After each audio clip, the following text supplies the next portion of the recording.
Recording in progress.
to raise, I think, a good number of about 750 million rands on our own. So these are the efforts that we are making to try and continue to deliver better on our mandate for our stakeholders. From an internal business perspective, Chair, I'll highlight just one issue.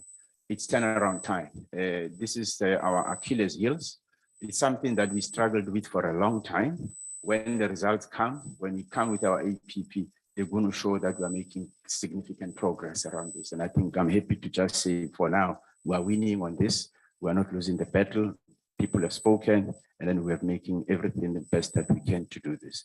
The learning and growth issue is more really around the kind of M&Es that we are supposed to be undertaking to monitor the performance of our program, but more importantly, to just see and measure the impact of the work that we are performing. So I'll leave it at that, Chair, on this. On the next slide, Mr. Ramasike spoke about the review, and I'm not going to go into detail about this. Suffice to say that it does one thing and one thing only. It confirms the relevance of TIA mandate, but it also calls for us to reposition TIA into an organization that can contribute and significantly into the socio-economic challenges of the country. We have to play an important curatorship role in the system. We're a small entity of 180 people. We can't service our mandate with that. So we need to look at various forms of deploying our mandate. And I'll give an example of what that means. We will have to look for implementing partners for a variety of our programs across the country. That we can give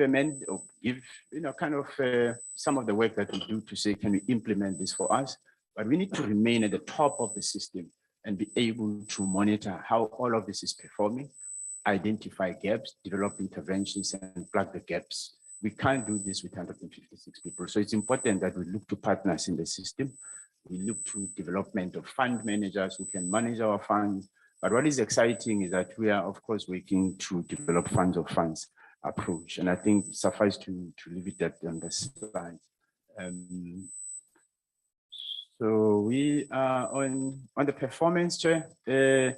This slide is about transformation, Chair. We spoke a bit, and I think I should have spoken about it after the institutional performance. It's really rather transformation.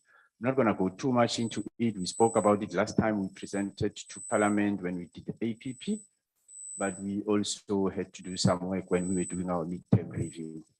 It shows one of two things. When DPME requires us in our APP to make sure that for some of the KPIs that we set for ourselves, we need to be able to allocate a percentage on designated beneficiaries, people with disabilities, women, to say there has to be a deliberate focus on supporting these constituencies because we need to drive transformation. And so we set those targets. And the slide that you see there is basically showing how we have performed in the previous year vis-a-vis those and how we benefited.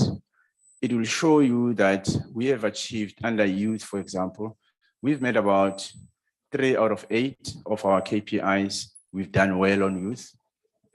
On women, we've done good on 6 out of 8 targets. We're doing okay.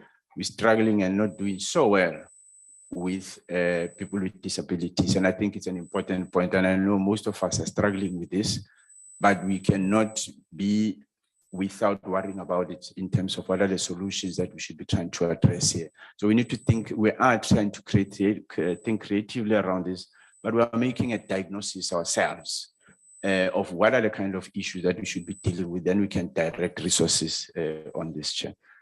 The department gave us money under the innovation fund that was presented last time. The presentation is not moving with me. All right, the department gave us a amount, Chair, under the innovation fund, very important instrument that was developed by the department on the realization that after South Africa has invested and the government has invested significant amounts of money over the years into innovation, we're struggling as a country with commercialization. and for a variety of reasons, amongst which, of course, includes more money. The later into your late stage technology space, you get the more expensive it gets. So you need it, and you have a very low, call it the VC that is just developing, not sufficiently capitalized, focusing on certain things that may not align with the things that we want to invest in, but we needed to share risk with them, to attract VC, to say, as government, we are prepared to share the risk with you. So the essence of the Innovation Fund stands for that. So they give us part of the money to be able to deploy into some of the technologies. So by design, we are targeting late stage technologies that are very matured within our portfolio, and of course, some of them out in the market. And then we put those funds in. To date, over the last 2 years, we have had about 182 million rands in 2 rounds. We've invested in 30 of these technologies, and I think we're going good on them because they're beginning to produce results. And I think Jetani produced slides last time we were presenting together in terms of what kind of traction are we getting in that. So this slide that you see as a chart is basically saying these are the technologies, kind of the portfolio that we are working with. We have now received 100 million rands. This is the 3rd round. In that, we are targeting from within our portfolio at least about 80 of the projects that we think, according to our criteria, are matured enough to be given the last push into the market. This is out of a total portfolio of 500 or so projects. That's more that are under management.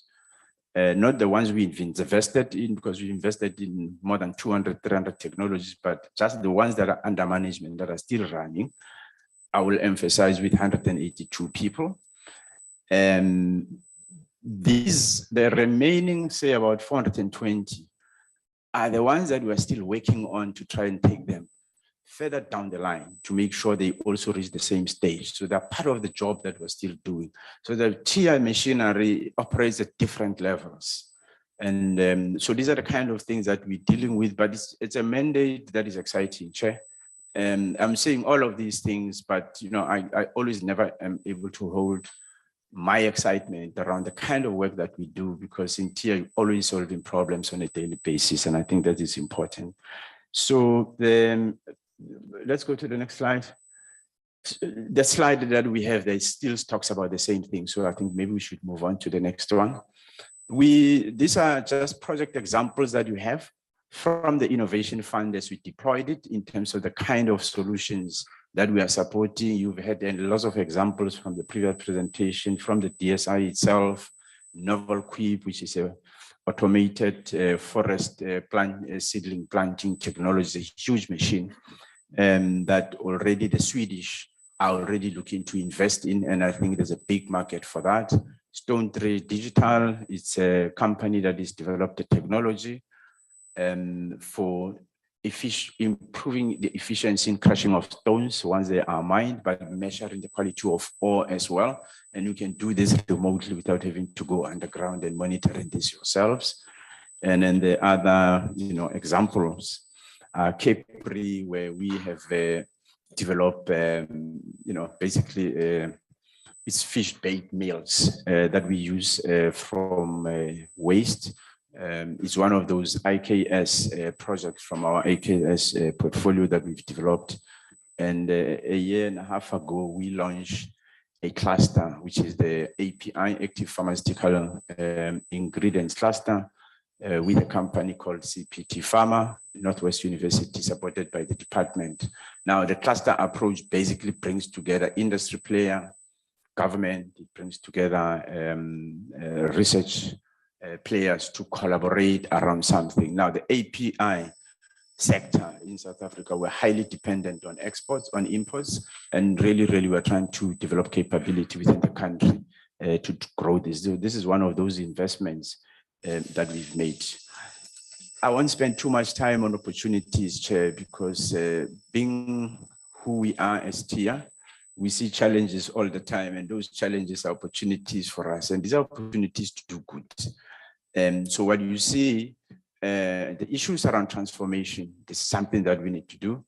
Initiatives that we have to contribute to these historically disadvantaged institutions that have been left behind when everybody else is pushing out research output because of R&D intensity within the institutions. So we need to do some work around that. A number of programs that we need to establish to promote participation of women, youth, people with disabilities. Climate change is a big issue. Fortunately, the president announced the just energy transition, around which we now have an investment plan with partners in that, and we're driving that. We're working with the presidency and the commission to do some work around that. Very, very dedicated. We've signed an MOU with them. And so we've been leading that. So I'm not going to go through too much of that list, and then the CETAs and the partners. There's a lot of work to be done. So I'm just beginning to say to you, as we go into this, these are some of the things that we see as opportunities. And the question then becomes, so what? After a lot of talking, give us the numbers and show us what is it that you're going to do. And I know you'd be quite interested in having said we set our targets low, to say how we respond into this. And it's always, we try to increase them, but we always moderate based on how we are performing in the previous years and how we measure ourselves. We've got 3 outcomes, Chair. The first outcome is basically commercialization of our technologies. And on this thrust, basically, the important thing is to really, really intensify the translation of, I think, publicly funded IP. And the idea is to make sure that we have competitive industries, we are solving societal challenges, but we are creating companies out of this that can create jobs. And there's the ultimate journey, of course, and we are developing products and hopefully that can make significant changes in our landscape in the country. That slide talks about challenges, how we align with the decadal plan that you spoke about quite a bit. In this, Chair, we've got 5 KPIs under this outcome. The first one is around licenses, because we need to be specific to say, what is it that we're producing when we are saying technologies that have been commercialized? And these are licenses that have been assigned, or licenses that have been, what is it? Technologies that have been licensed or assigned. So basically, that's what I'm trying to say. So we have set a target of 20, Chair. Last year, we had a target of 15. And this, by indications from our current performance, we achieved about 15. So we stayed right on the target, because this is not an easy feat of getting a technology to a point where it is licensed. And in a majority of cases, you are dependent on the innovator themselves to be able to take certain actions to make sure that this actually happens. So in increasing our targets for this year, we had to look at what all of this means and how much can we push ourselves a little bit further. So it could be quite risky to shoot too far ahead out of excitement, and I think the desire to do good and then overpromise. So we needed to moderate that. Number of projects that involve industry. What this means is that for us to succeed in commercializing our technologies and our research output, it's important that we promote the partnerships between researchers and industry to work together, because your private sector are your essential route to market. Those are the guys who bring expertise and commercial knowledge of the sectors, and they're able to help your research get to market very quickly. We are aiming to do 50 of this, and I think last year we had about 35 as a target, but our performance tells us that we can do a little bit more and increase our target more on this.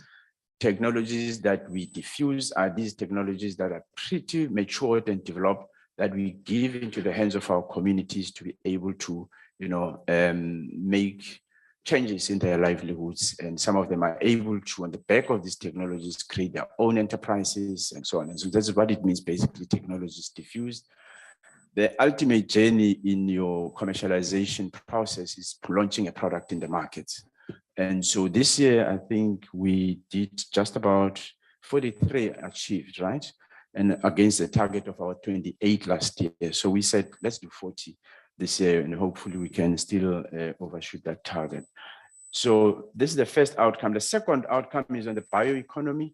I'm going to leave explanation of plant performance because it's I think let's again cut to the chase and go to the tables. The next one, yeah, on the bioeconomy, story put quick. The department has given us the responsibility as TIA to lead the implementation of the bioeconomy strategy that was developed sometime in 2013.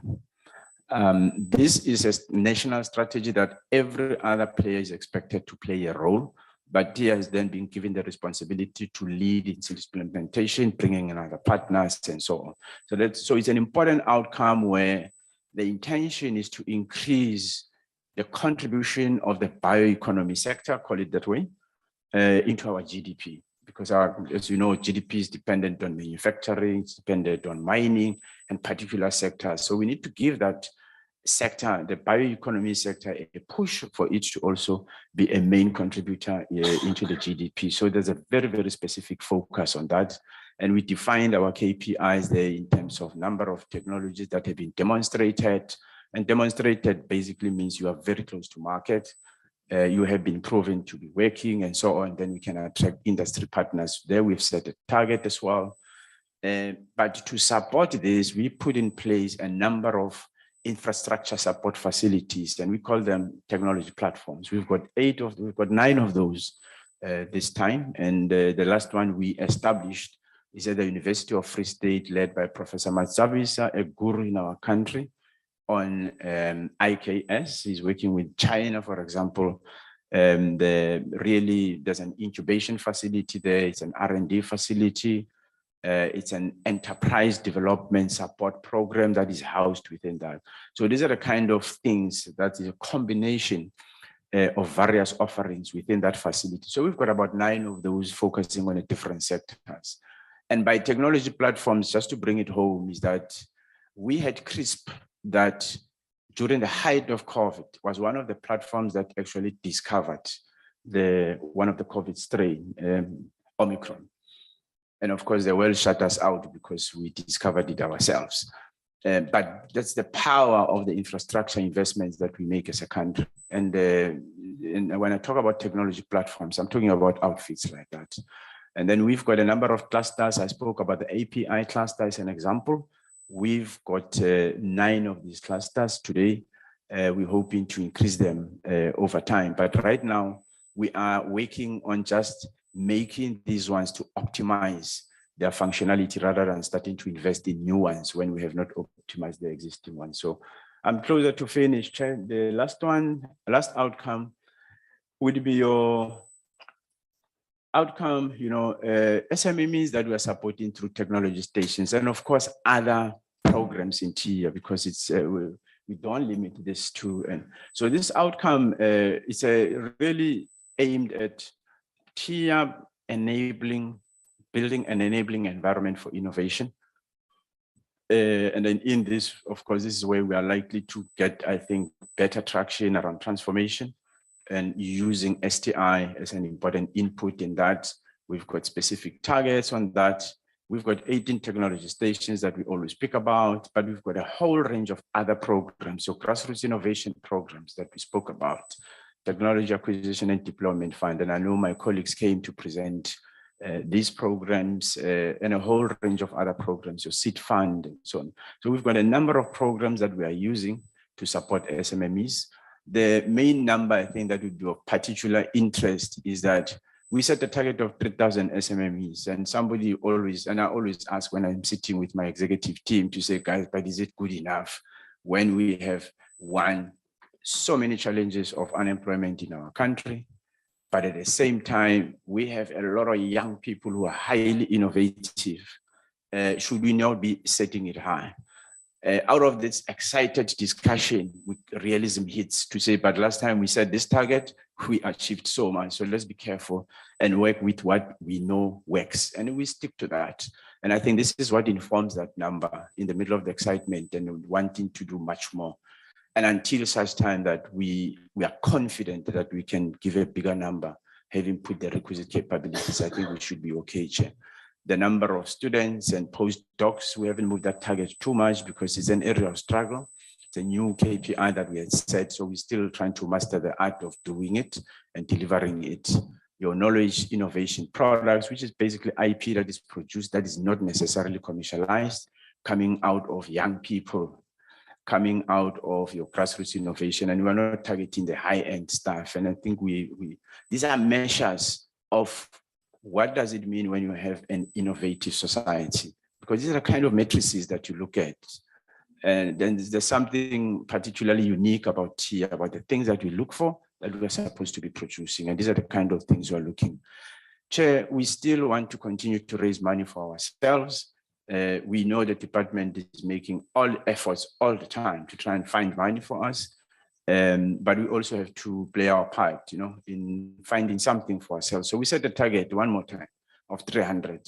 I know we reported 750 last time. You may ask, why not set a bigger target? Please, Chair, allow us the space, members, to be realistic, because there's a lot of things that happen with industry partners and other international partners.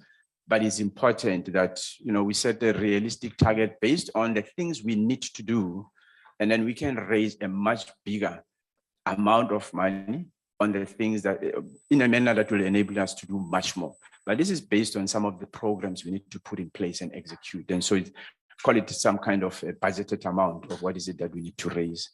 I'm pressing the wrong slide, by the way. Yeah, okay, is that one I'm looking for? The administration targets there, I didn't boast, Chair, earlier on, and I will, around the clean audit. In my balance scorecard, I'm saying we achieved clean audit for the 11th time, last time.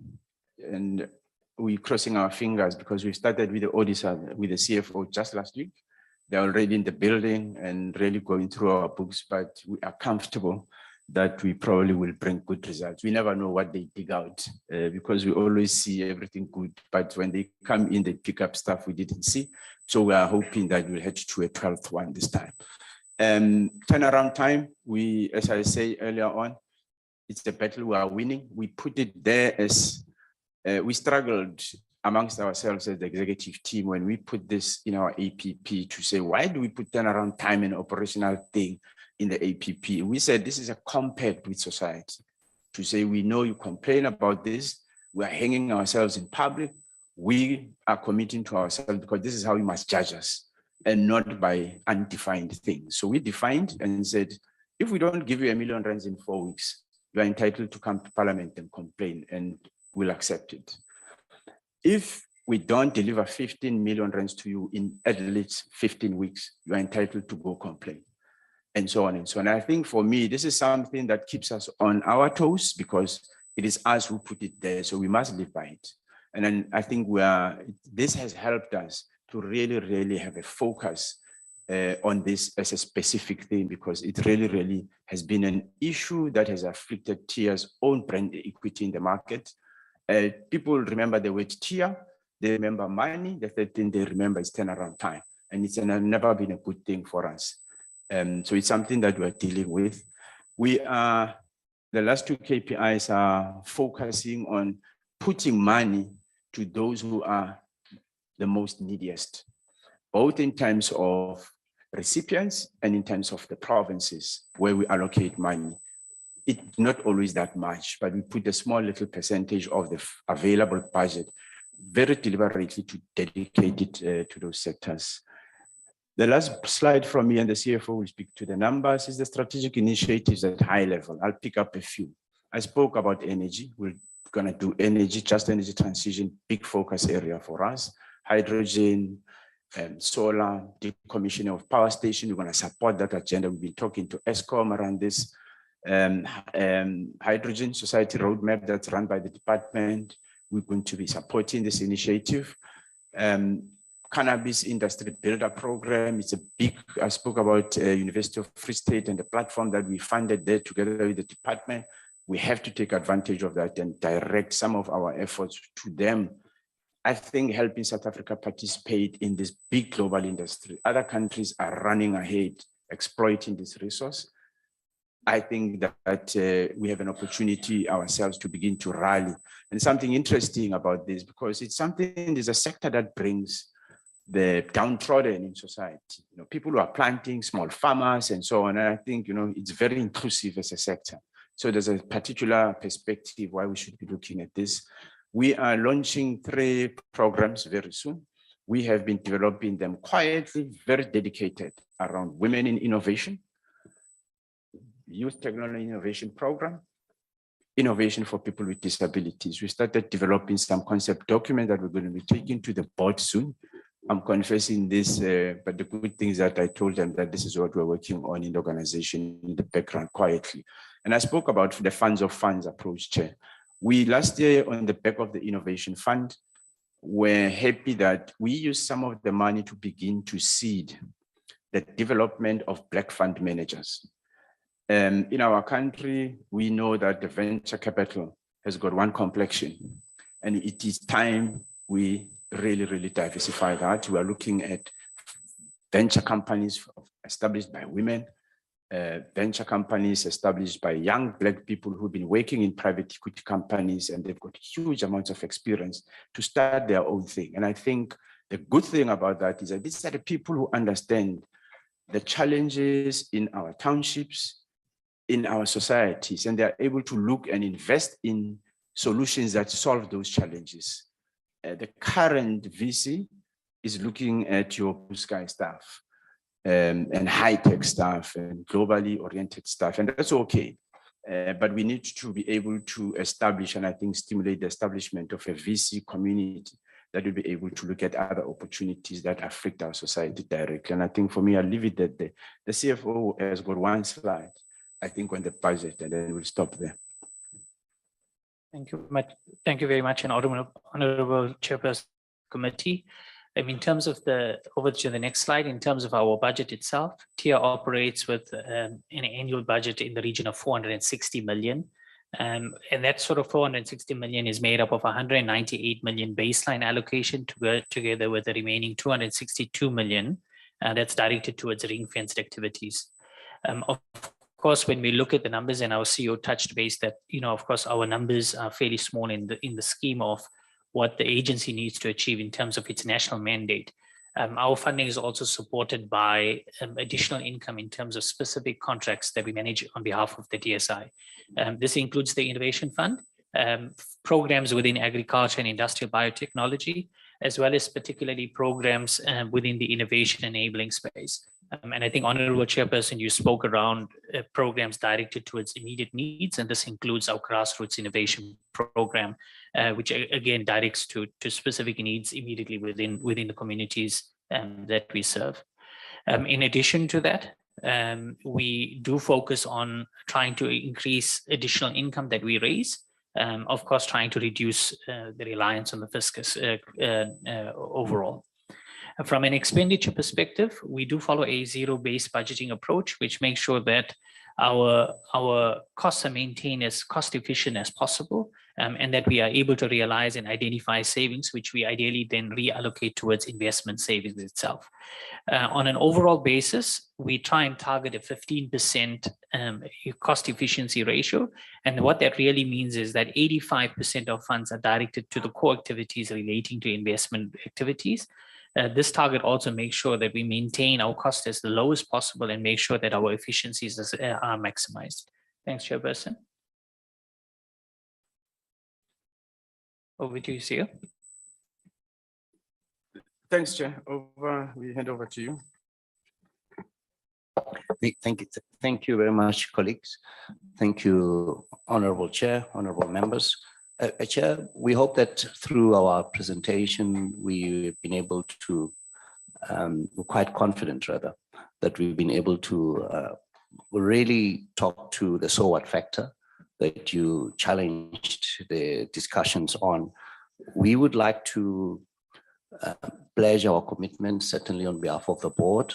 The CEO spoke of really the type of passion that we have in the interactions and the counsel that has been received historically from the committee. Chair, I would like to reiterate that this picture that we have presented in terms of our plans hasn't taken into account the fact that there's been a ministerial review. So certainly the next time we are called to account to this committee, it will be a very different picture with engagement, further engagement with our shareholder, especially with our acting DDG.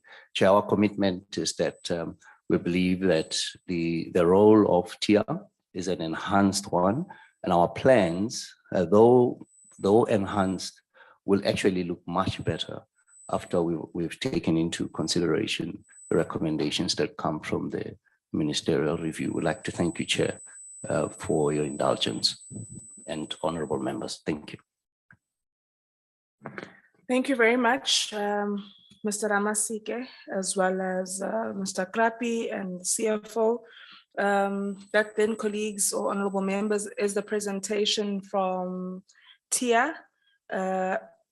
We are now at 9:40, and I'd like to hand over to Sansa, which has a new CEO, as far as I know. And the delegation will be led by Mr. Patrick Ndlovu, who's the board chairperson. You have, I didn't set time for TIA, I'm sorry, but I'm sure we're all following the agenda. But we are now at 9:41, and you have about 45 minutes. But of course, we know that you have to, in order to take a whole satellite into space, you have to be a very precise and succinct and, you know, person. So we know that, Mr. Mudau, you make sure that you deliver, hopefully within a shorter period of time, but of course not to restrain you from sharing the great plans that you possibly have. Mr. Ndlovu, over to you.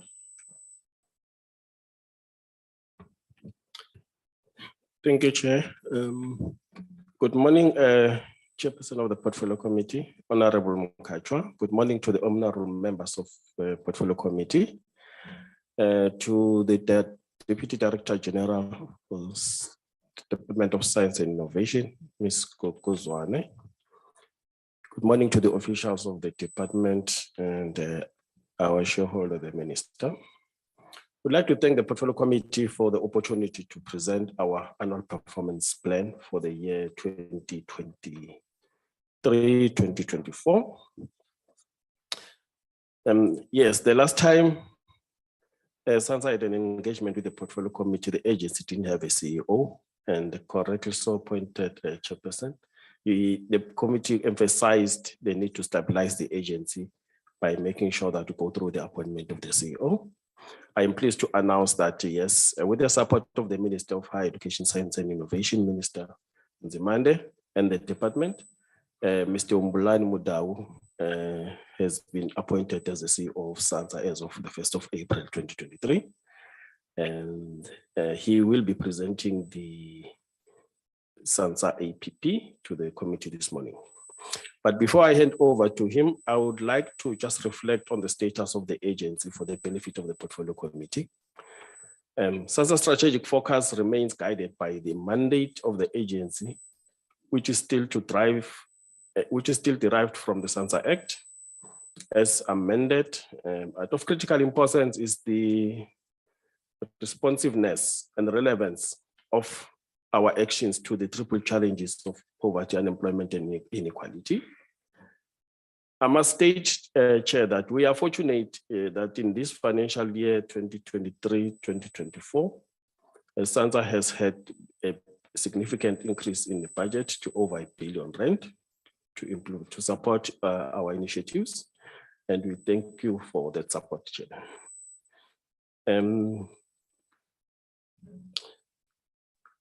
This amount is mostly to drive the Space Infrastructure Hub, which was a program that was adopted by the Presidential Infrastructure Program, and SIP 22.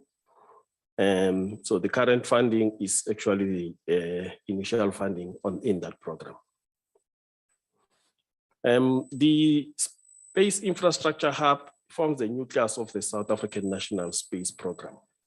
And I must emphasize that it is the nucleus. The National Space Program, as it's supposed to be defined, needs to be longer than the current SIH definition. And I must state that the board has mandated the CEO to come up with the 30-year national space program so that we have long-term budgeting. Because of the increased funding injection, especially to fund the SIH, there is now a need to increase our space engineering project management capacity within Sansa. And the members will be seeing adverts for engineers and project managers within the next few months to strengthen the capacity within Sansa. And this is a direct response to the funding of the institutional review, which was conducted and concluded last year. The implementation of the space infrastructure hub projects, which is enabled by this funding, includes the building of satellite missions, ground infrastructure, relevant products and services. But then this creates also a number of jobs directly within the space industry. Hopefully will increase the pool of space professionals to the current 300 level to almost double. Thank you to this funding. The issue of transformation within the space sector remains elusive, and the Sansa board has mandated the executive management of Sansa to develop a comprehensive transformation strategy, and specifically aimed at dealing with the lack of transformation within the space sector. And instruments that are currently employed within Sansa is the SCM policy, which tries to emphasize a broad-based economic empowerment. At another technical level, Sansa, thanks to the Department of Science and Innovation, has established what is called neo-frontiers funding, which is intended to ensure that Black Earth observation companies come into the mainstream. We are targeting to complete the development of the transformation strategy within the next 6 months, and this strategy will then inform how Sansa procures for the SIH projects. As much as the above stated developments are exciting, Sansa does have a few internal challenges, and we're trying to be as transparent. Sure. Since the board took over last year, we have noted a number of governance lapses within Sansa, and these range from flouting of internal controls as well as disregard of prescribed processes to obtain approvals from national government. A specific one that I must be transparent on is the premature implementation of the new business model. The committee will be aware that when we presented sometime last year, we did state that Sansa is embarking on changing the business model to a value chain driven model. Unfortunately, this was prematurely implemented, and it led to a little bit of stress, because when the board came in and we started looking at how was the model approved, and we discovered that even though the process was started, it did not follow the full process as prescribed in Section 9.3 as well as Section 15.2C of the Sansa Act. And the organizational structure was implemented, and we had to reverse that as a board, because from a legal point of view, that action was not legal. I must state that in order to ensure that we safeguard the interest of Sansa, as well as making sure that we safeguard the money of taxpayers, the board has taken a zero tolerance position when it comes to flouting of the governance framework at Sansa. And the board launched an in-depth investigation into the implementation of the model in order to ensure that we have no surprises with governance oversight responsibilities at Sansa. Where we have identified lack of controls, the board has instructed management to put such controls in place. And where there is clear flouting of internal controls, the board has instructed initiation of consequence management. I thought I should just present this status to the portfolio committee so that we are at least abreast in terms of what's actually happening within Sansa. I'd like to hand over to Mr. Mudau to present the Sansa APP. Thank you, sir. Thank you very much, and good morning, Honorable Chair, and members of the portfolio committee.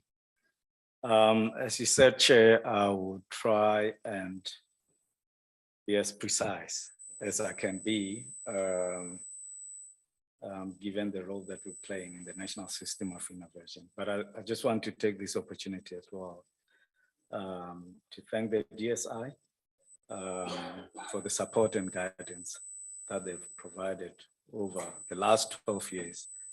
On my first day at Sansa, we were celebrating 12 years in space, and of course, we will share some of the highlights of the progress that we've made over the last 12 years. Chair and members, this is the overview. Of course, we would not spend time on the vision and mission. We would get straight to the strategic outcomes, number 4 until number 11, where from 9, I'll then give the chance to our CFO to come and present the financial review. I just wanted to also share that I think on number 3, on the revised organizational values that as part of Sansa turnaround strategy, that we felt it was very critical that we do also review our organizational values, where of course, as per our mandate, our customer, it's the public. And therefore we will be focusing on building the space agency that's responsive to our customers, which is the public. And that means building products and services that are tailor-made to respond to the societal challenges that we're facing in this country.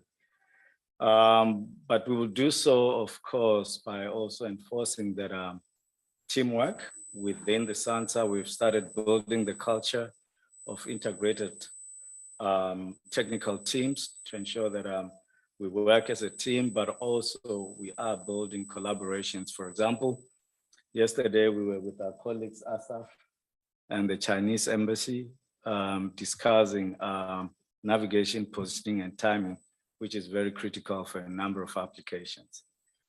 We're going to be an organization that's innovation and solution driven, meaning that our role and the leadership at the space agency is to ensure that we simplify the complex world that we live in.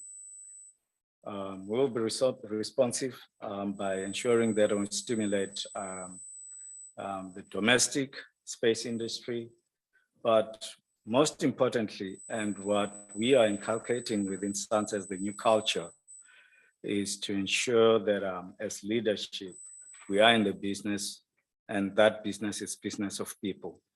We want to ensure that we create an environment where that sense of duty, the sense of belonging, and the fact that our colleagues and the Sansa team are happy and feel honored to be part of the space agency.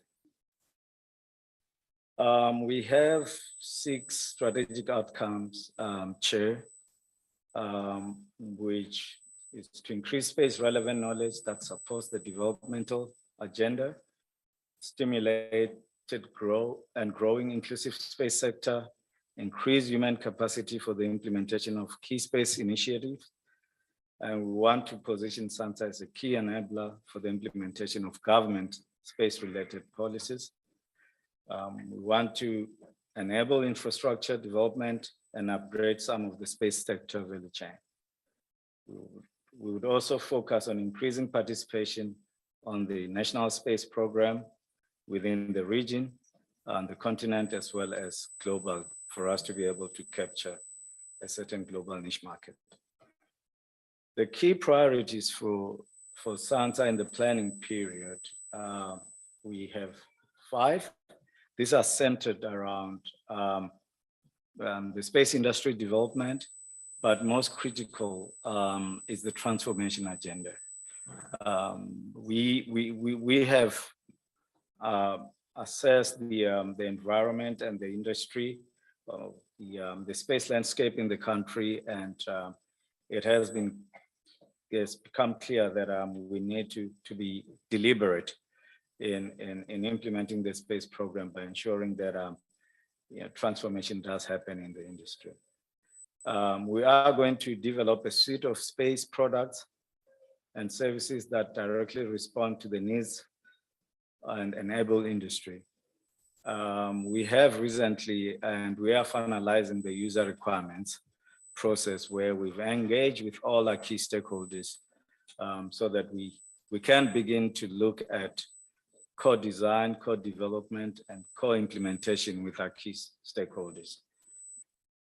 We are also looking at building a core space infrastructure, both ground and space-based, that will enable the delivery of essential space services. We will also be looking at generation of space-relevant knowledge that supports the developmental agenda. Number 4, Chair, we would focus on development of human capital that is needed to implement our key initiatives in the space program, and also position again Sansa as an organization or an agency of choice when it comes to delivering and products and services that are relevant to the national imperatives. These are our programs. We have 5 programs: admin, EO, space science, space operations, and space engineering. As part of our strategic priorities informing the 2023 AAP, the Sansa strategy is underpinned by several key success factors, including seeking strategic partnerships and collaboration at national and continental as well as international. We'll also be looking at positioning Sansa's programs to enhance the agency competitiveness within the local, African, and the global space sector, which is critical for Sansa's growth and Sansa's financial sustainability. We would also be focusing on resource mobilization strategies to ensure adequate financial and human resourcing of Sansa's strategic initiatives to support full delivery against its mandate. As the chair indicated, this is very critical, that we will be looking at the recruitment of systems engineers, program managers, to ensure that we build the critical mass that's required to implement the National Space Program. Some of the strategic initiatives, but not limited to those 3, is the Space Infrastructure Hub, which we have been allocated through the BFI, and thanks to the DSI support again, that we will be implementing some of the critical elements of the overall National Space Program. I would like to say again, and I'll share this as we share some of our milestones and achievements in the last year, that we have, through the DSI, signed with NASA a letter of intent to develop a deep space network. But I would like to just emphasize this to the portfolio committee, that this is a South African ground station, that the priority, of course, will be a South African National Space Program, but we're also seeing this as part of our response to the DSI decadal plan on the internationalization, space diplomacy, as well as attracting foreign direct investment, which is critical for the sustainability of the viable and sustainable space program. We've had challenges, of course, on the upgrading of a facility at Rabo, which is critical for the satellite development program. And I can assure the portfolio committee and the DSI that we will be working very hard this year in ensuring that that facility gets upgraded, as it is critical, not just for the satellite build program, but for building human capital, as well as stimulating industrial growth. The midterm review of the strategic Plan 2025, there were quite a number of areas that we're looking at, particularly on the average research publication. We believe that there's still a bit of work that needs to be done on that. We are, of course, behind in terms of supporting SMEs. And we can assure you through the SIH and the new funding that we're getting there, we will work very hard within Sansa to ensure that we get to the upper target, which is the 40%, in supporting our local industry. And where necessary, we would also look at how we then as Sansa create the environment where we can begin to invest. Given the act that allows us, section 52C of the act does allow us to begin to look at establishing subsidiary companies or acquiring equity within existing companies. And that it's a strategy that we intend to implement to ensure that there's transformation in the space industry. The percentage of graduate students, registered students on space-related fields, we have a 20% target, and we hope that we will be able to achieve that at the end of the strategic plan. The percentage students and interns mentored by Sansa absorbed by the formal labor market, up to 50% of all students and interns mentored by Sansa absorbed by the formal labor. We are currently, the current actual achievement, it's about 217 students and interns supported and 35 students graduations. The percentage of government departments and public entities that are appreciating and using the space products and services, we are at 53%. Our target is 80%. We hope that we are on target. The external audit outcome, we have an unqualified external audit opinion with no material findings for 2021 and 2022. The percentage growth in brand value of the national infrastructure, we're not doing very well there. The challenge is again being the HOTEC assembly integration testing facility that we haven't made major progress. But we believe that with the SIH and the completion of EOSET, as well as the implementation of the deep space network, again, thanks to the DSI that have provided the initial capital, that we will be in a position to increase that percentage.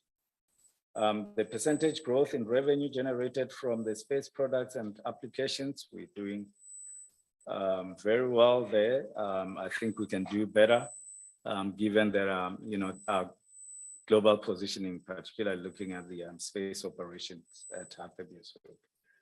Percentage growth in products and services provided to the market, we are on course at 33%. We will then get to the outputs indicators and the medium-term targets. The first outcome, Chair, is the increased space relevant knowledge that supports the developmental agenda. This is very critical. And as I indicated that, we've conducted the user needs requirements, and that we will be able to support our developmental state and ensure that we do contribute, particularly looking at the district development model and other government initiatives. Outcome 2, stimulated and growing inclusive space sector. We do have a target there in this financial year of 30%. And we're hoping that we will increase quite significantly a share in supporting the SMEs, as I indicated. Outcome 3, on increased human capacity for the implementation of key space initiatives.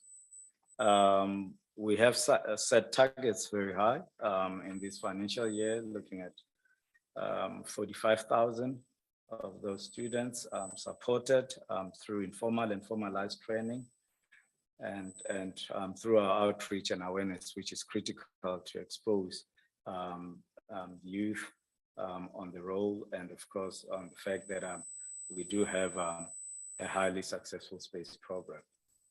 Outcome 4, Sansa will position itself as a key enabler for implementation of government space related. Again, as I said, we are going to look at high impactful initiatives. Of course, as we do that, we want to ensure that we build internally within Sansa, implement a culture that will ensure that, of course, we build capacity.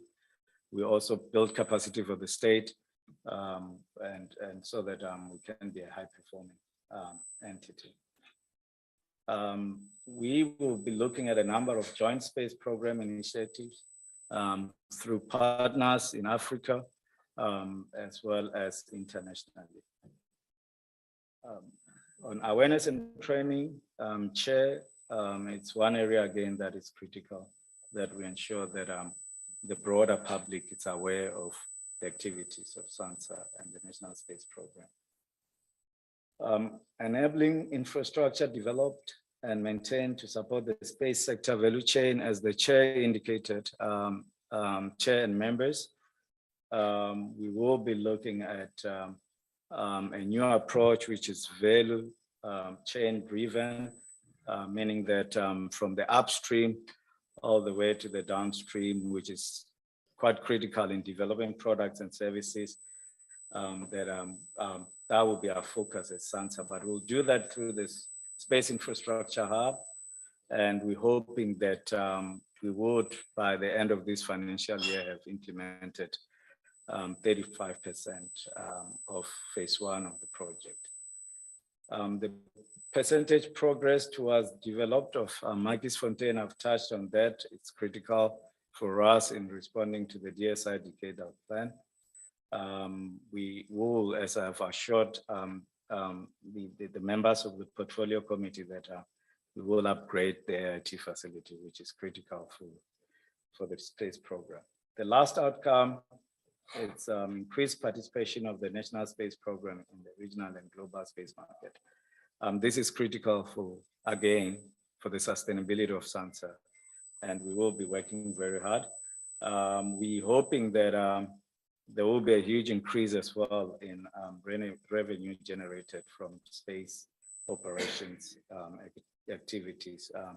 Once, of course, in the outer year of the MTF, when Markiesfontein is up and running. On operational information, in terms of employment equity and profile, these are the numbers. I won't dwell in that, but you would see that in terms of employment equity profile, we're doing very well, where it's almost 50-50 of female and male within our organization.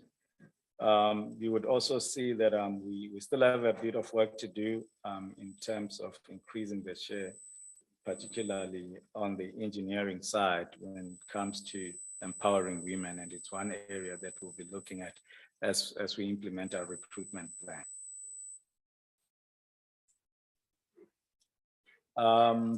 There are a number of vacancies, and we are going to be working very hard in ensuring that, particularly in critical areas such as Earth observations and space engineering, that we do fill those positions in order for us to successfully implement this National Space Program.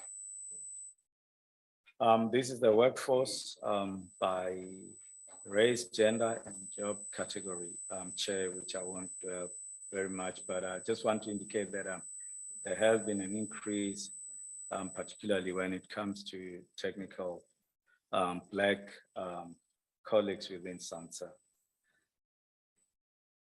And then I'll, Chair, with your permission, I will hand over to the CFO, Brighton. Good morning, Chair. Good morning, honorable members. Just from the financial perspective,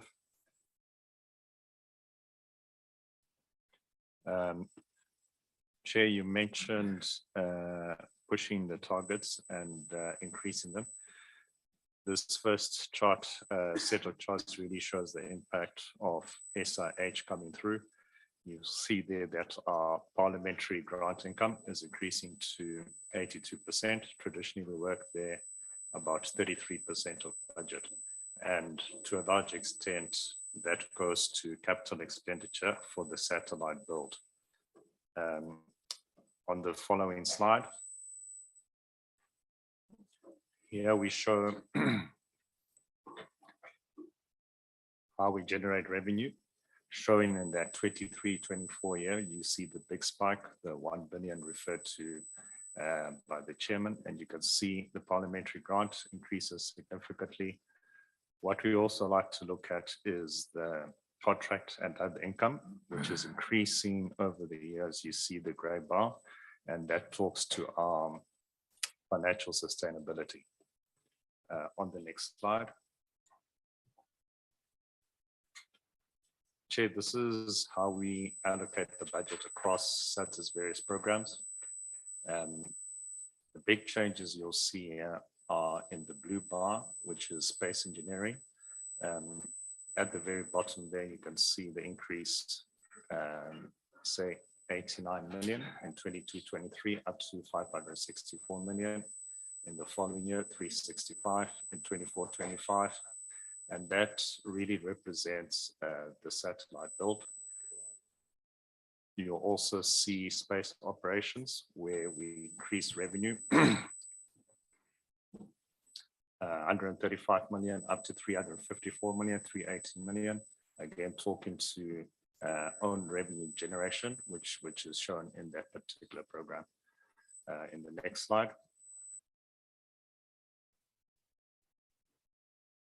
This is the expenditure allocation.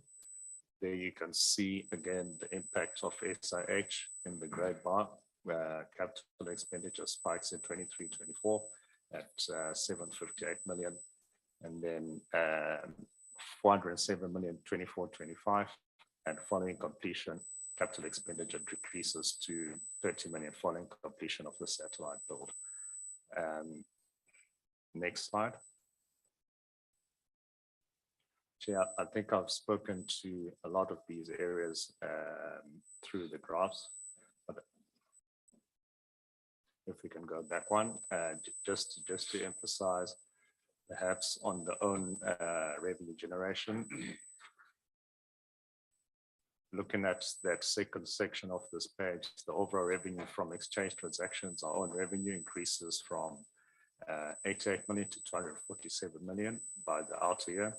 And that's really coming out of the space operations program where we have increased revenue due to SIH. Chair, I think I've covered most of the aspects through the charts. Thank you.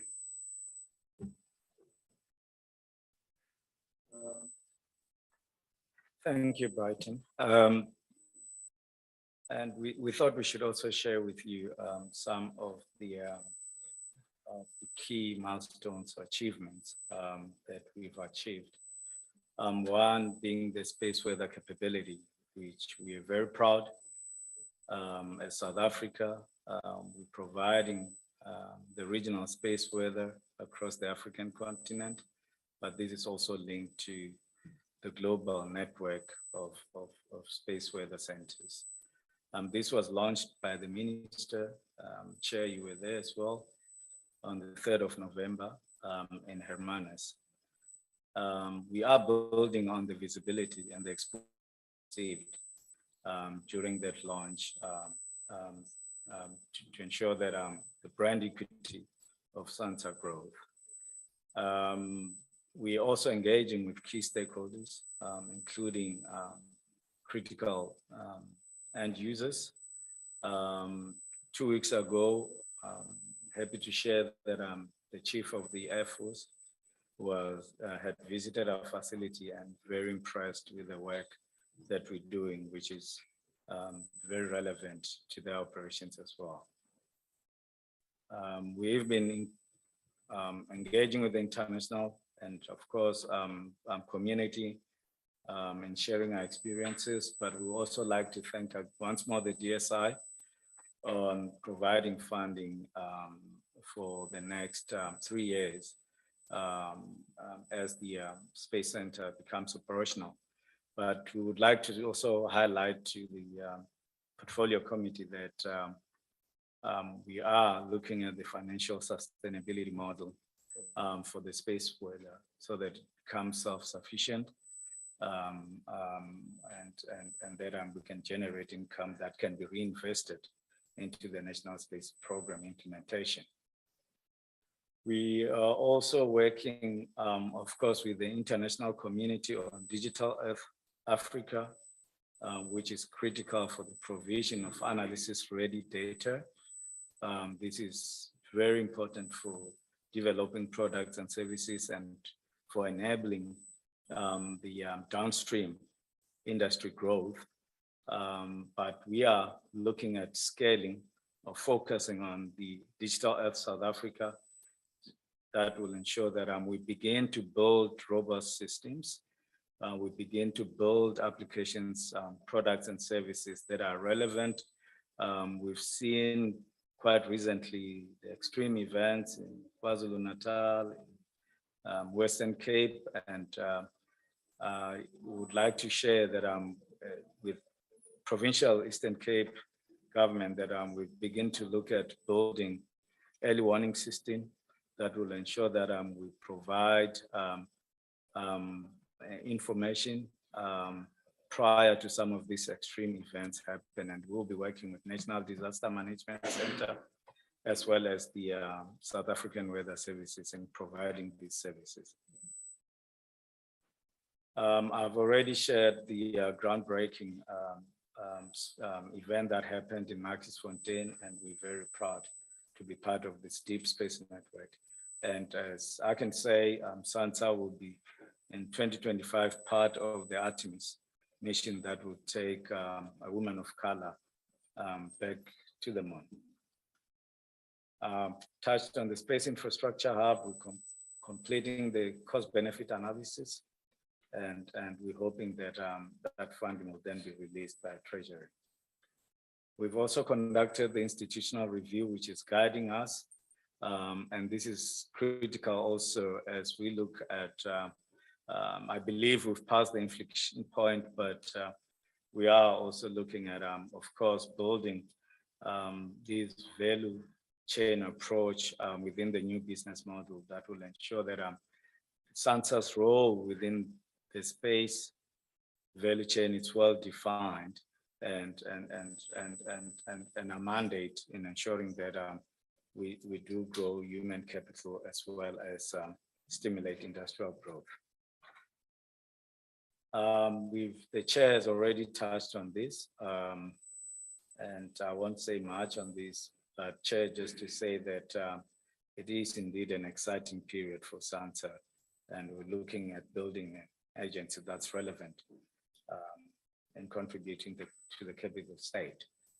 I've touched on this organizational focus, and I would like to take this opportunity to thank you, Chair.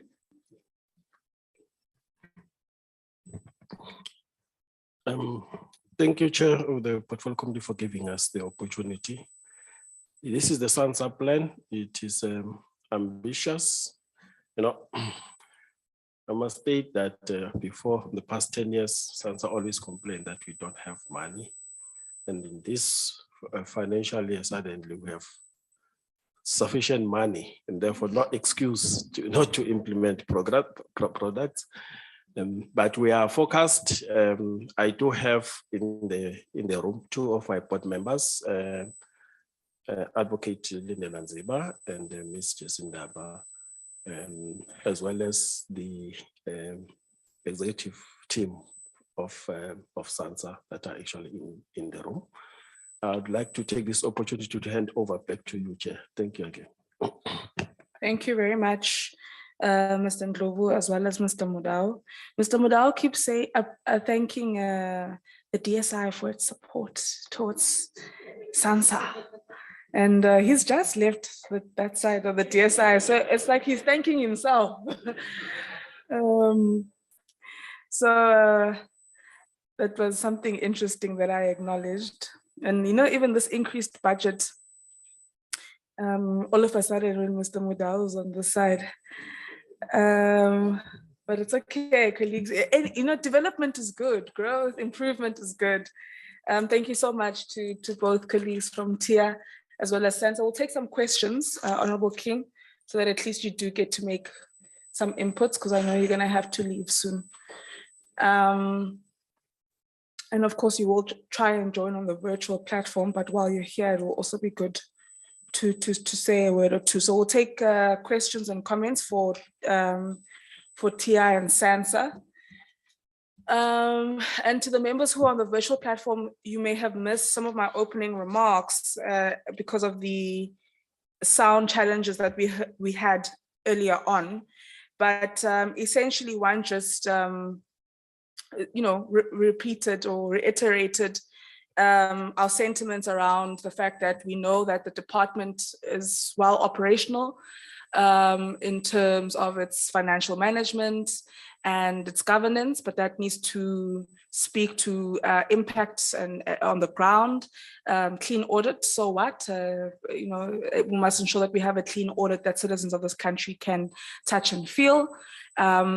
We reiterated the importance of this particular process, or the two processes in the parliamentary program that speak to entities and departments and their entities sharing their plans and also reporting on the work that they have done, not to nurse the egos of Honorable King and Boshoff and myself, but to ensure that we account to the millions of South Africans that we stand here and represent, the millions of South Africans whose monies we are left with to use effectively and efficiently.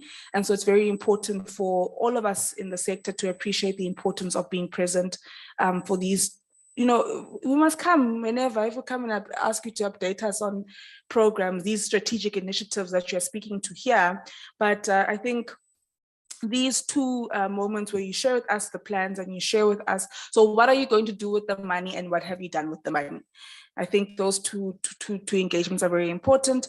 And so that's by and large what we spoke to earlier on, colleagues on the virtual platform who would have missed our opening remarks. From my side, if I were to, as I acknowledge hands, I'll go, of course, to Honorable King, Honorable Boshoff, then Honorable Chachao, and then Honorable Mananiso, and any of the other members on the virtual platform who would like to make their inputs. I need clarity from the department.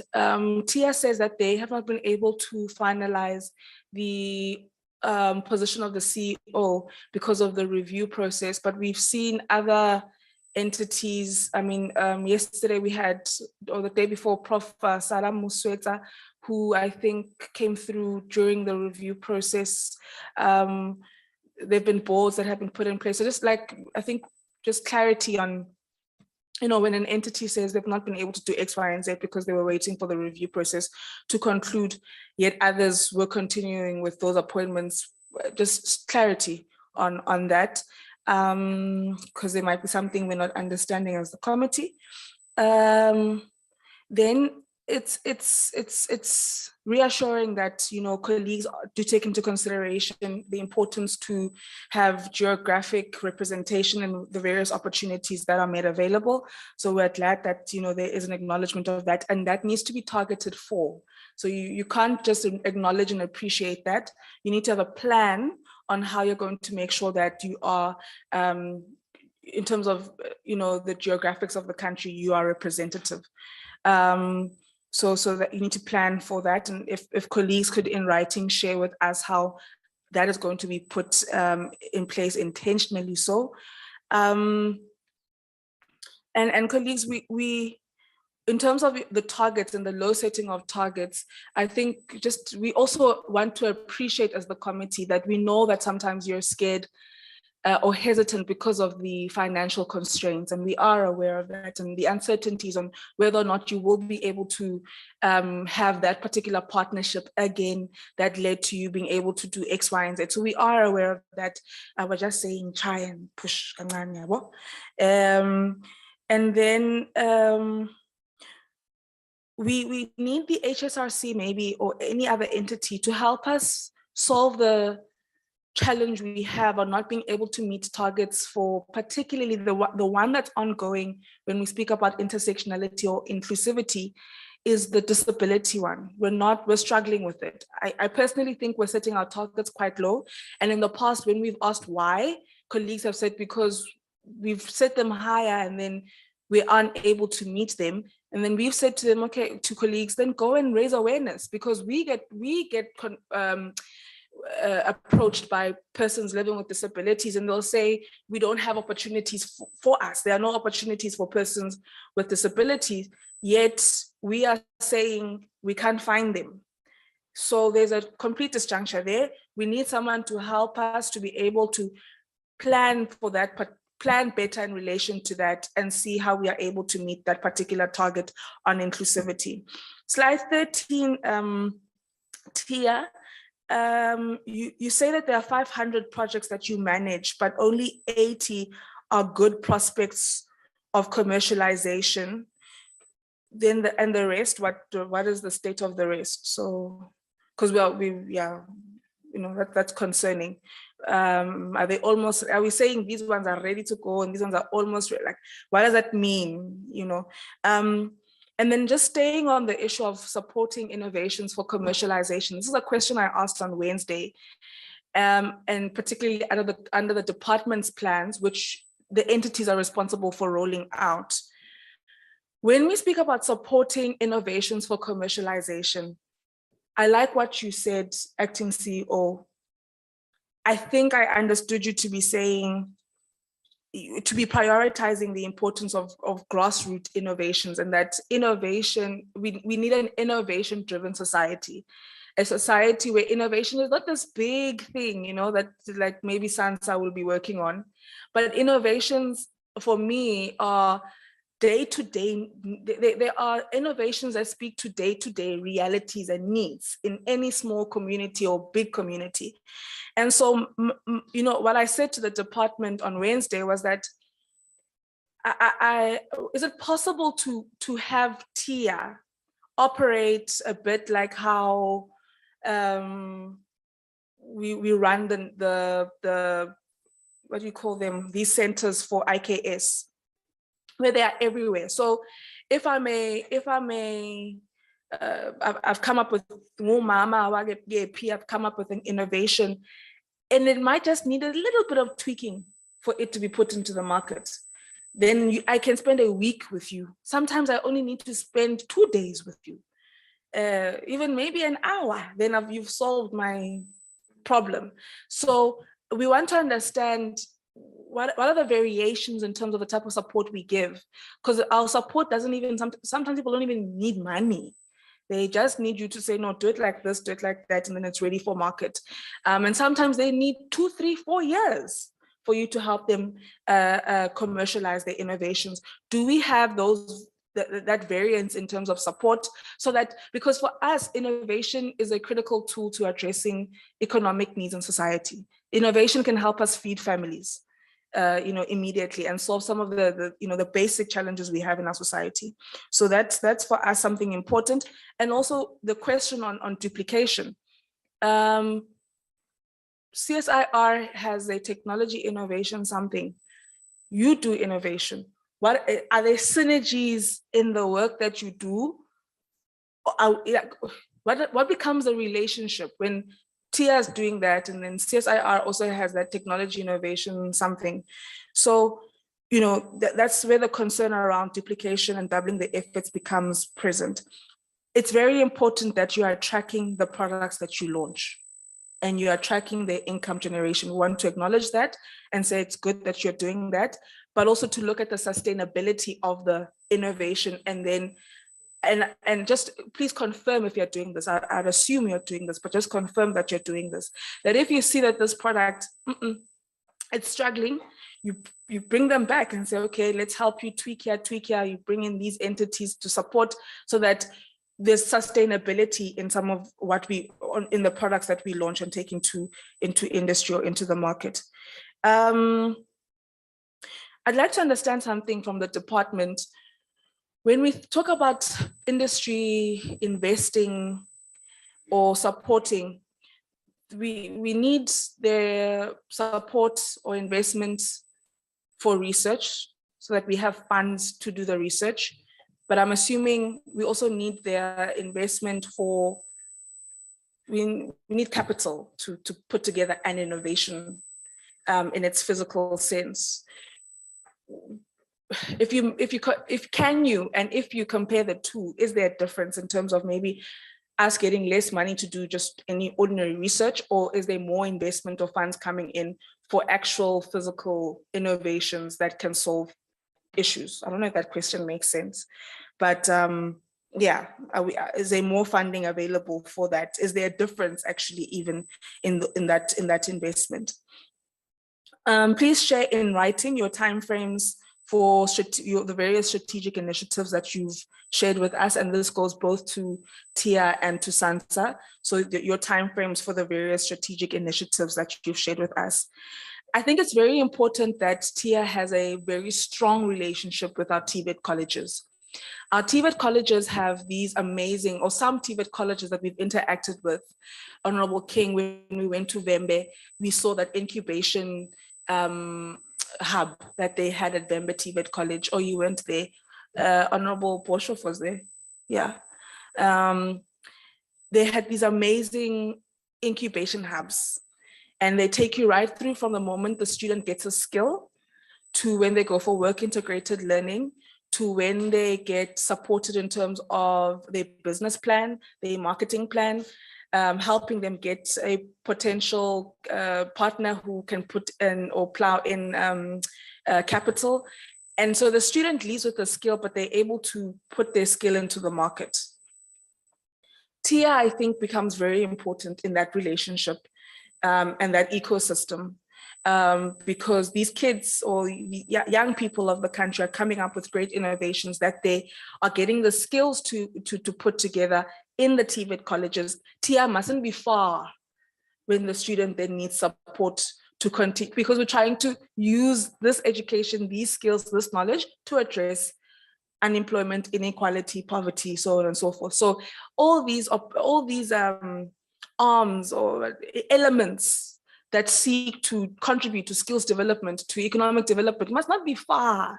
You know, we must all be very close to one another so that the wheels turn faster. Sansa, I'm glad that there is some sort of stability in terms of the leadership of Sansa, management in particular.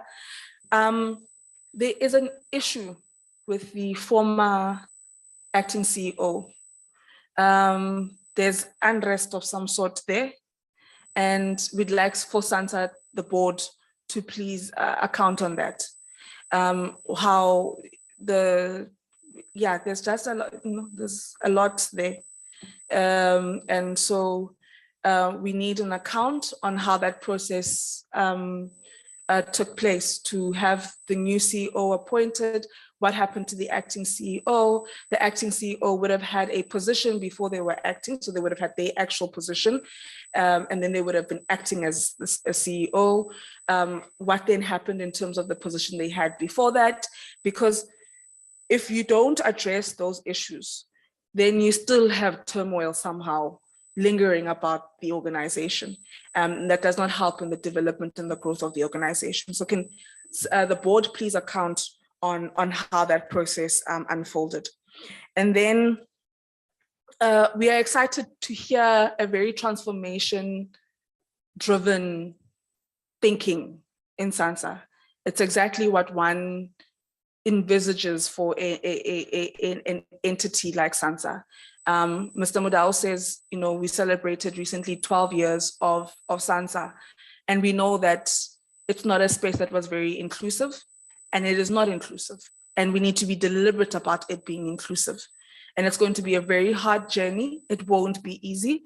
And so we appreciate the intentionality in the planning of the entity around this particular inclusivity. And we have to be very, point blank about the targets that are being set for it. Again, this, I always use the example of women. It's all good and well for Mr. Mudau to say, yes, we want more women, but he's a man and he's enjoying his privilege. And there's no ways he's just going to give up and relinquish his privilege. So you need to be, he sympathizes with you, oh, hey, woman, but you need to be intentional and set the targets. Otherwise, it's just nice words to say, So please, when we speak about this, your strategic plans around transformation, we need to see them in black and white. Mr. Ndlovu spoke to an investigation that's being done by the board. I caught a bit here and there about what it could be about. If you could kindly share the report, if possible, with the committee, or the details around the report and what you're doing to address those issues, because I caught here and there, but it will be interesting to just hear what you've done as the board. And essentially, you were trying to bring us into confidence. Then I think it's important, we want to appreciate the fact that you've acknowledged the need for urgency and agility in being customer centric, but it's just, I think just generally on the work that we do as Sansa. For my little bit of understanding of the work that Sansa does with a country or a society, but even a country that acknowledges that the future is extremely digital, extremely technology-based. From a safety and security perspective, the work that Sansa does is quintessential. From a perspective of, protecting the country from various disasters, the work that we do is quintessential. So there's urgency in the need for us to accelerate the skills base that we have to feed into the space industry of our country. One, from a security perspective, from a needs perspective, there's a lot that I think space can do for us as a people. But I mean, I think of, for example, Google Maps. Google Maps is Google Maps. And when citizens always speak about the fact that all these platforms are not owned by Africans, they're not owned by us as South Africa, you need to have strong space capacity, if that makes sense. I don't know if that's the right word, for you to be able to then take ownership of such platforms. And that speaks to the security of a country. And now, if everything we do is, essentially on the cloud, we're quite vulnerable. And so I think that the security cluster of the country should be seeing the importance for us to invest in space. I'm very unsettled by the fact that our rockets are launched by the Russians. Like Sumbandira was launched, it wasn't launched by us. I mean, it's quite uncomfortable. Not that I don't trust them. I'm not saying anything about them as a country in particular. I'm saying by another country. That is very uncomfortable for me. This then leads to the issue around the skills. I see that you have targeted that you're going to do awareness. You're targeting 45,000 young people in terms of raising awareness on, the space industry and opportunities in space. And I'm saying use members of parliament to increase that number. Can we double that number, Honorable King, Honorable Boshoff? Can we take the 45,000 to 90,000 simply by ensuring that you avail yourself, Mr. Mudau, avail yourself, Mr. Ndlovu, to go and speak to young people in Honorable King's constituency and tell them about what opportunities are available in space. She can give you maybe, I don't know, 1,000. We take that number up. Because I think for me, when we interacted with, is it ASSAf? I always get it wrong. The unit that deals with rocketry at UKZN. And they were saying that young women are, because we were saying, where are the young women? And they're saying young women, they dwindle, they just disappear. So we need to up the amount of young people who are aware of these opportunities so that the enrollment target in universities and TVET colleges goes up, so that the pool that we have to get that we work from in terms of the skills we need for space increase. So it's a whole ecosystem that we need to be very intentional about. You have the importance of Earth observation and the dissemination of that particular data is very key. And I think you do have targets here. You said that by 2024, 2025, you want to have about 80% of government using our products as Sansa. And we're currently in 2022, we managed to have 53% of government using our products. So like basically next year, we're hoping that from 53, we want to move to 80%. What exactly are we going to do to ensure that that happens? The decadal plan could possibly really assist in terms of that. With the whole idea of a decadal plan contributing to greater integration, but we need to think it through thoroughly, because when you look at the floods from last year, clearly there's disjuncture between what we are able to gather as Sansa and the rest of government being able to use that data to protect citizens of this country. So we're on 53. We're hoping next year we're going to be on 80. We're saying we are on track. What exactly are we going to do to ensure that that happens? I also want to acknowledge that whilst we increase the targets for SMEs, or the SME targets, we're also increasing the budget. And there's a significant budget increase there, and that must be acknowledged. And you want to be grateful that Mr. Modao is now at Sansa. But that is exactly what we speak about when we, for example, say gendered budgeting. You can't have the plan on its own without the money for it. So that is the kind of planning, budgeting that we want to see government do in order for us to have a transformed society. And we must commend that the entity has been able to do that. I think it's very important also in just the issue around the targets, the 53 to 80 for government using our products, that you must have like workshops with municipalities, engagements with various departments who do need our services in the immediate. I'm so sorry I spent so much time on space. This doesn't mean anything, Tia. It's just that it's quite an exciting space. I will then go with Honorable King, Honorable Chachao, Honorable Boshoff, and then Honorable Mananiso. Good morning, everyone, and thank you for the presentations. The chair said a mouthful, so I'm not going to talk a lot. My thing when it comes to TIA with the intellectual property, for me, I just wanted to find out how have they actually strengthened their relationship with NIPMO in terms of intellectual property, because I think years ago when I was still just in science and technology, there was that partnership, this juncture that existed.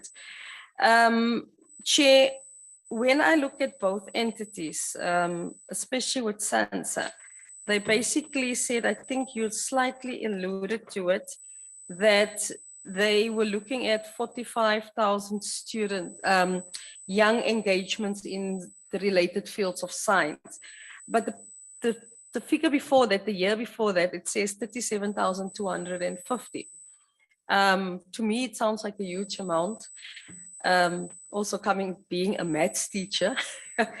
And it's concerning because if you are going to have that direct engagement, let's now skip undergraduates and let's just go where the problem is, basic education. You do not get that number that would actually fill this gap for you in years to come. because we've seen now that more of them are moving to maths lit instead of doing maths, which already cuts them out to even do any STEM subject. So I think that is the proper engagement we need, and not at the grade 12 level. You need to start at a grade 9 level for them before they transition over. Just a simple suggestion. I am a bit concerned, Sansa, with the 16% vacancy rate. I saw you, one thing I like your presentation, you literally broke down per, how can I say, outcome model and everything. So I am a bit concerned, because to me that is a bit high. And I do know you might have challenges in terms of absorbing or retaining some of your staff because of the, let's say, the salary scale out there. It's far better than what you would find. But that is to me a bit of a concern. Then you were talking on, there was something that I wrote. Oh, on slide 13, you said your percentage growth in rand value of national infrastructure assets, that is at risk. It's at 7%. I just wanted to find out how are you going to mitigate, because I saw you've mentioned some of the infrastructure projects that will be at risk. So what mitigating strategies have you put in place in order to prevent that risk? I've seen with the other previous entities that were here, so it's to both. Now I'm asking a question. Your aging infrastructure, do you have any? Because I didn't see a slide that actually presented that you might be sitting with an issue of aging infrastructure, but the finances to replace those aging infrastructure is just not there. So I just need to get a bit of clarity on the aging infrastructure. And then I'm going to I'm going to also say one thing before I get to the last silly thing that I want to say. The day before, I asked about load shedding. How is that impacting you guys in terms of doing your operational work? Are you prepared? We've heard that NRF said to us that they take about 500,000 rand at stage 6 load shedding. I just need to find that critical point, because your departments are very vital for our economy, for the improvement in the economy. So for simple thing like load shedding, which should have been sorted by DSI, which I always say they should have probably have taken over Eskom instead of Eskom people being there, wouldn't have been in this mess. So my issue is just, I just need to get that idea how this is affecting you. For the rest of South Africans, it's affecting us tremendously. So imagine if it's going to affect you guys, then we really how would I say, we're in trouble. Because this is science and innovation, guys.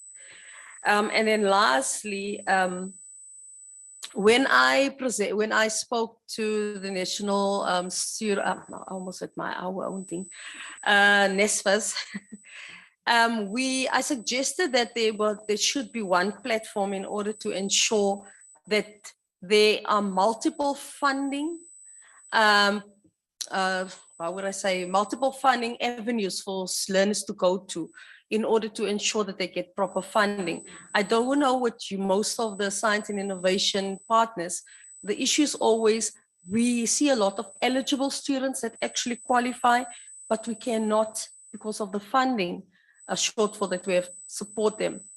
So DSI, I would like to know, would you then also then consider having this one application platform of all the DSI entities for funding? Because when one student is rejected by the National Research Fund, that student should have had the opportunity to apply on one platform to various entities, so that if one rejects, the other one might accept. So it's just an innovative idea that we should consider doing on our platforms instead of working in silos, because I'm picking up that most entities are doing their own thing in a way of a silo thing, and there's no real synergy that exists between the various entities. So Chair, that's all for me. Thank you, Chairperson, and good morning. Yeah, it is still morning still. Good morning to DSI in your entities. I have a number of submissions. I'll start with Tia, Chairperson. I'm also mostly covered by your submissions and Honorable Kings. Thank you for those. The first submission to Tia is on your, I see that there's work that you were doing on increasing your digitalization of the economy, which is great. I mean, we are in the fourth industrial revolution after all. However, I'm yet to, and I think my fellow colleagues would know that I'm very excited about the idea of digitalizing education as well. And I'm not seeing here if there's an appetite to do so, particularly in the tertiary sector. I mean, to broaden, our idea is to broaden access to PSET. And in order for us to work on ways around broadening access, not only to the actual formal learning streams, but to deal with issues of tackling funding issues that we have within institutions, dealing with accommodation issues that the country is currently experiencing, we might want to look at the digitization of that sector too. So is there an appetite? Have you looked around ideas on how that could be done? Where are we? And I'm also very much happy to sit down to brainstorm around ideas to do all of those things. So that's the first thing. The second thing is on your performance. On slide 9 and 12 of your presentations indicate that you perform well, you get a distinction, which is great. However, you've regressed. Your performance since 2018 to your performance last year, there's a regression there, although it's not hectic, but it's there, as mildly as it is. So do you have reasons for why this regression is there? You mentioned in your presentation that you do have your own diagnosis in-house on your regression, but you didn't share the specifics of your diagnosis. So if you can give me a detail to say that in this planned outcome 1 here, this is the hurdle that we had to climb over, and this is how we're going to climb over. That way we have absolute confidence of your efforts to correct and to propel better. That's the second one. The last one, Tia specific, Chair, is I need your, it's just a request for details again. I made this a request for the other entities as well on Wednesday. So when you speak on, for example, on slide 19, when you speak of your industry collaborations, 50 of them, what are those collaborations? That way, when you come back and I have to engage you on how far you are on X collaboration, I know exactly what I'm talking to and able to assist with that level of clarity. If we can get those in submissions in writing in particular, just for the committee, that would be great. And then Sansa, I only have 2 submissions for that. Chair, on your human capital, the makeup, you broke it down nicely. We know how many young people you have, but you in order for us to have a clear understanding of how many years it would take to create a youthful Sansa, we would need to know how many other, apart from the youth, there are. So that's not very clear. So it says there that, so the numbers, I just need you to be clear to say that, okay, you say, let's say 18% are young. Of that 18% who are young, yes, they fall below 35, but then the remaining, the mathematics says it's what, 72%? Yeah, the 1 plus 1. But of that remaining, how many of them fall within middle age? How many of them are actually old people? By the time the others retire, how much vacancies would the department have? Would we have enough room and pool to pull through to replace the succession plan thereof? That's the kind of thinking that I need us to start diving into, to think accordingly. And then the second submission just has to do with the communication around the work that Sansa does. People don't know what Sansa is, number one. Like, what does Sansa do? If people talk about space participation, ordinarily people are excited about what's happening in NASA in America. But for South Africa, it's like, oh, so such exists in South Africa. We don't know that. And it's not necessarily to say that you're not doing something. because there are things that you are doing, you do have initiatives, but your communication around them is quite poor. And if we sitting here as members of this committee and members of parliament don't know what you're doing, South Africans also don't know. Therefore, interest and participation within your entity will also be very poor for the rest of South Africans who want to, or young people who aspire towards taking up space. So yeah, so that's just where I'm at.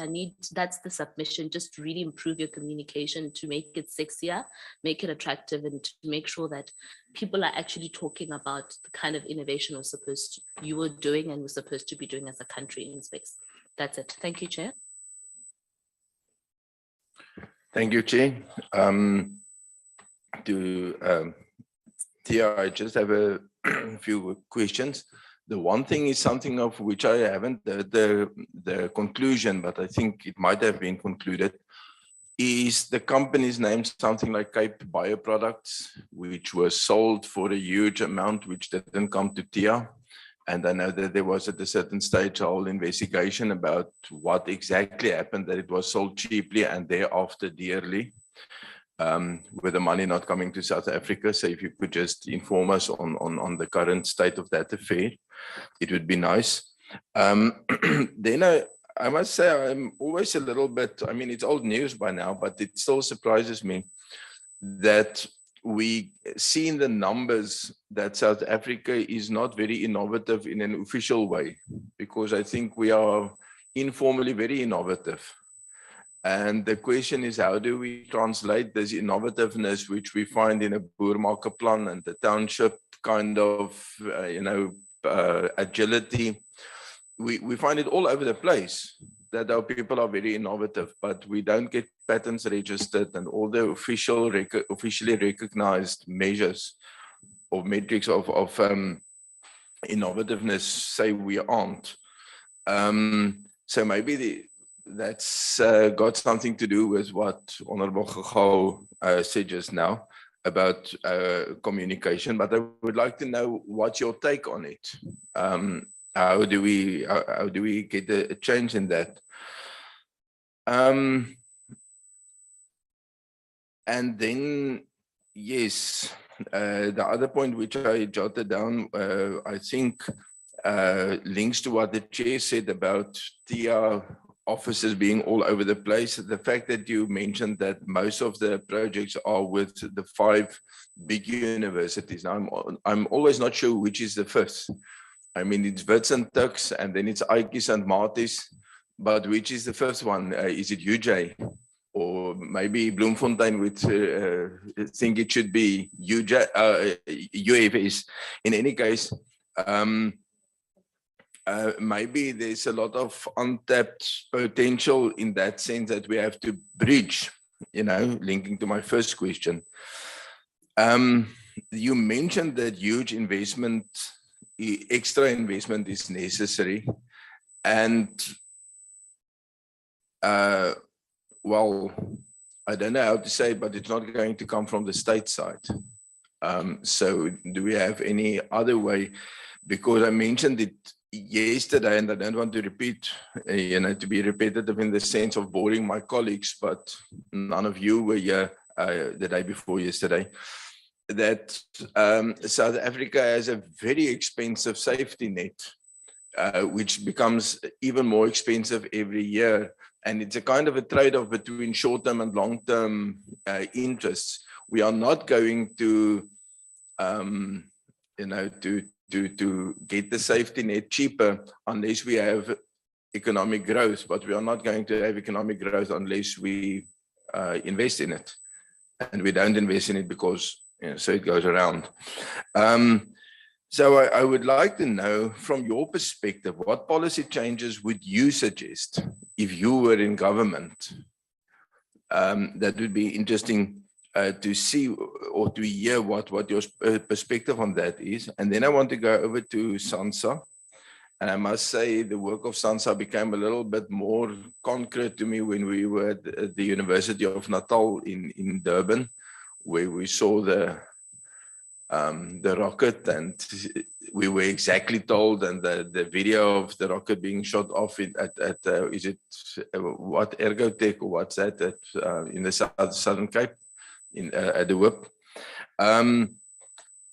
What I would like to know is how does it go with the availability of staff and the retention of staff, because this is quite competitive and a specialized field where it's always a little bit surprising also to me how South Africa could be a developmental donor to countries like the EU and the USA by training first-class specialists and academics and then exporting them.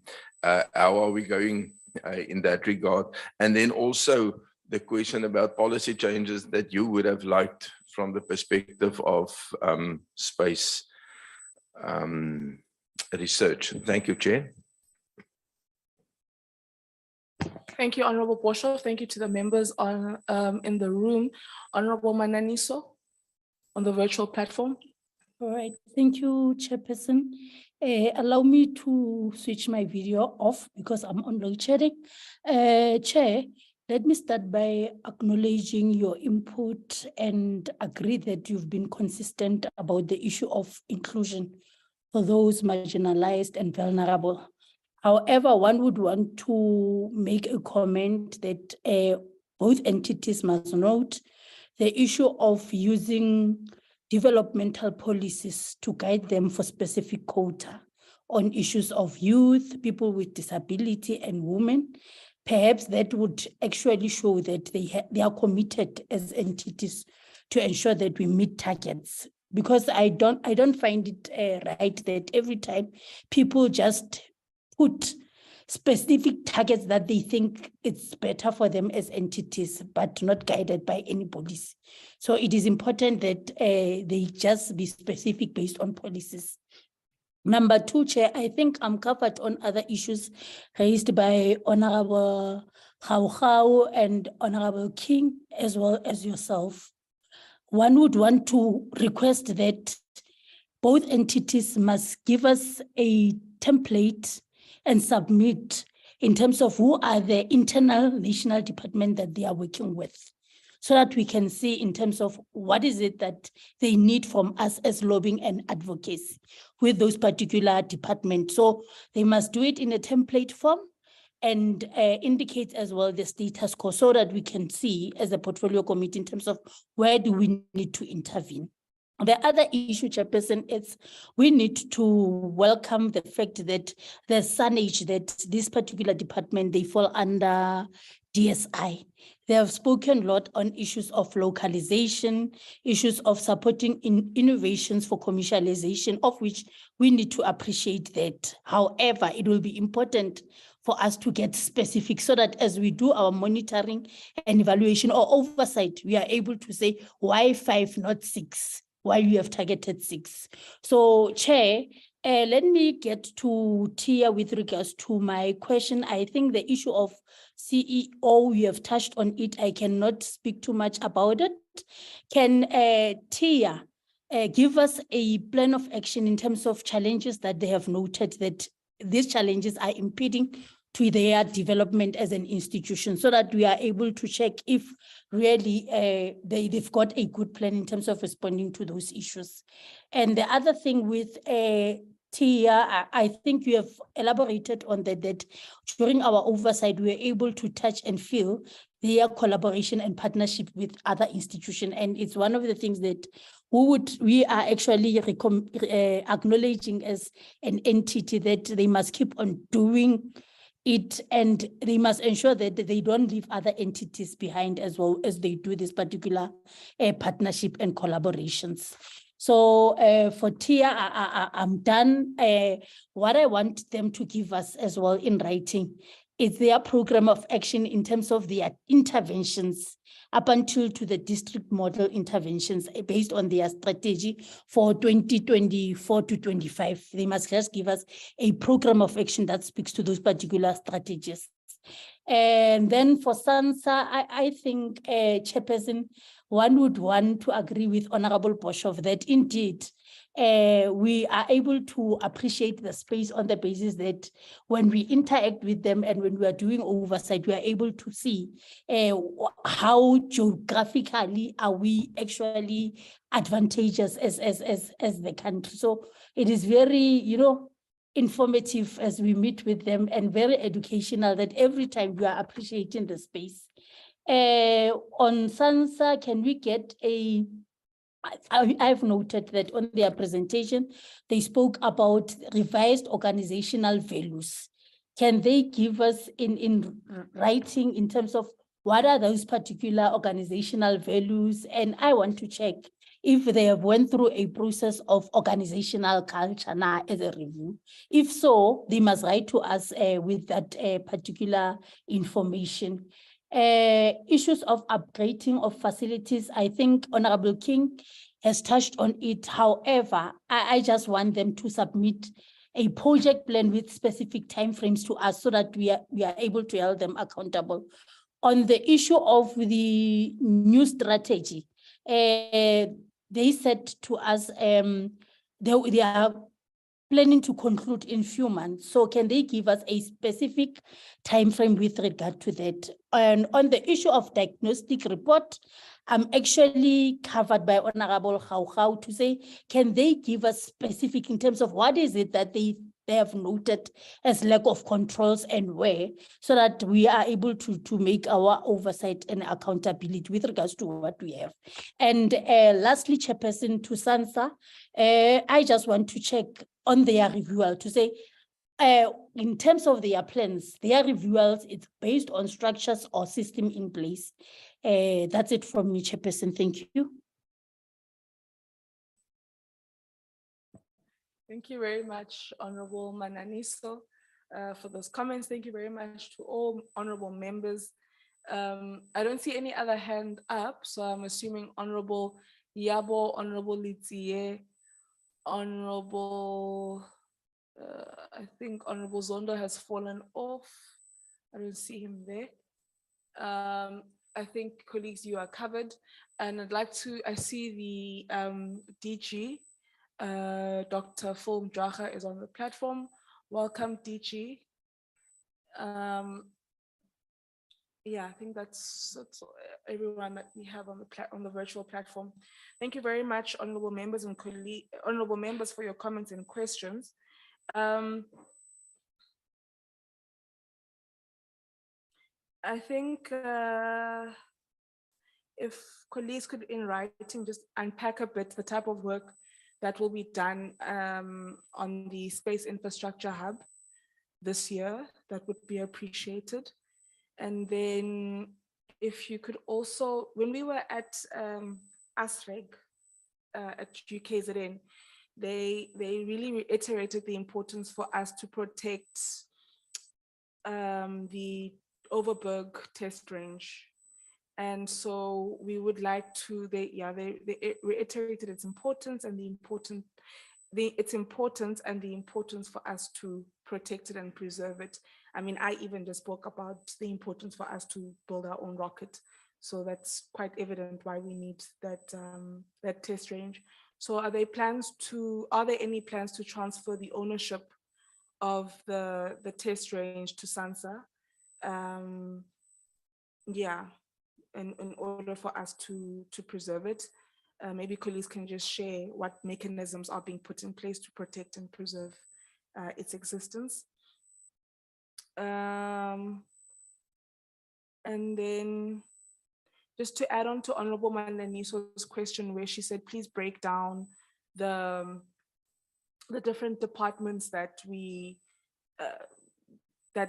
render our services to. Maybe if you could also indicate to us who are the biggest stakeholders in terms of Rand value. I think that's just an emphasis that I would like to make. Otherwise, yeah, that's it, I think. I'd like to suggest that we take responses in this form more like addressing the key issues, just very high level. And then if you can please respond to the detail we've asked for in writing. So I want to say almost like concluding remarks. If I can give 10 minutes to each entity, and then in writing, you can unpack on your responses. We want to reiterate that can the written responses please be submitted to us within the next 7 working days. There's a recurring tendency by colleagues to just not respond. It's problematic and we don't appreciate it. You've been asked questions and you need to respond. Maybe colleagues think we don't read or we forget that we said respond, and no, we haven't forgotten, because that is information we also need to go and speak on your behalf to citizens. What colleagues don't understand, I think, is that Parliament is not only a body that holds you to account, but it's also a mouthpiece for the work that you do. It's so nice when I go to my constituency area or I'm, asked to engage in, these platforms hosted by various government entities, NYTA, and to speak about my department or my departments and the great work that they do, particularly DSI. Recently, the National Youth Development Agency hosted its first Nelson Mandela Youth engagement. And the topic was the future world of work. You can imagine, Mr. Mudau, how Sansa came up so often in such an engagement. But the DSI in its entirety became an integral component of such a discussion. It's nice for me to be able to speak from something I know because you told me what you're doing, or you told me what services are available from our government, from, because people think our government is doing nothing. Shame, go to anlali CEOs, anlali shame, CFOs, you are forever scraping for peanut cents everywhere to try and do something. So do you not want us to speak on your behalf and say the amazing work that you're doing? So please don't look at accounting as only, a process of scrutiny and I don't know what else. It really is an opportunity to share information and use us as Parliament to be your mouthpiece. You don't have big budgets. Here's a free budget. Here's a free communications team for the work that you do. So, and members are not, I've come to learn that members of Parliament are not petty. Honorable Bishop is not going to not speak about the great work that TIA is doing because TIA is an entity of a department that is led by the ANC government. He does not care about that. He is a committed South African who wants to share with other South Africans what great work is being done in South Africa. So across political parties, you will see how members, when great work is being done, they'll say great work is being done. So so please do share, please do respond to us within the next 7 working days. I'm going to hand over to Tia first to make its 10-minute response, and then everything else will come in writing. And then I'll hand over to Sansa, and then I'll come to you, Mamkuku. I don't know if DG would also want to say something on the platform, so we'll check in after yourself. Over to you. Thank you very much, Chair, for the opportunity to respond to the issues that have been raised by the honorable members. Like I said earlier, we're always very encouraged appearing, and I'm speaking as a member of the board that has been on the board for about 5 years. Very encouraged every time we appear in front of this committee because of the guidance that we enjoy. And I agree, Chair, it is the service of the nation. I think we all are here primarily in order to achieve that. Chair, the first point regarding the role of the CEO, I know initially you had addressed that to the shareholder, so the shareholder is here, and perhaps I can do some follow-up issues in relation to that. I'm happy to speak on behalf of the board on that issue once the shareholders address that. Chair, you challenged us in terms of the focusing on the key burning points. And I hope that honorable members, it doesn't come across that we're just cherry picking in terms of responses. Chair, I would like to emphasize or rather to agree with you, in terms of how we as entities need to stretch ourselves. I think it really goes without saying that it's important that the targets talk to that. And I think the aspect of people with disabilities, I think we have a challenge as a nation to come to the party on that.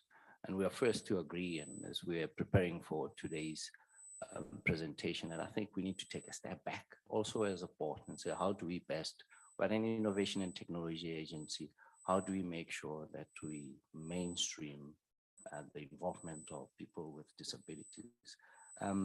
Chair, the slide 13 that you spoke about, I think we're not surprised that you were able to pick on that. The summary of that point was that we are out of the 500 activities that, or rather, the relationships we have with the different entities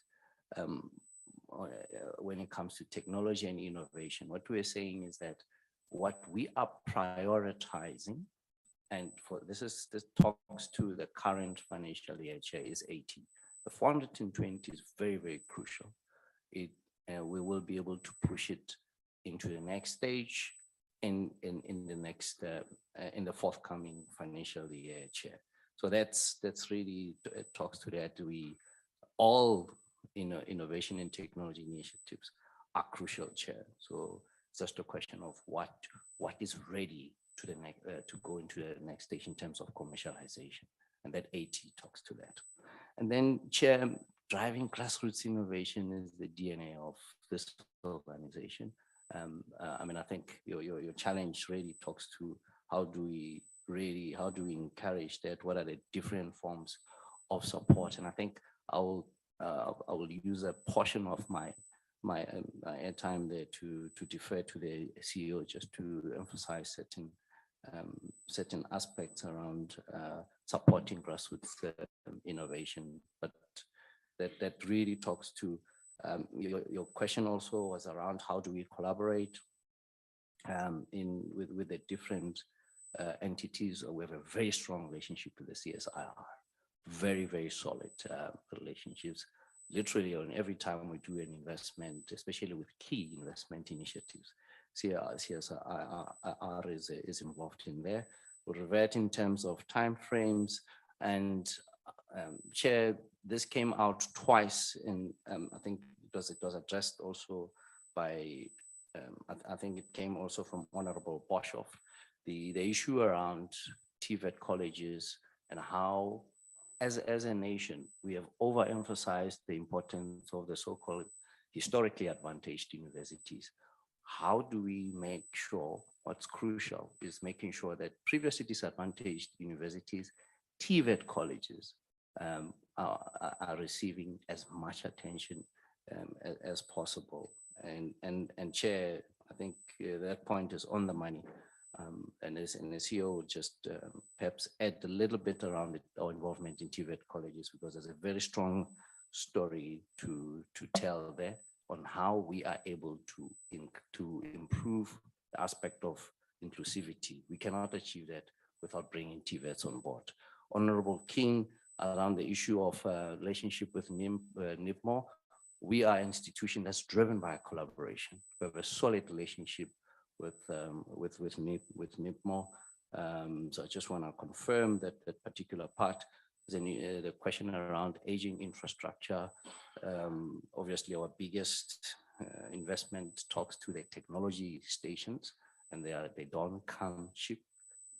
So it's actually a very telling point with regards to what happens in that regard. I think when it comes to load shedding, we cannot overemphasize the impact of that disruption. In my other role, Chair, I sit on the SARS Audit and Risk Committee, And we have made an assessment there that cost the nation so far about 50 billion rands in terms of disruption in GDP disruption so far.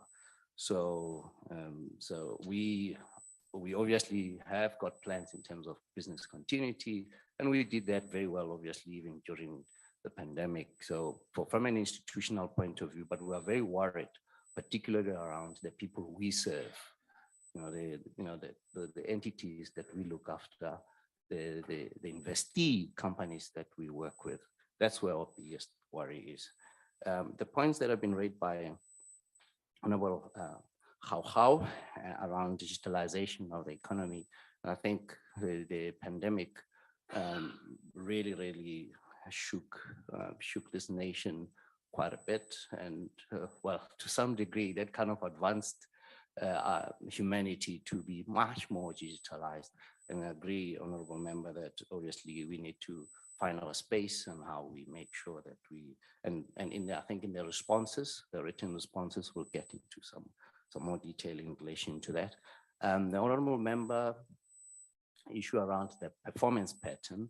If you look statistically, our performance for the last, if you go back 4 years, the performance is actually being statistically, it's been flat. So there was a dip in 1 year that brought us to, it's been flat roughly at around 90% statistically. There was a dip that brought us down to 86%. But you'll see also the CEO was also saying that we will obviously give an explanation in writing what caused the dip, but you'll be delighted also to see as a committee when we come back, we have shot up quite a bit, as well. It was very, there was a particular explanation in relation to that particular dip. Industry collaborations, we've spoken about that, how essential that is. The points raised by Honorable Bishop, Kappa Biosystems, and I know that the committee actually, my apologies to Honorable Bishop, because we actually should make it a standard issue coming to the committee because it comes up every time. We are taking steps as a board to recover. So essentially, we will give a detailed report with regards to that. So basically, TIA sold a stake to a private entity at the value which was 10% what TIA was supposed to get. So instead of getting $40 million, we got $4 million. So essentially, we are suing for the difference. And we believe that we're receiving very solid legal advice, and we are taking all the legal steps in order to be able to retrieve the money. The stage of where things are at the moment is arbitration, and we think we have a very strong case to recover the public money. At a time, this is something that happened quite a number of years, almost a decade ago, but we believe that it's something that as a board, it's prudent that we bring those funds to the table. The issue around the different universities, we'll put it in writing. What we define as previously advantaged was previously disadvantaged. I think we'll just do that. And that's correct, Honorable Member, around the shortfall of money. What is it that we're going to do in order to, it's important that we believe that the answers lie in how we collaborate, public to public, public to private sector. That's really at the essence. And the shareholder is here. We are not going to talk about the policy changes matters. We are guided by the shareholder, and everything we do comes from the shareholder perspective in terms of policy. If there are any issues, obviously the DG and the DDGs are here. Honorable Mananiso, just in terms of development of policies and targets, I think that we'll put that in writing, as well as the challenge around the templates that you are referring to. As I said, the CEO matter, the shareholder is here. In relation to that, I'm happy to do a follow-up response on behalf of the board, as I had indicated. The district model, we have responded around it before. We're happy to do that around the implementation plan. I see this ACO is nodding as well to agree to that. And indeed, collaboration is key, Honorable Mananiso, around how we do our work, and it's quite crucial that we do that. Chair, just with maybe literally a minute or two, just to hand over to ACO on some of the specific matters that I have referred to earlier. ACO. Thanks.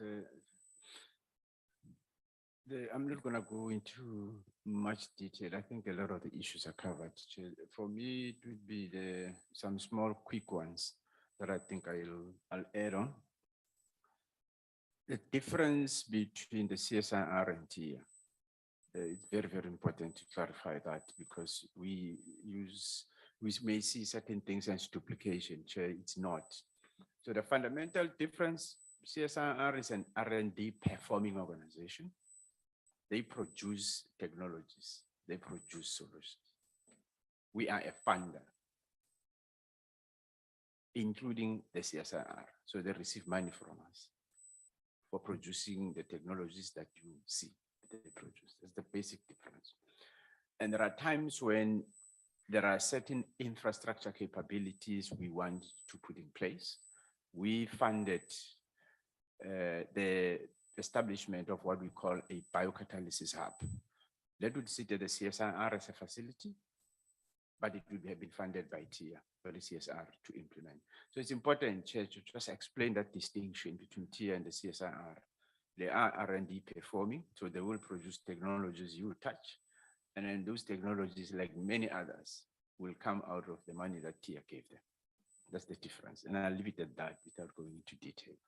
And so, Chair, this thing speaks to one thing about TIA. And I don't forget what the DG said to us at a certain point when we spoke. It's good, I see it on the screen. He said, one of the things why TIA sometimes is not so well known and not so well acknowledged is because we are responsible for lifting the people who lift the trophy. Because we are the underdogs who just give the money. We are never seen because those that produce the solutions are the ones that are seen up there. And we always have a very difficult challenge of saying, oh guys, it is actually our money and so on. So it's important to say that about TIA. So from a marketing and communications point of view, just to bring awareness about TIA, our successes and so on. Our successes are always told and shown by the technologies produced. And I think I'll leave it at that. So I think that was the only one really that I thought I should respond to. Maybe the spatial footprint question in terms of how are we expanding to other provinces. There is a model that we're trying to adopt, not trying, I think it's something that we're working on.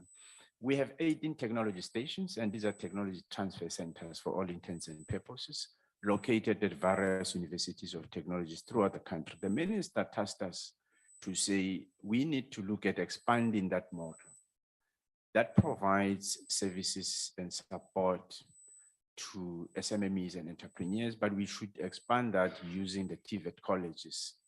And so TVET colleges are at least all over the country because those technology stations are limited just in terms of their spread.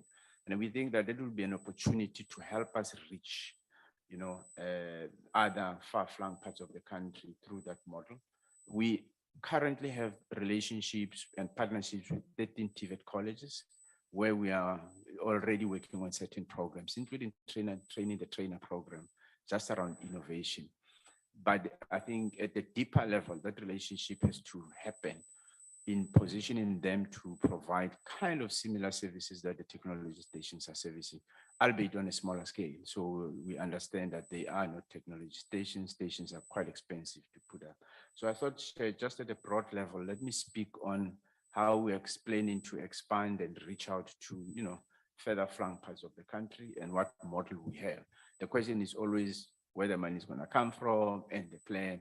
And of course, we are working on that. The board, we presented a draft kind of initial plan to the board, and it's something that we're going to be taking up. And we have to go out and find the money. Bet on mine. We don't have the money up front.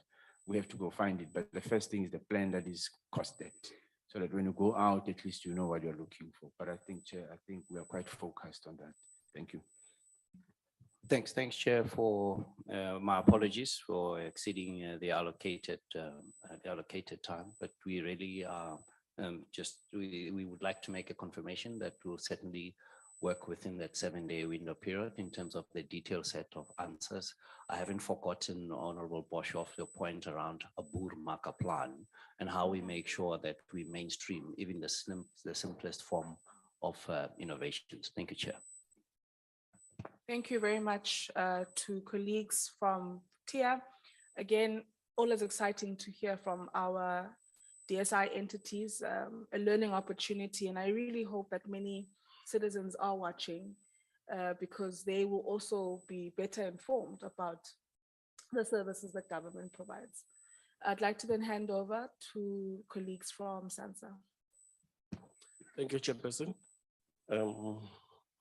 I would like to handle some of the questions. Obviously, we recorded 30 questions from our side, so we're not going to go through all of them, but just key ones that I think you requested that we look into.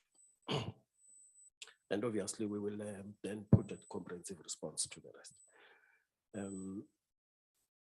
I will also share some of the answers with my colleagues, especially the CEO. The one on the protection of the overbed test range for space launch. The question is there a plan to protect that? First of all, I must state that there's no plan to transfer the capability from DENA because it is actually used by the military for missile testing. And therefore, it doesn't make sense to put it over to Sansa. However, as the space sector, we have an interest in there. And there's been discussion between Sansa and DENEL on how to ensure that the facility doesn't go. Essentially, the challenge that is the Chair is lack of operational funding to maintain the facility. And that's where over the test range came to us, to Sansa, and said, we see the space launch capability activities are increasing. Is there something that Sansa can do to assist with keeping the operations going there?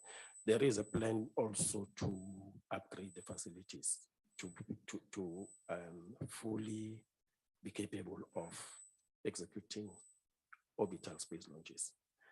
And Sansa is working on that with the DSI, of course. I would also like to then give Mr. Mdau the issue on the space infrastructure hub in terms of the work to be done in this year. And then I'll then look at the other issues. Thank you, Chair. We are in the process of finalizing the space infrastructure hub implementation plan. As requested, we would be in a position to share with you once that plan has been approved by the DSI. Thank you.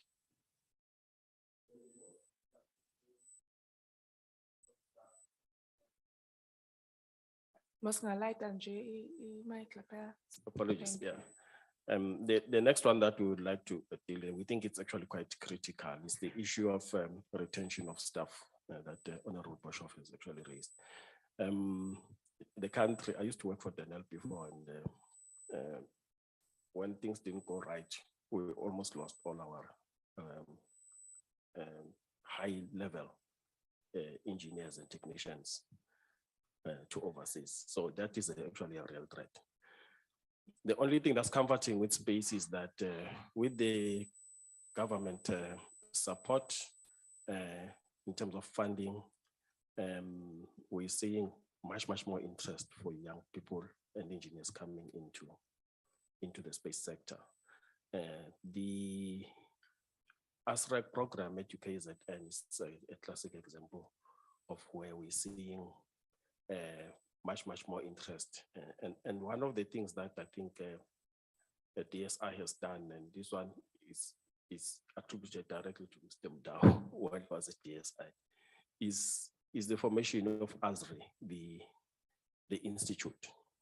So those graduates, when they graduate, they actually get transferred into the institute and they do real work.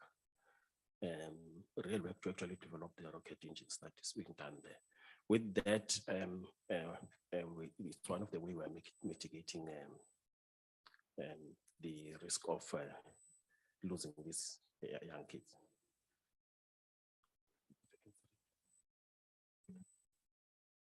On the vacancy rate, we've noted the concern raised. You would have noted that the highest vacancy rate there is within the Earth Observation Directorate, which over the years we've had some challenges on leadership, and we're working very hard internally to stabilize that directorate. Should I touch on the load shedding? Yes. On the load shedding, this is a serious threat, particularly for our two sites. In Hermanus, the Space Weather Center, as well as in Hartebeespoort, the space operations, which are 24/7 sites. And currently we're spending over 1.2 million per month on diesel. The other biggest risk is the failure rate of some of these sensitive equipment, which is a huge threat and a risk to our operations. Thank you, Chair. Thank you. Chair, the last two issues I'd like to deal with is the issue of the former acting CEO, as you actually requested and requesting the board to account there. All I can do, Chair, is actually give you facts around that issue, is that when it came to the realization that the implemented organizational structure was done illegally, because in terms of the Sansa Act, all the approvals were not obtained. It so happened that her position, which she was occupying at that time, was part of that new structure. And we were instructed to actually maintain the currently approved structure. Because of that, she became redundant. That is exactly the facts that actually happened, Chair. With regards to the investigation that the board is actually conducting, fortunately, the appointed chairperson of that investigating committee sitting here gave her the chance to allocate to give it. But all I can say is that we are happy to make that report available. Yes.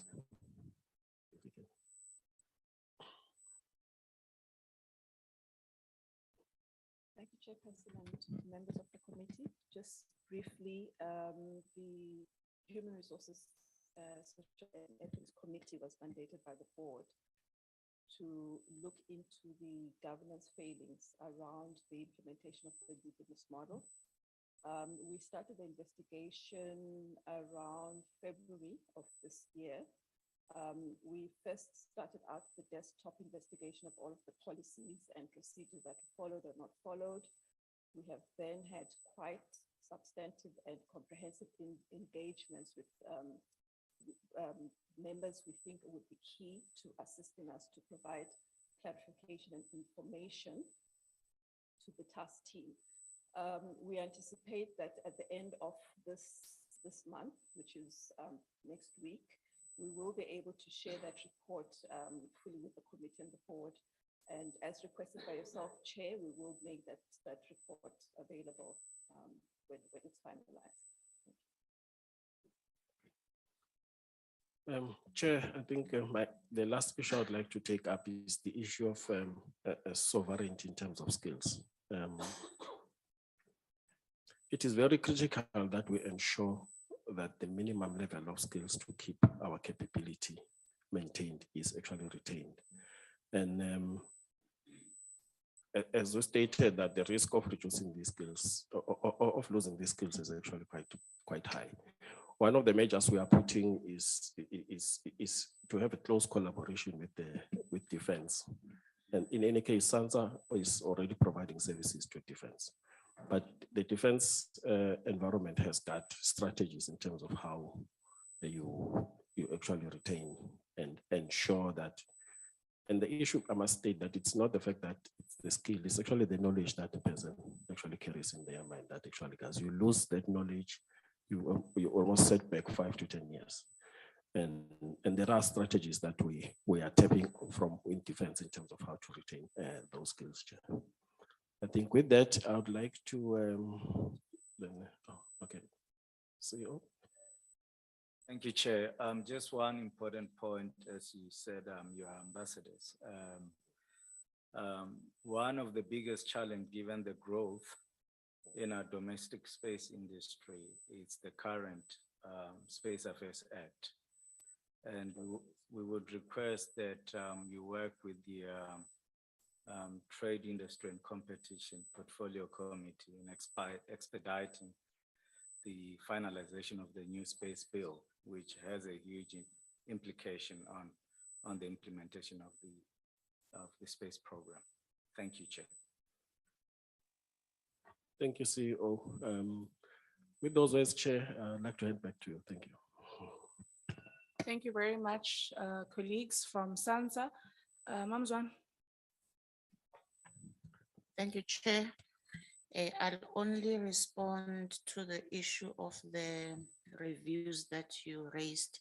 The rest, I think we will try together with the matters raised on Wednesday, group them, and then respond to the matters that are applicable to us as the department, and then those that are entity specific, which we are responsible for. Okay. In terms of the review, it depends on where it's commissioned from.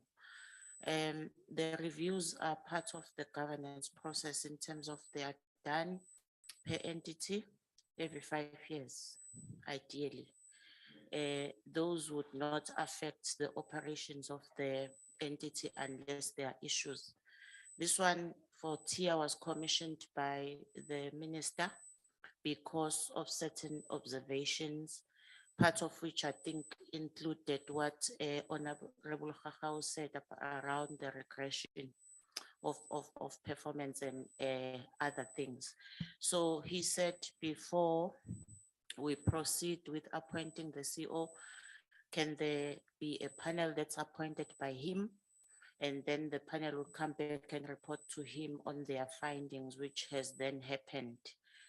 The report has then been handed over to the board, but then we've also received a response from TIA. We now need to sit together with the TIA colleagues and the minister to then finalize on the recommendations. However, probably it's also important to mention that the delay for the appointment of the CEO was that the review perhaps will indicate what kind of leadership is required for TIA, including the board members. The minister did not appoint a full board to make sure that at some point when the review is finalized, we would appoint further members to augment whatever skills that would be required as per the recommendations of the review. So that is the difference, Chair, between the two. Hence, the other entities are able to continue, but this one was a ministerial review that was commissioned by the minister. Thanks, Chair. I'm not sure if the DG would want to add anything. DG Mdwaga, we see you're on the platform. Is there anything else that you would like to add? No, thanks, Chair, except the sentiment that you raised around written responses being submitted to the committee. This is a relationship we value very, very much. So if there is that concern by yourself, we will work with the entities to make sure that you do get those in the next 7 days. Thanks very much. Thank you very much, DG. Thank you very much, DDG Zwane. Thank you very much to the chairs and CEOs of both TIA and Sansa. there could be questions that members have that are, could be follow-up questions that could be follow-up questions that we will put together and submit to yourselves, hopefully before you respond, so that you can respond all at once. You see what Mr. Mudau did there is what DG we always appreciate, is to say, you must tell us as a committee where there are areas where we can assist, or areas that is hindering you from doing your work. And so when Mr. Mudau says, please look into that particular bill, I don't think there's anything problematic in that. So Mr. Ramasi, how about are there any policies that are hindering your work? You can't leave it to DDG's one. Bagupi mali, bagupi guidance, but you're the one that is responsible for implementation. So it's well within, I think, your rights to say, we think there's a policy shortage or shortfall here and there. If it was to be changed, it will really enable us to be more effective in our work. So I think as Parliament, it's also our responsibility to protect you. So please feel free to share, as Honorable Boshoff, I think, had requested. And then I think if I were to just, if Sansa in writing could just indicate, you speak about ensuring that the agency, you want to work towards increasing the agency's competitiveness globally, continentally. If you can just make us understand the budget and how far can you go and what you would need to, I believe in us becoming very competitive. I've got big dreams for what Sansa can be doing. When Honorable Khachau said kids know NASA, they don't know Sansa, it's very true. And Mr. Mudau, how I feel about this. It's so annoying when you walk in the public and you see South Africans wearing NASA hoodies, t-shirts, caps, everything. And you think, and every time I see that, I'm always like, do they know that we also have Sansa? And I know the acting CEO, her views were that we need to do something amazing first before we put our brand out there. I think we must put the brand out there so that the kids can want to be part of, they can say, oh, South Africa has a NASA equivalent. Oh my God, I want to study. I want to be an astronaut for South Africa, whatever. They'll probably be the ones who, I asked when I was representing or leading the delegation last year at some convention in Paris where I met Mr. Mudau. I said, is there a spaceship? Does a spaceship exist? And then colleagues said, don't say that. Don't say that. Don't say, is there a spaceship? But it's fine if the kids in our country think there's a spaceship. Allow them to think it's a spaceship. They'll understand later that no, it's a rocket and you'll punch their bubble or burst their bubble. But it's fine. Let them dream that big and believe that with we can put a South African flag on a spaceship and represent the country in space. Let them think that far, because then they'll want to go and study that maths and science that they are scared of at school. They will want to go and do that mechanical engineering and astronomics or whatever, all those studies in varsity. They won't be scared of it because they'll understand ultimately we're trying to get to space. So I really think it's important that we work with the Department of Sports, Arts and Culture, see how we can get such information into, comics, into whatever content goes into our schools. I think, it's something that we really can't take for granted. Honorable Boshoff spoke very passionately yesterday about the role of the CSIR. I think my passion lies within the role of Sansa today. But thank you so much, colleagues, for your time. We're going to take a body break. I just want to alert us that we're most probably going to conclude our work at 2.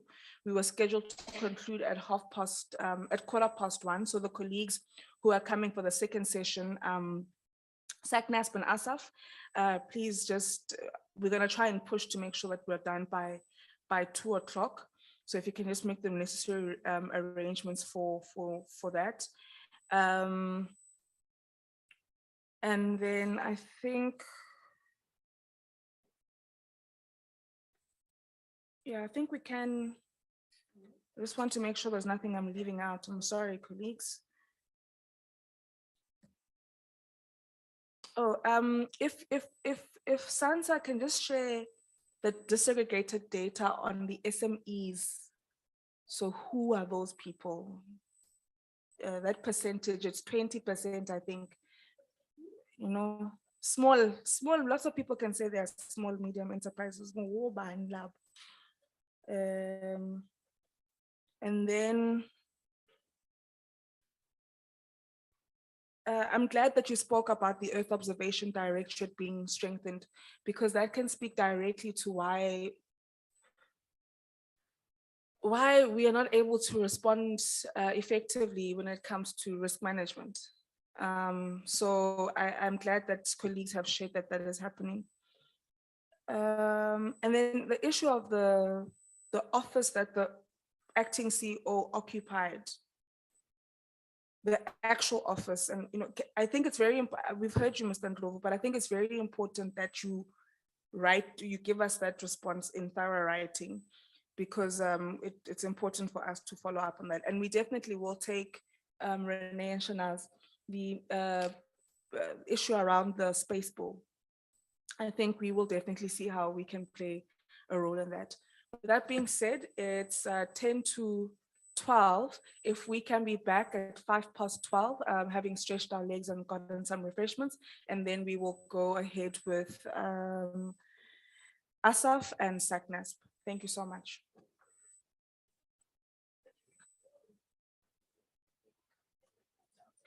Yeah.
receive the annual performance plans for ASSAf and Sacnasp.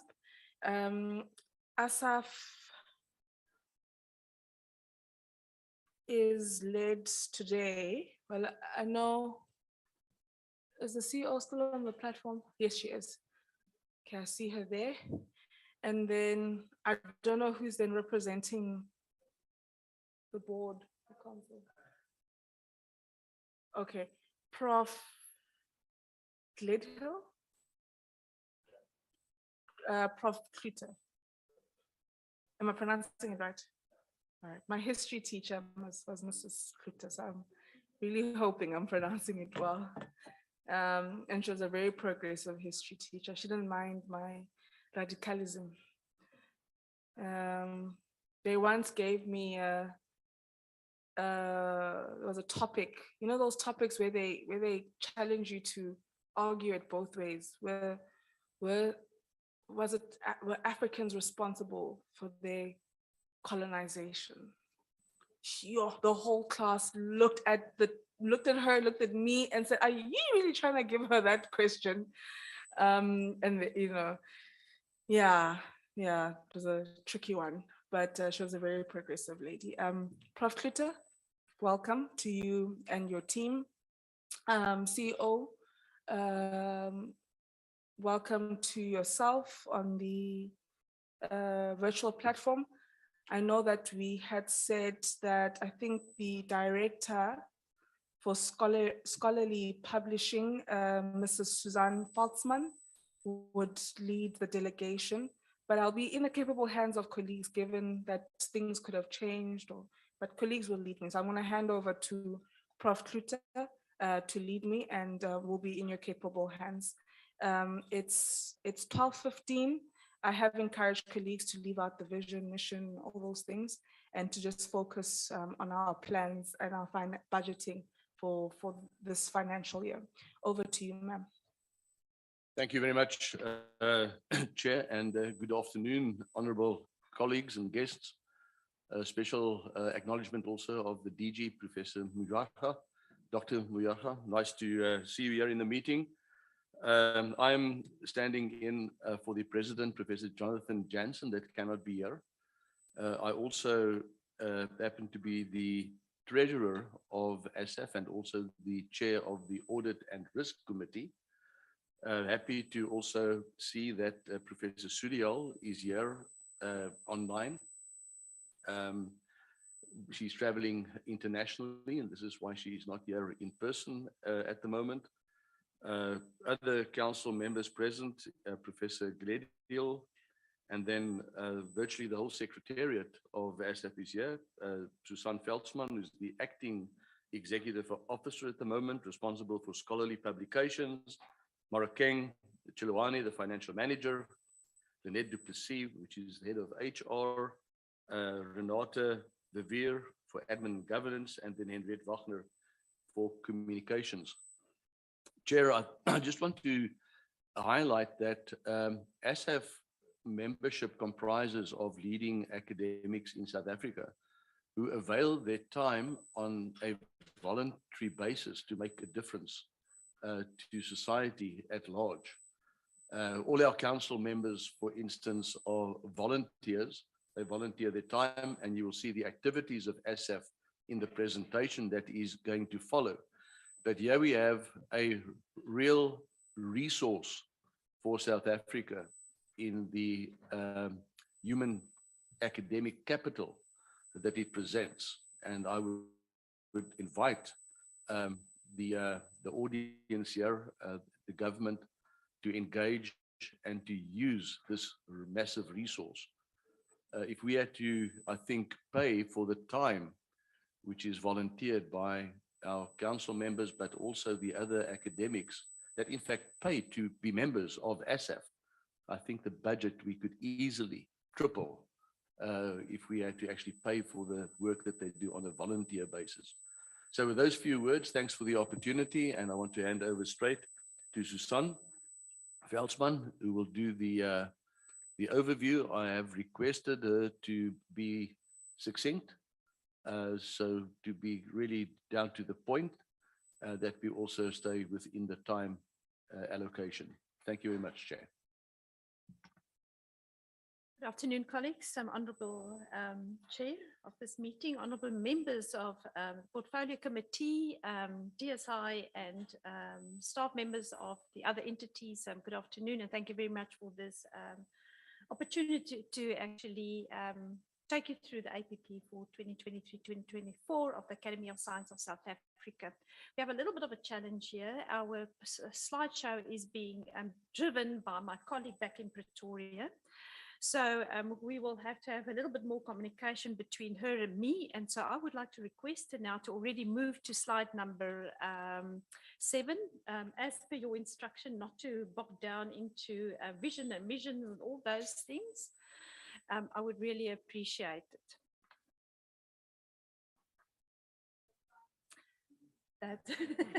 That's right.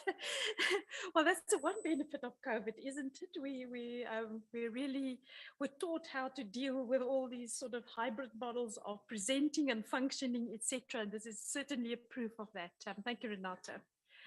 I do really want to just stop for a moment at the ASSAf goals. I think it's very important. We are a very different organization of the two previous organizations, TIA and Sansa, and even Sacnasp. We're quite unique, and I think I just want to stress it by going through our ASSAf goals per se. So one of our goals is actually to recognize and reward of excellence, promotion of innovation and scholarly activity, and the promotion of effective evidence-based scientific advice. And that's a very important aspect of the work we do. The promotion of public interest and awareness of science and science education. And I will pause a little bit on this point, down in my PowerPoint slide. This is very important, just making sort of science more palatable for the public at large. Whichever way you define public, meaning businesses, governmental officials, and all those. So, but we'll pause in that aspect just a little bit later on. And then, of course, the promotion of national, regional, and international linkages, which I will also expand on a little bit later. So if we look at the situation of ASSAf, I will not actually go through the council as it stands. I think very important, which you've noticed this morning, that Professor Jonathan Jansen is our president with our executive officer. And I'm grateful to her joining from the States. So I don't even want to ask what is the time there. It must be something between midnight and early morning, just to give us support to this meeting as such. Thank you very much, Professor Sudial. And then, of course, the council members as we've introduced to you. I just want to go to the next slide, which is then, sorry, Renata, just pause there, the performance environment. I think that is important where our focuses are in going forward in our next APP. And that is to increase our membership engagement. We find that our membership, there's only some members that actually contribute towards the work of ASSAf on a regular basis. So we have to find ways to actually include all 650 plus members of ours to be involved in the work of ASSAf, because there's much to do. We also need to become more focused and on objective and trustworthy evidence-based research, addressing national and global priorities using the unique status of the Academy. You will see when I unpack the different programs that we're trying to focus on the challenges of South Africa. And we also have a sort of a Pan-African focus where we try and expand our work across at least the SADC countries, if not the continent as a whole, and then internationally as well. And then harnessing advocacy strategies on behalf of scientists and raising the profile of science in policy making. I think during COVID-19, it was evident the role that scientists could play in making decisions and making policies during that particular time. And I think that's the example that we should harness and take forward, and creating an enabling working environment.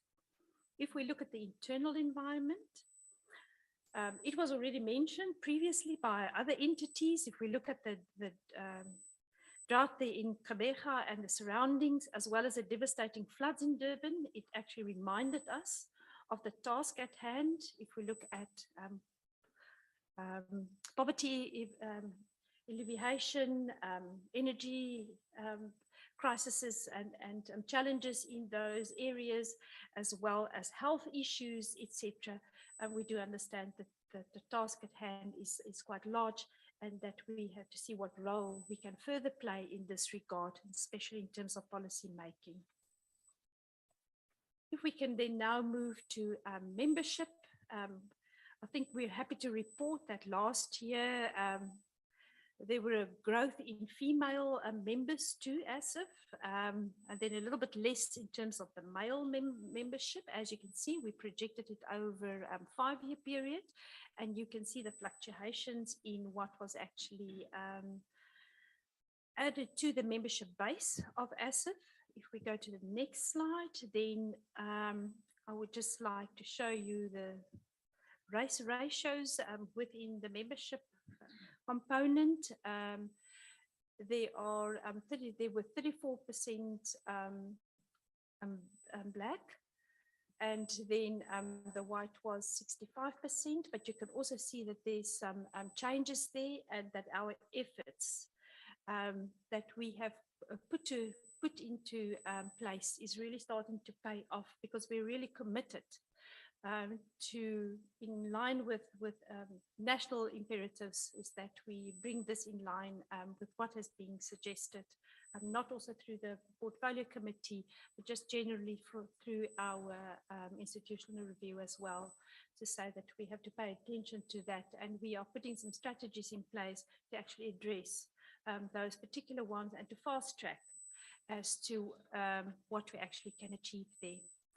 If we look at ASSAf membership by institution, you will see this long tail of membership, and right on your right-hand side, there you have the last part of the tail, very small representativity of what we call the historical disadvantaged institutions. ASSAf has a strategy in place right now, where we embark on some road shows, and we actually go to these institutions, of which the University of Limpopo was one of our first institutions visiting, and with the next one, University of Venda, and then just going down that particular line to ensure that we do showcase the work of ASSAf and try and encourage members of those institutions to actually join us.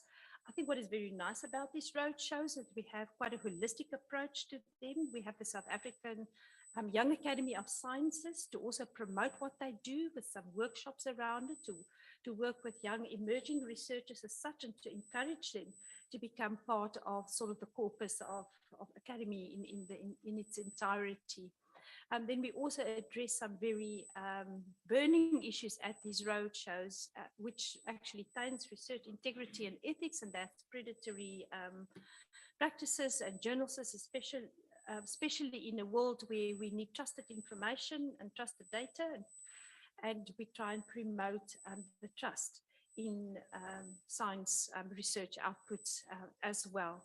If we look very quickly then at the ASSAf membership by discipline, you can see, and we have unpacked that also for the benefit of the portfolio committee, as to how many members we have in the different broad subject fields as such.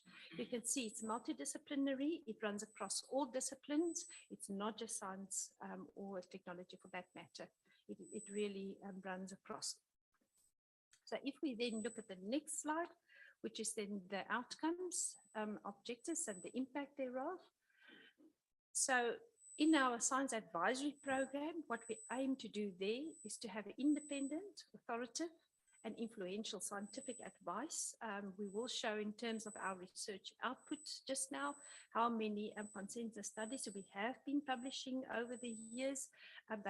Some of them have been quite impact and valuable in the sector. And it has really changed policies in those regard. If we think about our PhD study that we did, the humanities study, the scholarly publishing study, it influenced policy as such, and it was changed according to the recommendations of those particular reports. So the impact there is that we have to create greater agility with respect to response to societal challenges. I think we have to be much more critical and to pick on those issues that is challenging for us. And what we also did in this particular table was to align it with the DSI outcomes and the MTSF priorities, etc. All our work is sort of embedded and sort of linked towards not only the white paper, the National Development Plan, and now the decadal plan that has been released. So we tie in very strongly and very specifically to those three sort of landmark and important policy documents. Then in terms of the scholarly publishing program, that is under our outcome of mobilizing knowledge, and that is to strengthen interaction and access to ASSAf knowledge resources, but also to improve ability for researchers, research users to access and to exploit research. ASSAf is also one of the biggest open science, open access advocacists. We assist the DSI also in rolling out their main remit in terms of open science, and we play quite a vital role there, not only on program level, but also in terms of our executive management and participating on national initiatives, etc. in that regard. The liaison program is then responsible to facilitate partnerships, and we will unpack the partnerships part a little bit later. And then in terms of all the programs, and this runs right across all our programs, it's a very integrated strategic focus of ours, and that is namely science engagement to promote public interest and awareness of science, science education, and the value of science in growing the knowledge economy.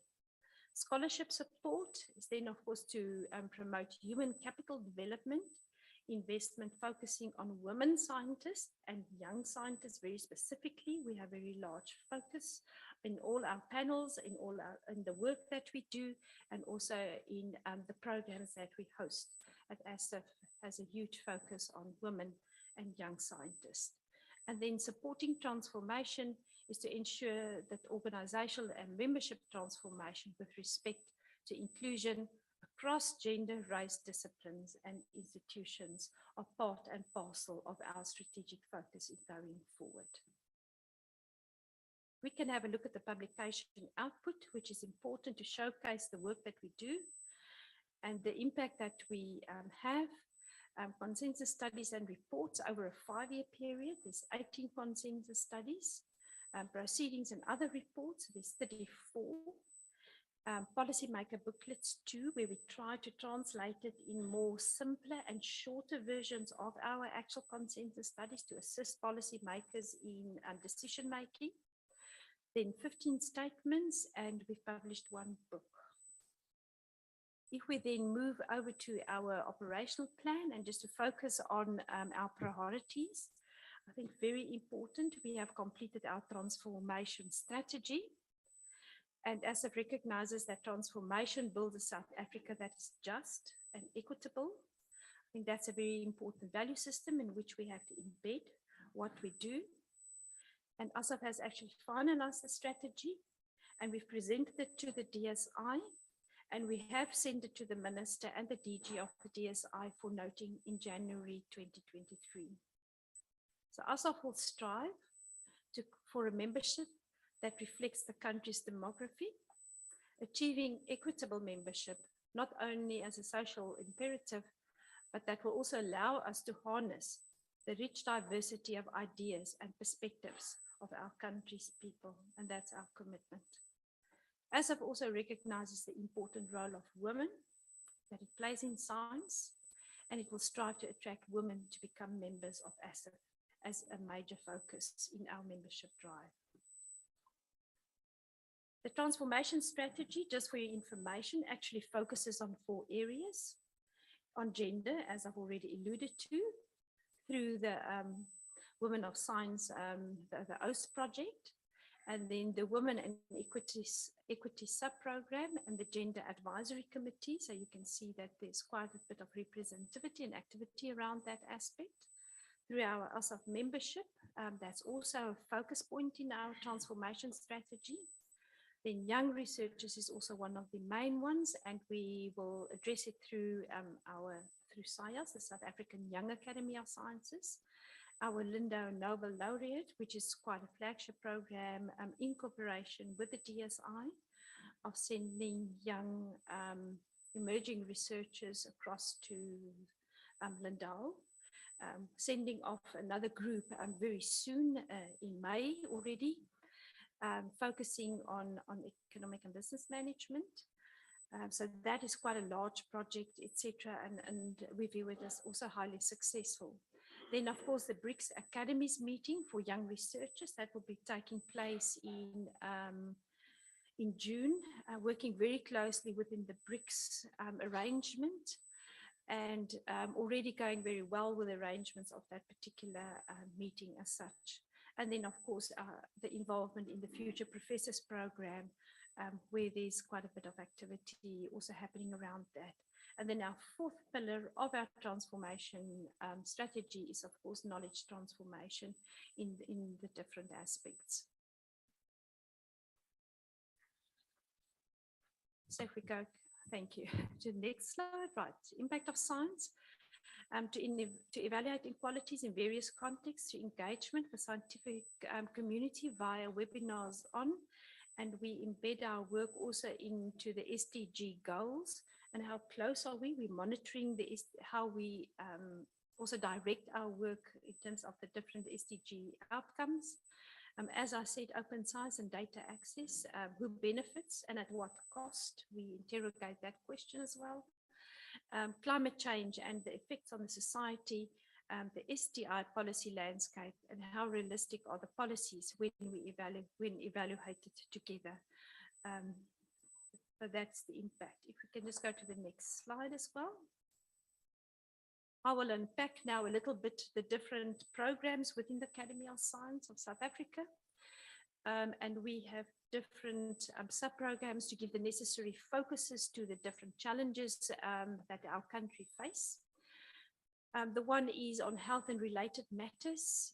Currently, there are 2 consensus studies in progress. The one is on ethical, legal, and social issues related to gene therapy, South African perspective, and the second consensus study is on the challenges of good governance and management in the South African health system. And both of them are very well on their way, and we will make great progress in this coming year. And of course, the third one, which is very important, which stresses a very important focus and imperative again of government, and that's One Health. Of course, this will be substantiated and sort of assisted to broaden and to create a bigger understanding in the publics of the work we do through webinars and seminars, and to envisage workshops as such. Then the next one is then biosafety and biosecurity. There's one consensus study, the state of laboratory biosafety and biosecurity in the SADC region. If we can go to the next slide, please. Environment and energy. There is a consensus study there regarding research, development, and innovation of peaceful uses of nuclear technologies in South Africa. We have actually completed that particular one, but it has to follow a process of approval within the DSI and other important stakeholders in this particular field. Global change, that's also another study being envisaged, and then supported by webinars and seminars. Just transition. So we have created a forum on the just transition in South Africa, and that not only pertains to members of ASSAf, it's really quite a wide spectrum of publics that participate in this discussion and this forum.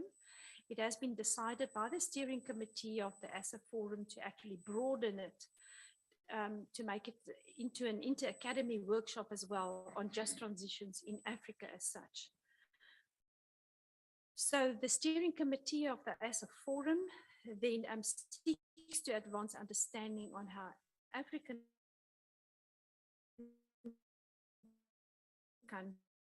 this collaboration as well with other academies in South Africa.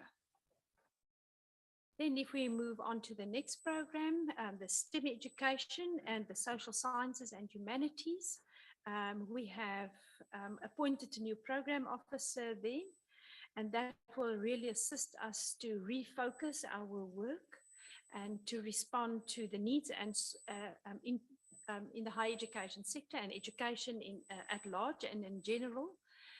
So the steering committees of both these fields have been established, and we're looking forward for them to now start their work as such. We will host a ASSAf annual humanities lecture under this, under the social sciences and humanities steering committee. So I think what is important and what we're looking forward to is the International Human Rights Network of Academies and Scholarly Societies IHRN. That will be the 14th biennial meeting, and we are co-hosting with them in South Africa. That will happen in the first half of this particular year. So that's also well on its way, inviting international representatives as well as speakers and expertise to that particular meeting. The second one is that we will engage the SON community in Kimberley to discuss co-creation of projects as well as storage and secondary use of samples and data. And that is also in terms of open science. And what do we do there? What is our responsibility towards data collected, permissions, ethics, etc. So that will be quite a benchmark activity, I also think, for sharing data and going forward, and not only sharing data within South Africa, but sharing data in Africa and specifically internationally as well. And this is a very sensitive community, and maybe we can have a landmark study and best practices around that to advise, especially if we also get to indigenous knowledge systems. This will also set as an example what can be done when you work in sensitive and vulnerable communities at large. Then if we can just have a look at the ASSAf special public lectures. Thank you. So we have actually quite a couple. We have the presidential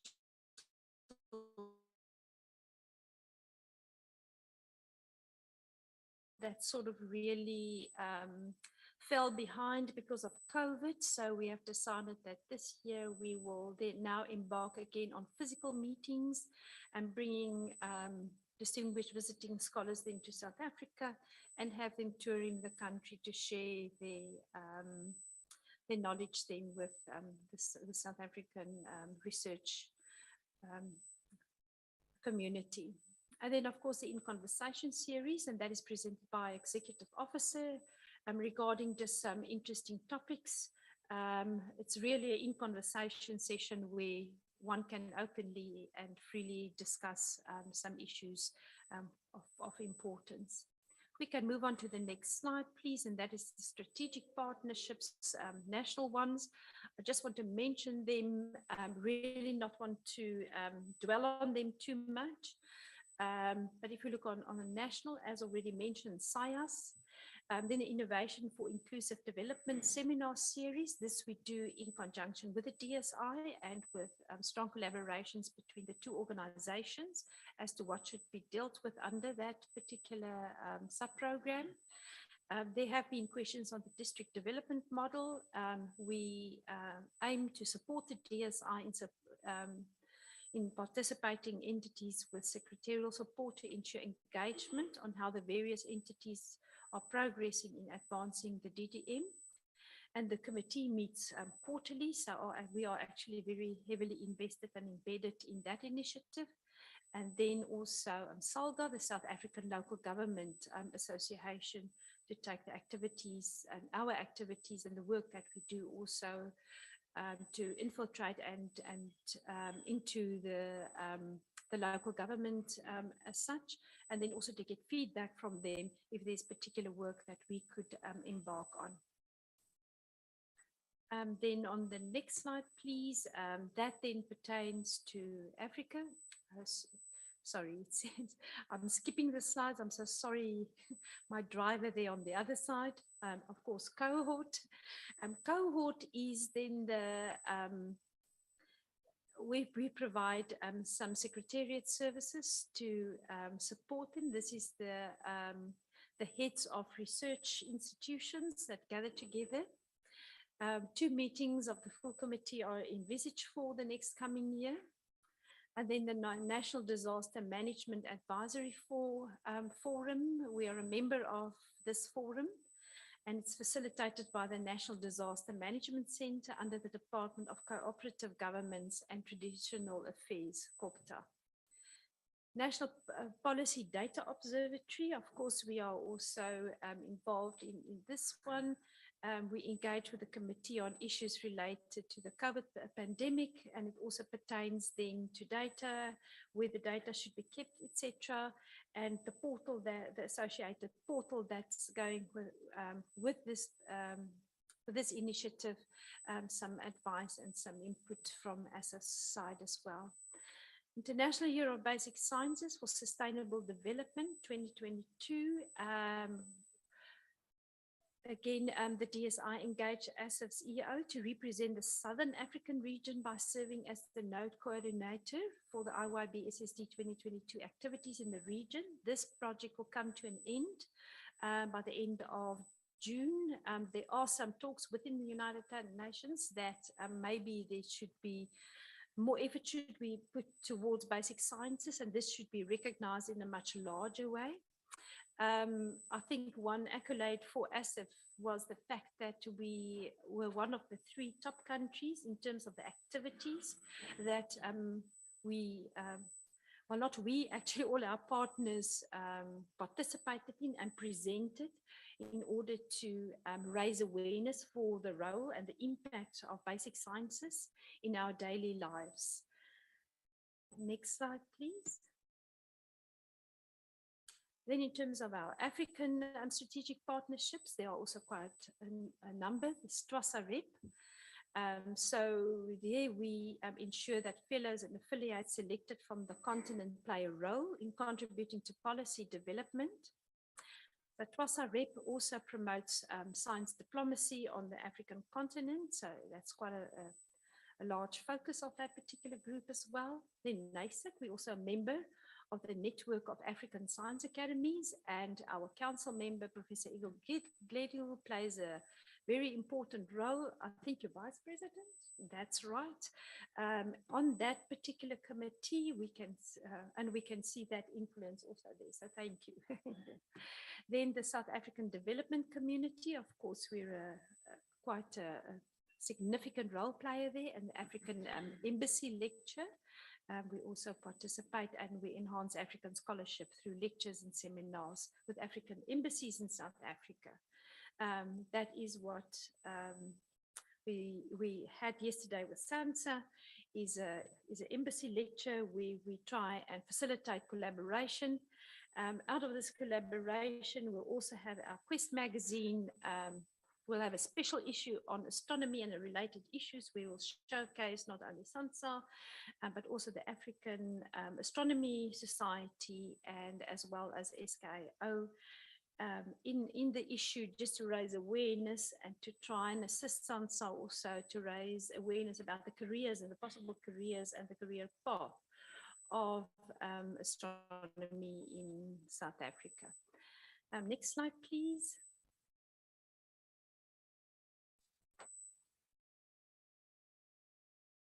International. Thank you. So there we have the Inter-Academy Partnership, the BRICS Academies Network, Science 20, there's 20 countries, and then the South African Academia in Diaspora. So those are our strategic partnerships. If I can then move forward to the next slide, which is science engagement and communication. That pertains into scholarly publishing. We publish the South African Journal of Science, which is a scholarly one.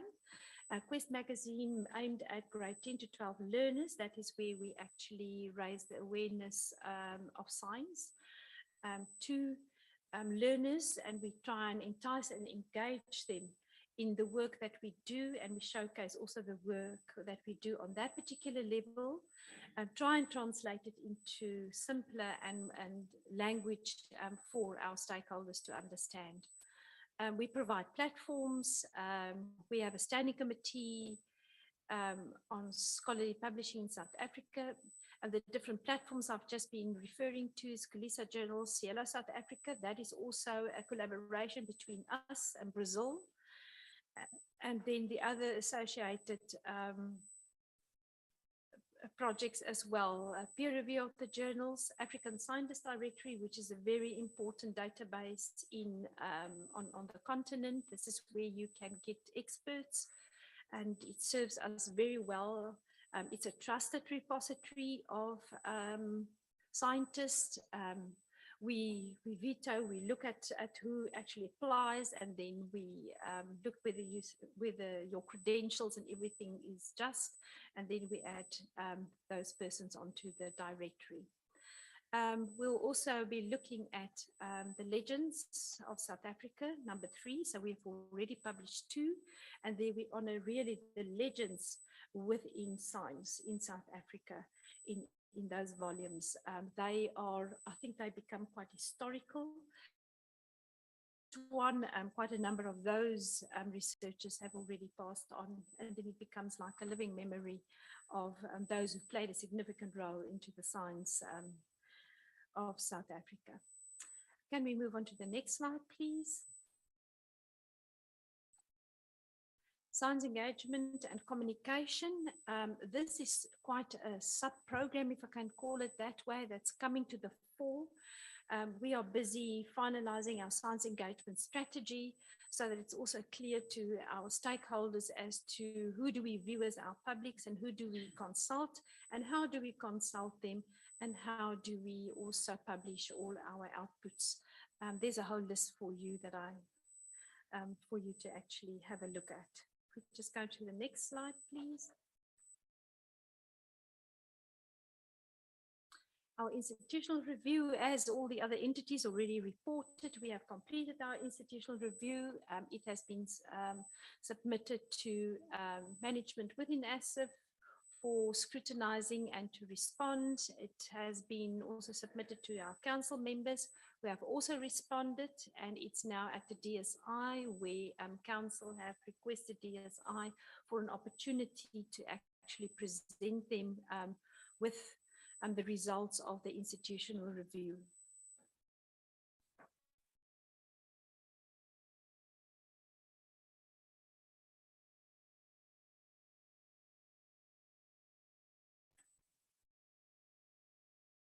Just very quickly, I think I have already actually said quite a number of these things, and that is that we have 6 outcomes and annual targets. So outcome 1 is independent, authoritative and influential scientific advice. You can see what we are projecting there for the next year in terms of what we should produce. And then science engagement, public interest and awareness of science. Again, they are our targets. Public lectures, webinars, newsletters, media releases, and then mobilizing knowledge, of which the South African Journal of Science is one of the outcomes, Quest publications, publishing all our output on institutional repository and websites, and then of course, adding new journal titles on the CLO platform. Next slide, please. Number 4 is facilitating partnerships. So we measure as to how the number of strategic partnerships that we have concluded. Outcome 5 then is scholarship support, and we measure that through the number of activities supported with other African academies, number of young scientist activities supported, number of ASSAf Gold medals awarded, as well as the number of biennial Humanities Book Award presented. We have just concluded with the last financial year's Humanities Book Award. We had 3 awards, 2 in the emerging researcher category and 1 as a matured researcher. The awards evening was in Cape Town, here in Cape Town, where we awarded these prizes. And we also made special mentionings of those that reached the shortlist, and it was very well received by the stakeholder groups and the communities and humanities in particular, and universities for the recognition of scholarly books in humanities. Then number 6, supporting transformation. You can see that we've also put our targets right there, to which we report annually then in terms of progress. Next slide, please. Then risk and mitigation. We've identified 3 risks: human capital, funding, and information and technology management. Human capital, we have put some mitigation measurements in place, which we have listed right there. Funding as well, we have also put some mitigation actions there in place, and then of course information and technology management with hybrid model and supporting the hybrid model, and to ensure that staff can still work and still be productive. We had to invest quite a number of software and supporting hardware to ensure that staff members can actually continue with their work from home or then from the office. And thank you, Madam Chair. I'm going to hand over to our financial manager with your permission, just to take us through the financials. Thank you very much.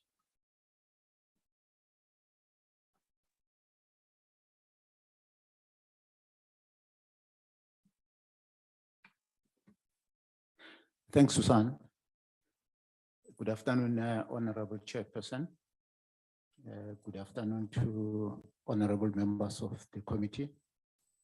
Good afternoon to my DG, Pati Mjwaha. Good afternoon to the DDG, Zwane. And good afternoon to everyone in attendance. Honorable Chairperson, thank you very much for the opportunity to interact with you and your committee in sharing our financial information that is available at hand in order to drive the activities that my colleague Susan has alluded to. As projected on the screen, the financial year of focus is, of course, the 2023/24 figures. As you will see, Honorable Chairperson and the honorable members of the committee, of course, with regard to the main source of revenue, it remains the baseline allocation that we receive through Parliament, which then comes to ASSAf through the Department of Science and Innovation. The total of those resources for the year in question is, of course, in the region of about 37 million. With regard to then aligning and rolling out those resources, it is according to the programs or projects that my colleague Susan has alluded to, which is, of course, governance and administration, science advisory program, and the strategic partnerships, which of course is combined with the liaison program, but for reporting purposes, we still maintaining that. But the two have been combined. And of course, the last one is the scholarly publishing program. Of course, we anticipate that we will break even at the end, and that is why we don't budget for a deficit or a surplus, because that is actually not appropriate to do under the circumstances in which ASSAf operates.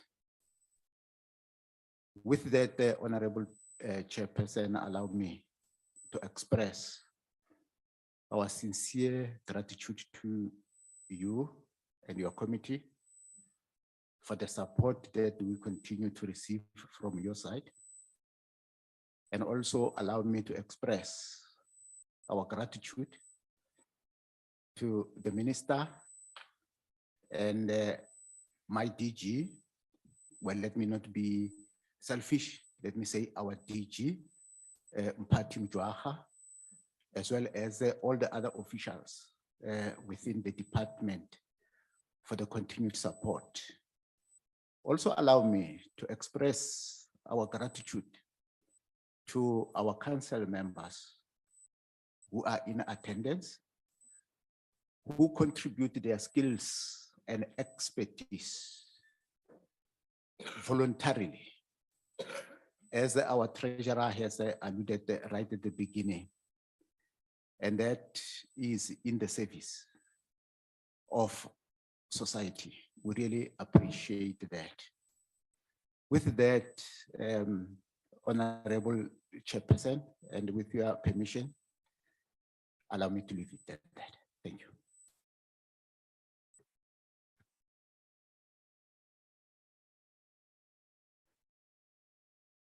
Thank you, Madam Chair. That brings us to the end of our presentation. Nothing from the side of the council? Thank you. Just thanks to the colleagues for the clear presentations, and we're looking forward to the interaction a bit later on. Over to you, Chair.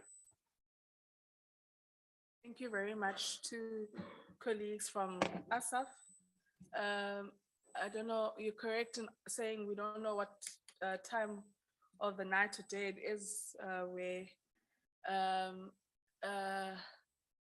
Mam Sudial is, but I don't know if there's anything she would like to say from the virtual platform. Thank you, Chairperson. And it's almost 6 o'clock here in Texas. Thank you to my colleagues for the presentation in my absence.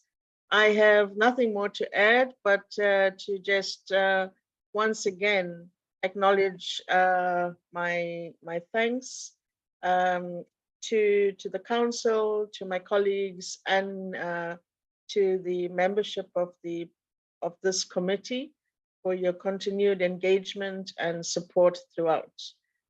We look forward to listening to your comments at the end, and I will also try to contribute from here. So thank you so much, and I'm enjoying the presentations, albeit all the way from Texas. Thank you, Chair. Thank you so much, Prof. Studial. You know, when the DSI entities come, I get so nervous. That's why I prefer to just say Ma and Bikun and Ba, because you don't know if you're gonna end up saying Prof, Doctor, Miss, Mr. Oh my God. So I end up just saying Ma, Ban Ban. It's okay. We are all friends, all trying to do our best to support the common goal. So it's taken with lots of love and encouragement. Thank you. Thank you. So I'd like to thank Prof. Kluter, who's representing the council, Mrs. Faltzman, who made the presentation, CFO, thank you, as well as the CEO who has joined us, and she's been here for a very long time. She's been here since the morning. Thank you very much as well. I would like to then hand over to Sacnasp. The delegation is led by the Chair of Council, Prof. Nepawe. I'm so used to Dr. Oboko being a chair that I felt like I was saying the wrong thing, but to Prof. Nepawe, who's the Chair of Council, together with the CEO, Dr. Oboko, who will then make the presentation on behalf of Sacnasp. Oh, okay. Honorable Boshoff has to leave, but he will hop onto the virtual platform. But I think I should afford him the opportunity just to say something before he leaves us. Thank you, Honorable Chair. Now, I don't want to ask my question, or I want to, but I won't. I just want to really sincerely ask for, or give my apology, offer my apology for leaving at this stage before the last presentation. I'll listen on my phone, but it's not exactly the same. It's not meant as a disrespect. There's just a shortage of flights between Cape Town and Kimberley, and that's where I should land.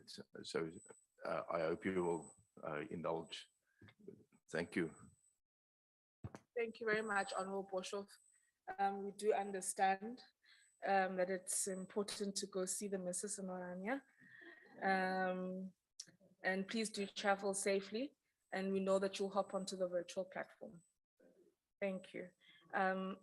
So as I hand over to Prof. Nepawe, as well as Dr. Obuko.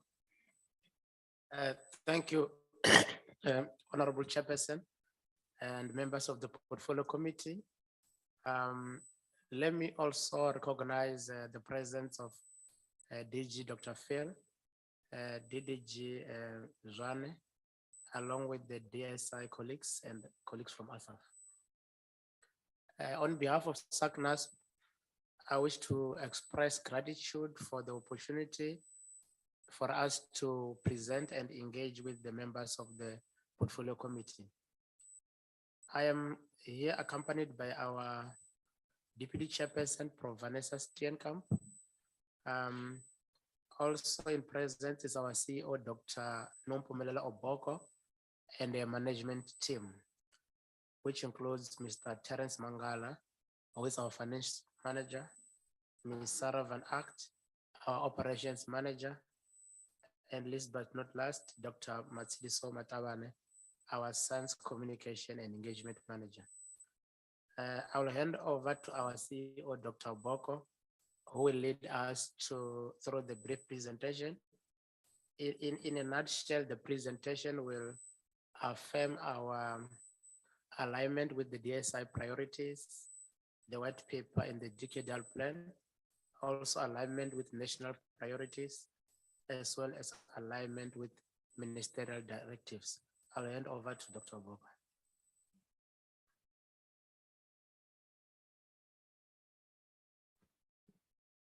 Thank you, Chair.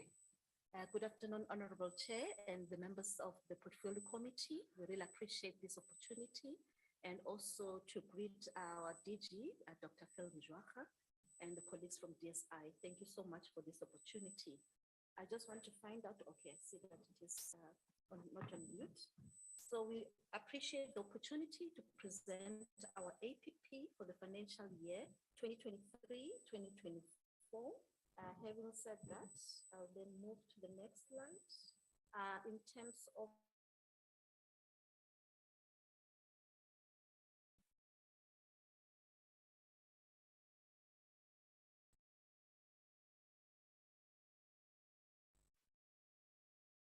apologies. All right, there we go. Thank you so much. We will go through the presentation quickly, understanding the time.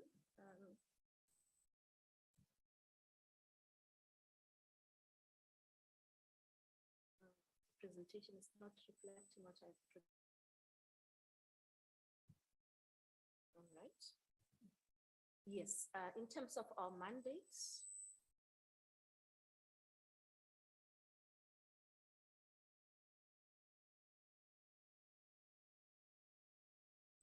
yes, apologies, Chair. As you've requested that we should zoom into our strategic objectives, this is part of our 5-year strategy 2020-2025 that is really looking at how we'll proactively advise government and relevant stakeholders on the contributions and the role of the natural scientific professions in South Africa. The second one talks to enforcing high professional and ethical standards for the natural scientific workforce. And then the third strategic objective is really for us to promote the natural science professions and science engagement in South Africa, which is very key. And fourth, we want to promote the professional development and transformation, which is very key as well, understanding our national development plan and how we want to progress as a country. But in this case, looking at the natural science sector in South Africa. Dr. Oboko, they're saying, can you move the mic closer to thank you. Is that better? All right. And fifth is to foster a culture of good corporate governance. So with regards to how we are aligning to the national priorities, and this is really speaks to what the chair alluded to in her opening remarks to say how are we being responsive and how are we being impactful as we conduct and deliver on our mandate. So we've looked at the 5 of the 7 national priorities, which really talks to a capable, ethical and development state, economic transformation and job creation, education, skills and health, social cohesion and safer communities, and a better Africa for a better world.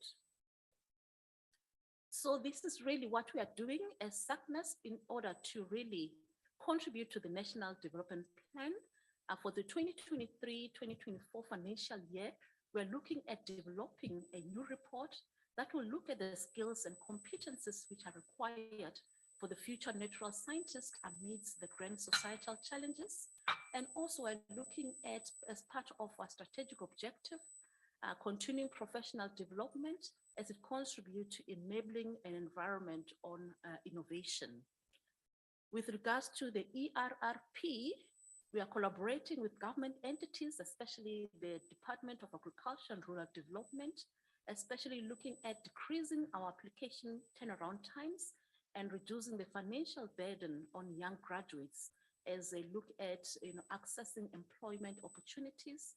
And with regards to the DSI, especially on the decadal plan, we're looking at our skilling, upskilling, and reskilling programs. This pertains to the candidate mentorship program, as well as the continuous professional development, which I'll take the members through in the presentation later on. Promote 4IR. Currently, we're embarking on a project, a hackathon, with the University of Johannesburg, where we're looking at how we can use these new technologies to improve on our service delivery, on our operations, so that we can be more efficient and really, become easy to transact with us as a government entity.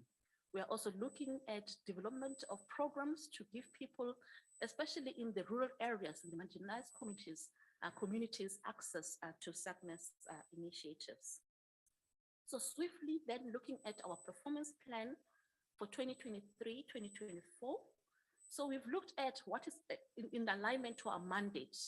The strategic objective 1 speaks to proactively advising government and relevant stakeholders on the contributions and the role of the natural scientific professionals in South Africa. So this speaks to the strategy or the mandates that speak to advice. As you can see there, we've got a 4-pronged mandate from registration, enabling, regulation, and the last one being advice.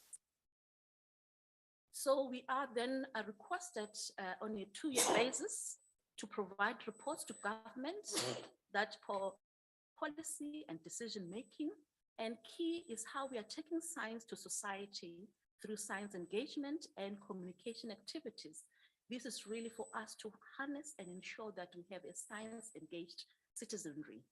And we are also responding to ministerial directives, which I will allude to later on in terms of the progress and what we want to do going forward and some of the work we have established with other entities. Having said that, this is a key report, Chair and members of the Portfolio Committee, which was launched last year in November, that talks to very key important issues of job creation and employment for our natural science graduates here in South Africa. So these reports looked at the pathways into labor market and self-employment for natural science graduates. And there were key recommendations which we advanced also to DSI to look for us as a community to look at working closely and collaborate for skills planning, identify and mainstream emerging skills and fields of study, public and private employers to provide more opportunities for work experience. And I must say here, we started engaging with entities or companies like Sasol, Tiger Brands, especially in the food sector, to look at really how can we engage the private sector so that they can be the employer champions and really we get a buy-in and support as our graduates are looking for employment. Register with Sacnasp. We are also looking at supporting the development of relevant skills towards self-employment. The report indicated that we only have 15% of our scientists really engaged in self-employment opportunities or programs or entrepreneurship. So we want to engage on this with TIA as well to ensure that the research that is being done by our scientists also can be advanced and we can be commercialized. The report also emphasizes the need for inclusivity, especially when it comes to gender and youth responsiveness. So having said that, Chair, how are we planning then to go forward? Understanding that these particular objectives is achieve at least as part of outcome, provide reports on relevant government matters. So for 2022, last year, we did establish, as we are advised by DSI, a reference group, which helps us to guide the development of the terms of reference for report 2 that will specifically look at the skills and competencies which are required for the future natural scientist and societal grand challenges in South Africa. So for 2023-2024, we are looking at developing the first draft of the report. This has to be finalized and submitted to council so that we can interrogate and ensure that it is a standard that is really can inform policy. And from there, then it is to be published and of course launched and submitted then to DSI. And then those recommendations will then be implemented. Moving on to the second objectives that looks at how we want to enforce high professional and ethical standards for the natural scientific workforce. This really speaks to our mandate on registration of our scientists. So we thought perhaps it's important for the portfolio committee to understand, the provisions of the NSP Act 18.1 speaks to the registration of scientists in 3 categories. So once you have a graduate, they'll start as an entry point as a candidate natural scientist. Then they will progress into a certificated natural scientist. And with years of experience working in the particular area of field of practice, for example, in agriculture, then they become a professional natural scientist. So we've got a very robust system internally that looks at the registration process. And in terms of the field of practice currently within our purview, under Schedule 1, we've got 26 fields of practice from agriculture, animal science, biological science, as you can see there, up until zoological science. And moving on to the next one, in terms of the registration trends, because it's important that we understand how we are faring, and over the years, this speaks to, from 2019, we see that there is an exponential increase in terms of our registration. In 2021, 2022, we recorded at least 1,820. And in 2022, 2023, we had 2,448 new scientists who registered with us. And in total, our database currently has 17,140 scientists. And we're hoping that for this financial year, we'll also see a massive increase because we have really embarked on awareness creation, roadshows to ensure that an understanding of the NSP Act and the compliance thereof, and ensure that we have more scientists then coming on board and registering with Sacnasp.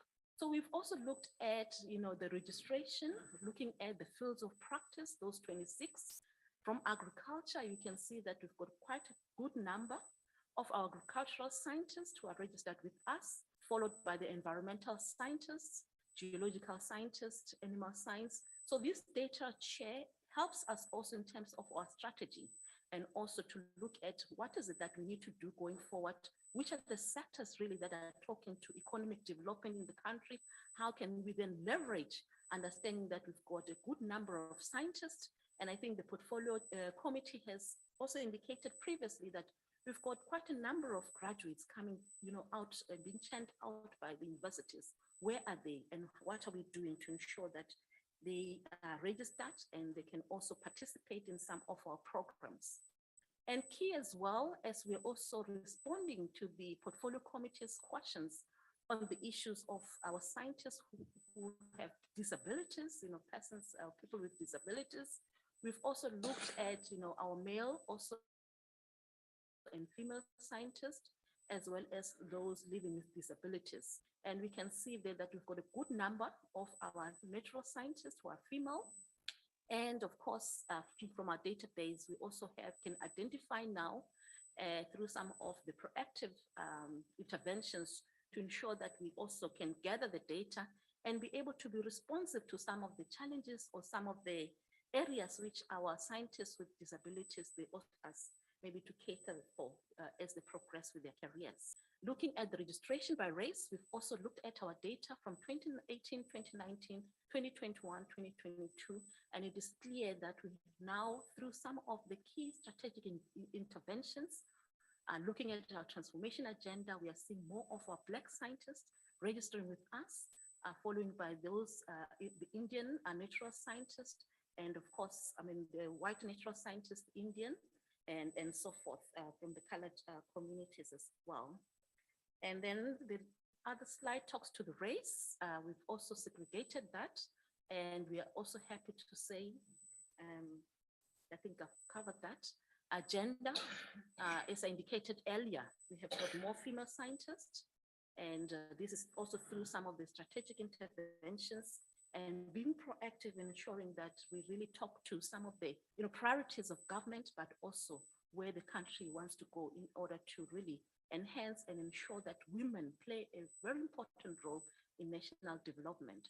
Registration by age is also key as we are developing the new cohort of our natural scientists. We are seeing there in the slide, we've got a good number of those who are aged 20, 29, coming on board, understanding our value as Sacnasp.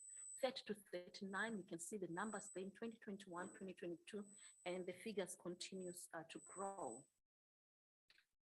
And then this is a good question, or question that we are normally asked, Chair, why should I register as a scientist? And first and foremost, which we want to emphasize is that it is a legal compliance as per the NSP Act 27 of 2003. And beyond that, really, as a scientist, you gain recognition as a professional. And we've seen that, this is really been taken seriously by the public because you gain public confidence that you've gone through a rigorous process. For them, those who are reviewing your application, who are peers in the various fields, and they're giving you that certificate either as a candidate, as a certificated, or as a professional natural scientist. And I think key, Chair, is marketability. We've seen quite a number of employers now requiring the Sacnasp certificate as part of their recruitment process. And this is what we are engaging on with other employers to ensure that as they recruit, they also request for that Sacnasp registration. Because as scientists as well, we've got a code of conduct which they have to adhere to, which means that they are really taken to be practicing and delivering through high standards and also with integrity. We are also looking at inputs to government, advocating for our members. We've got quite a number of networking events because we work closely with voluntary associations. But key, I think, to the committee also are the last 2 points in terms of facilitating lifelong learning for professional career paths, looking at the candidate mentor program, as well as our continuing professional development, which we are currently we've launched through the online platform. So now zooming straight with that background, how then are we planning for the 2023-2024 financial year? So we've got 3 outcomes or indicators under this outcome 2, objective 2, looking at the number of new natural scientists that must come on board. We are saying 1,500 for 2023-2024. Percentage of applications which needs to be processed in the correct time frames. We are saying there 95%, and percentage of scientists that we need to retain in our database at 80%. Moving then to objective 3, this also speaks to how we are providing advice also to government, but also to other stakeholders to ensure that we promote the natural science profession and science engagement in the country. Chair, it is important just for the committee to note that we've played a very critical role, especially during the period where there was a pandemic, but also going forward, where we looked at very key topical issues that the country is confronted with, and we've used our scientists so that they can engage with the public, with various stakeholders, looking at the impact of climate change on future pandemics, also looking at the guidelines on research ethics and publication practices, promoting ethical and professional conduct for natural science professionals, and reflecting on science communication in the age of pandemics. These are some of the initiatives that we have launched, and working closely with other entities of DSI, in this case, the NRF SASTA. We jointly submitted a proposal to ASSAf to roll out the Young Science Communicators competition, understanding that it is important for our young scientists to also be trained so that they can speak, to our communities. They can really demystify science and ensure that we are all on the same page when we talk about these key issues and how science and technology can help us meet some of our national priorities. Sacnasp hosted provinces with the under-resourced schools in Northern Cape, for example, under 3 different districts, and a total of 1,580 learners were reached. And I think importantly, as one of the members indicated, now we're in the 4th industrial revolution. How are we really ensuring that the young people, especially in those marginalized communities, they understand, what is the future and what are the future works that are going to be available. So we had a science fest on the 7th to 17th September last year, where we engaged closely with the young ones to understand where technology is going and how they should start preparing themselves for the future of work. Objective 3 speaks to promoting the natural science professions and that science engagement. And these are some of the public awareness initiatives that we are planning to roll out in 2023-2024. And that will be 8. And going forward, we want to start looking at more outreach programs, which we are doing, and ensuring that our strategy, we currently had a science engagement strategy approved by the council. So we are looking at implementing that with our colleagues from the DSI. Moving on to objective 4, this speaks to promoting professional development and transformation of the natural science sector in South Africa. So how are we enabling these scientists that we have registered through lifelong learning programs that we've established over the years? So we've looked at the lifelong learning value chain, right from school, high school, university, as they graduate. There are programs that we have identified that can help our graduates to be ready for employment, but also as they develop and grow as managers, as established researchers. So the young, earlier on, we're looking at candidate mentorship program, and then of course, continuous professional development. So with the CMP, which is our candidate mentorship program, how do we ensure that they remain competent in their fields? So we're working closely with the voluntary associations, as indicated. We currently have 47 that we are engaging closely with, and we have a very formal arrangement to ensure that they retain that technical competencies in those 26 fields. But above that, we want to ensure that we are starting to now develop, our young people to understand, the fields of business management, emotional intelligence and soft skills, ethical, legal ethical training, technology and IT skills, written and verbal communication skills. And then with the continuous professional development, how to ensure that we continue to enhance and ensure that we've got that professional, competent professional. We are looking now as part of our service offerings, IP as a very important component of ensuring that as they develop and their research, they understand, they're aware of some of the intellectual property rights. We've heard from Tia earlier on that in terms of patents, we are going down as a country. So these are some of the areas that we want to also work closely with NIPMO as an entity of DSI to ensure that we provide that training.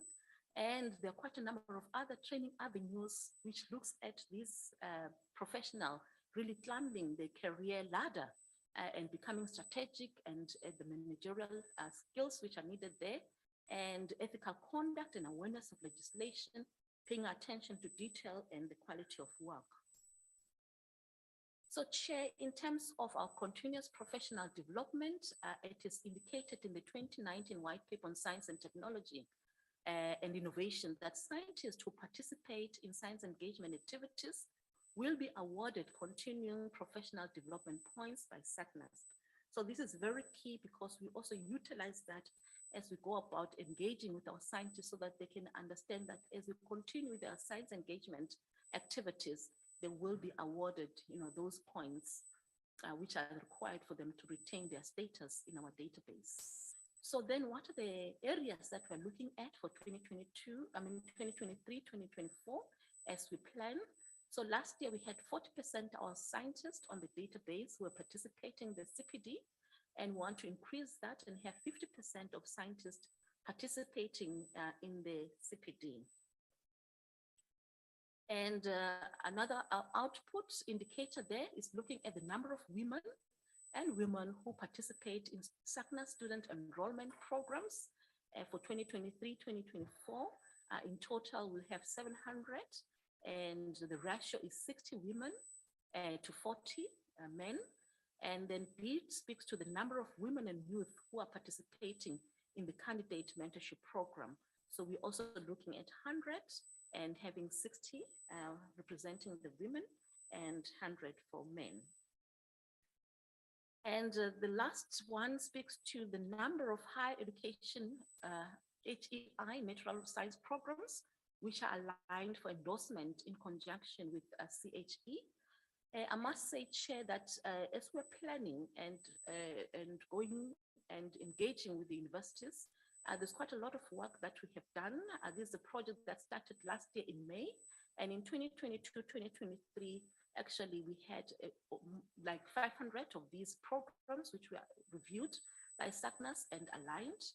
And now we're looking at how we can use technology as well to fast track this process. So we're planning 2023-2024 to have at least 6 and continue with that. So we'll want to ensure that all the universities going forward will have been reviewed, and so that the natural science programs can align with some of their criteria so that it is easy for our students as they come, they want to be registered, that some of these initiatives are assisting us to streamline our processes.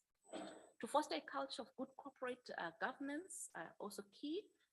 This speaks to ensuring that we continue to retain an unqualified audit report. And this year it will be the same. And the finance manager will take the committee through some of those, the work that has already started. So we have a chair, a DSI funded project, and we want to really thank the minister and our colleagues from DSI for the continuous support of our work. And we received 10 million in order to really deliver on our objectives. And these are some of the programs that really supports the CMP candidate mentorship program, CPD candidate professional development, regulations, as well as our IT platforms that we're ensuring that we are robust and efficient in registering our scientists. So with the CMP, in terms of delivery in the previous year, this is a program which was initiated in 2020-21. It aims at building a pipeline for the next generation of skilled natural science professionals, and want to ensure that transformation is in the percent of representation of natural science graduates from designated groups, especially women and other marginalized groups. Sacnasp is collaborating with the VAs in assisting our graduates really to be ready for work by providing them with the necessary skills which are relevant in their fields of practice. So these are some of our cohorts and the candidates that have really benefited from some of these initiatives under the candidate mentorship program. With the CPD, it was also launched in 2017, and we've seen it growing over the years. And to date, we had 2,413 events which were validated on the CPD portal, and we continue to utilize and work closely with the VAs to ensure that we continue to support our scientists. And the regulation is very important because this is key for our mandate, our being as Sacnasp, and our registered scientists are bound by the code of conduct, which is reviewed annually by council. And we've got a robust whistleblowing service that we use as we receive complaints from the public or also from other scientists about the code, the conduct of our scientists.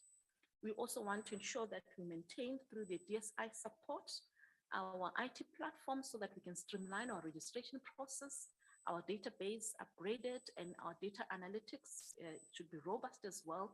We also want to maintain and host quite a number of AI-based, platforms and improve on cybersecurity, as we all know. So Chair, please allow me now to pause and request our finance manager to take us through the financials. Thank you. Thank you, Dr. Oboko. Good afternoon, Chair, and the members, and also the colleagues from the DSI. Chair, the table or the slide before you is the finances of Sacnasp, which is the income side of it. Is the what we're trying to show or illustrate is the revenue that we have received or generated over the 4-year period from 2020 up until 2023. As you can see, the revenue that we received from the scientists and also the project funding that we received from DSI, and we're very grateful for the funding that we've been receiving. Dr. Bo, you can move the slide. Okay, the 2023-2024 budget, it's broken down into two sections. We've got administration and we've got also the programs. The administration looks at, of course, the infrastructure, the employees, and also the support. And in terms of the programs, as the CEO has indicated, we're looking at the IT platform support and also the maintenance. We look at the human capital development, and transformation, which is our CPD and CMP program. We also looking at the policy advisory. We're looking at regulation and also, the science engagement. So the total budget is sitting at 28 million. And of course, that obviously support by the income or the revenue, which we just barely obviously breaking even. So we can move. So we also like to thank the DSI for the support and also to say, Madam Chair, they have actually committed 30 million for the project funding from the 2022 to the 2025 financial year. And these funding, Madam Chair, as you can remember, I think when we were here a couple of years ago, we were receiving, I think, about 5 million. Of course, have been doubled to 10 million, and we're very, very grateful. I think it has actually made a significant dent in our books. I'm often being asked, where do we actually get this money? And I also have to always have to make sure that there's obviously enough funds for us to be able to to continue the mandate from the DSI. So you can move. Madam Chair, I think in our last, in November, our last presentation, we were asked how do we tackle the bad debts and the members' retention, which obviously has been a challenge. I think that obviously comes from a number of factors. One, of course, is the economic challenges that we are facing, the COVID, of course, as well, COVID-19. Still obviously has an impact in our revenue and Sacnasp is to be able to collect the revenue. In addressing this, Madam Chair, we have established a task team that of course its purpose is to assess the current situation regarding the bad debts and also recommend interventions. The second one is to identify retention and expansion strategies to increase the pool of registered scientists. The work plan that has been implemented, it will actually focus on the few key areas, which one is to centralize the debt collection function and also to launch this work plan, which we're looking at obviously on the Q1. And in Q2, we're looking at promoting the CPD as we're currently doing, and the CFP programs as a retention tool. And in Q3, a resource library for registered scientists. Madam Chair, this is the an online platform of scientists where they can be able to engage, share information, ask relevant questions, and also obviously we provide answers. And in Q4, we basically just to monitor and assess the impact of the plan and revise the strategy for the following year. Thank you so much, Madam Chair. Thank you, CEO.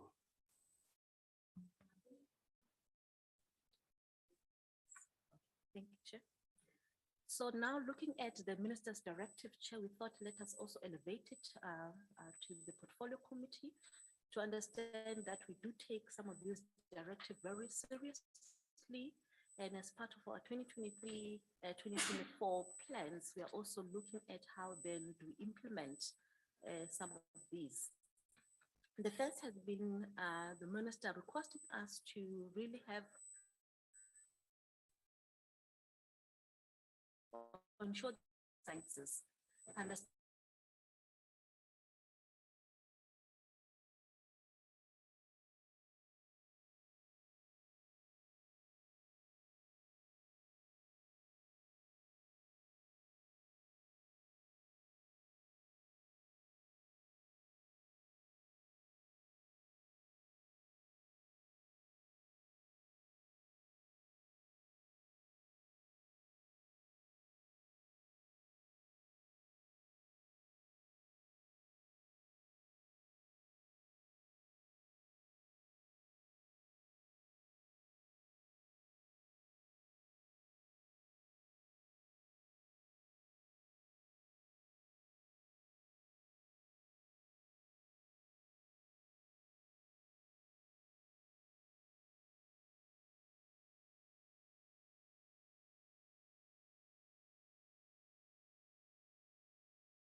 cooperation in Africa as well as through the BRICS.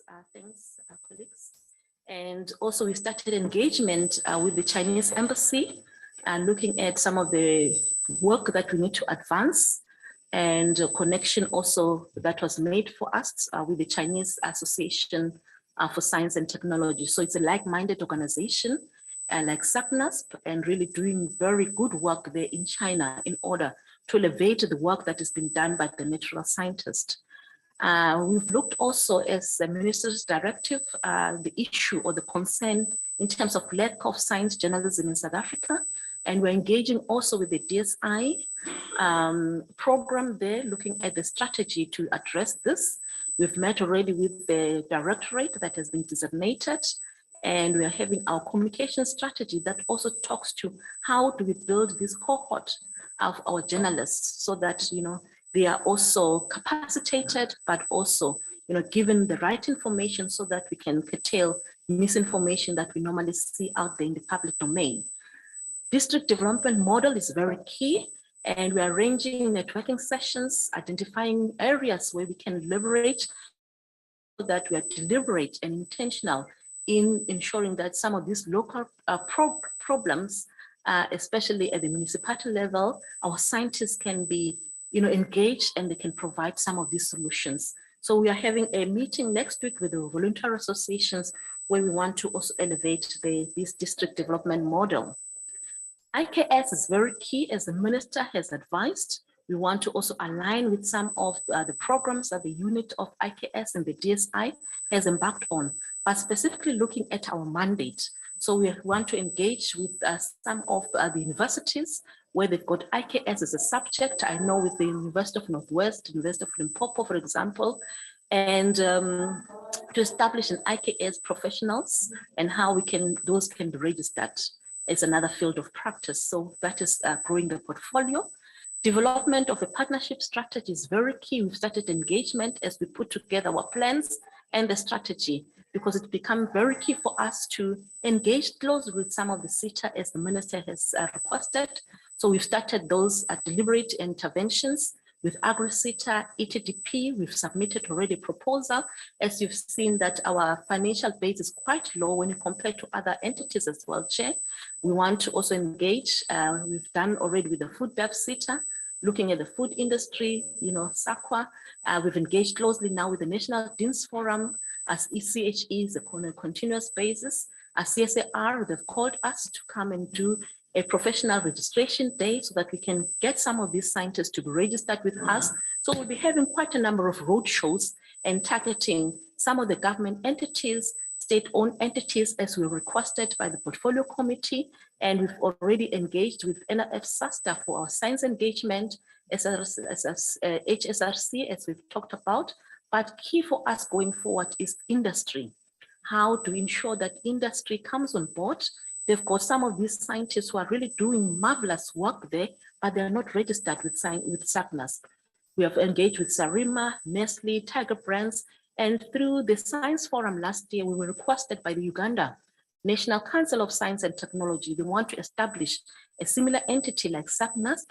And so we've engaged with the DSI program on African bilateral cooperation.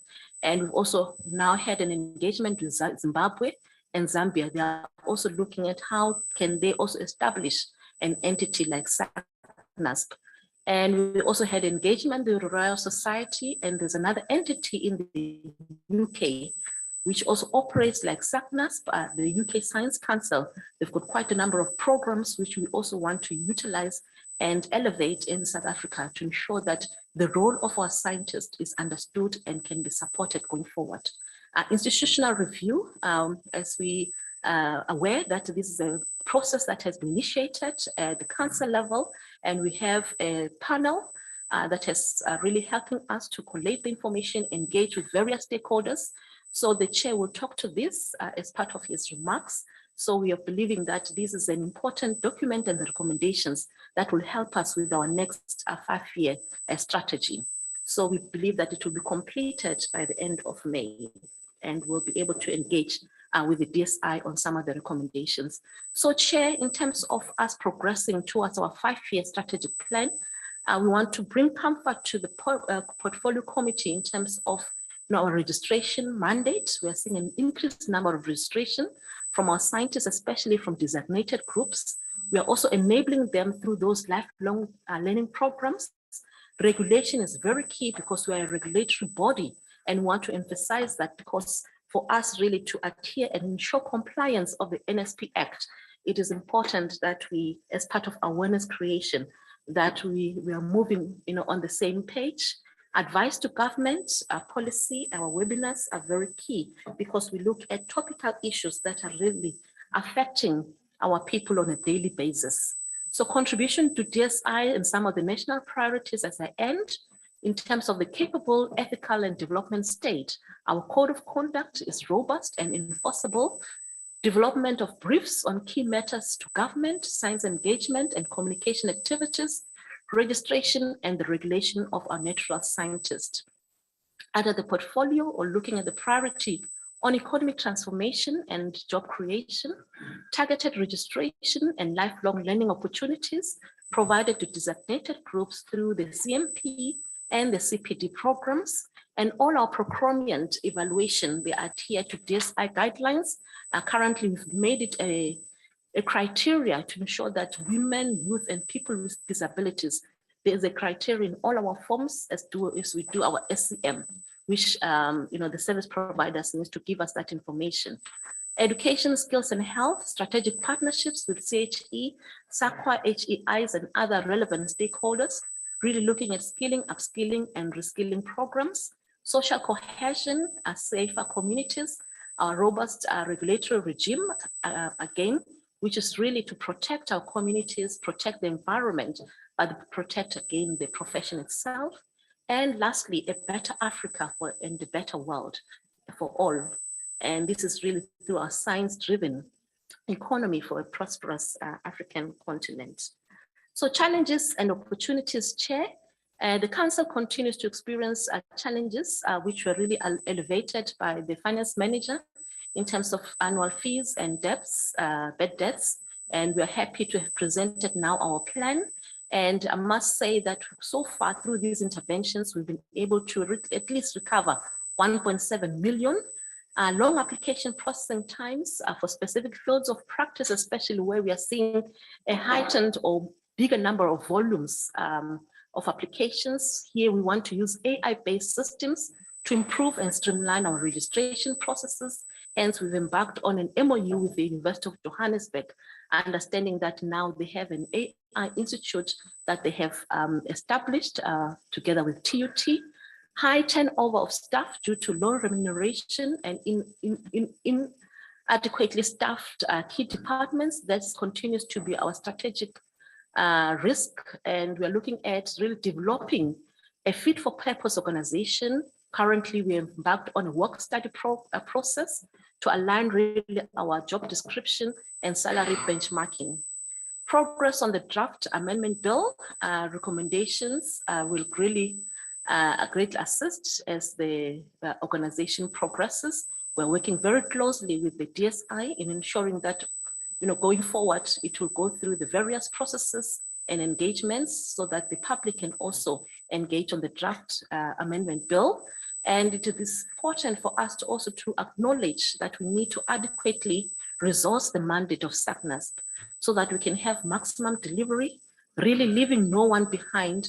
And we are greatly appreciating our engagement with the DSI, and the need for us to move to baseline finding is greatly appreciated. And through your support, Chair, we greatly appreciate that the work of Sacnasp is also adequately resourced so that we can see that maximum delivery and impact that we all want to see. Thank you so much. I'll leave it at that. Thank you, Chair. Thank you, CEO. As we conclude, I just wanted to give a high-level summary of the presentation.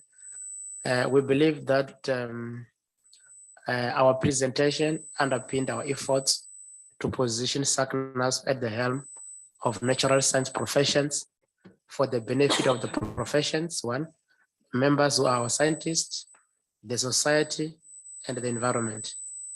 Our presentation also showed that we are strengthening and leveraging our partnerships and collaborations with key stakeholders along the national systems of innovations, such as government department, entities, higher education institutions, and significantly, the industry. We are at early stages of developing regional and international partnerships on areas of common interest as directed by the Minister. We believe that the outcome of the institutional review, which is progressing very well, the panel have committed that it will be concluded by end of May. And we believe the outcome of that review will reaffirm our position as a registration and regulatory body, as well as an enabler, most significantly as an enabler of the natural scientific professions in the country. We have invited all the 47 voluntary associations across all 26 fields of practice next week to engage on how best to support the district development model and other initiatives such as transformation and inclusivity, and as well as lifelong learning programs, especially to mentor young graduates in the early stages of their careers. In conclusion, Chair, Sacnasp was established by the Act of 2003. We are planning our 20-year anniversary celebration later for this year to reflect and to celebrate our maturity as the organization and on the expanded mandate within the NSI. Last but not last, let me appreciate the tremendous support we receive from the DSI, the Minister, and the Portfolio Committee. I thank you. Thank you very much to the Chair, Prof. Napawe, as well as Dr. Oboko, for that presentation on behalf of Sacnasp. As I acknowledge members on the virtual platform who would like to ask questions, make comments or recommendations, let me just shoot into my my inputs quick. I want to acknowledge, Chair, can we stop sharing the presentation from Sacnasp? I want to acknowledge Chair of Sacnasp that there's possibly something good that the board is really doing. When you look at the registration, the progress on registration from a transformation and inclusivity perspective. I mean, if you look at race moving from 975 to 1326 in terms of the Black community, I am worried about the colored community. The colored community, for my constituency work, my parliamentary constituency work, I'm deployed to Greater Sophia Town in Johannesburg, which is a predominantly colored community. And you know, citizens in that community greatly feel excluded from various opportunities under the democratic dispensation. And we need to figure out from a basic education perspective, how do we stabilize teaching and learning in colored communities to ensure that it is actually successfully happening amidst all the challenges of drug abuse, of gangsterism and all of that, which does hinder a child and the experience that the colored child has, to the extent of which we must measure the success of the colored child in the basic education system and whether or not they make it even to higher education, and whether we could even then end up seeing them in the representation, inclusivity that we want to see, you know, being part of organizations like this or institutions like this, which are professional bodies. So we're not going to see them here as natural scientists because we're not ensuring their succession from ECD, right? To, you know, I mean, just this week, this Monday, I think there was a report of a child that was shot dead outside their home. Children walking home, children walking to school.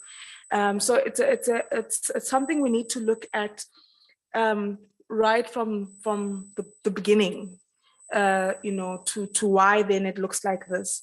So whilst we are acknowledging the growth, there are also concerns when it comes to representation of other groupings in South Africa. On gender, again, we're doing well. I mean, 741 in 2020, 2021, we've shot up to 1001 in 2021, 2022. So this is the type of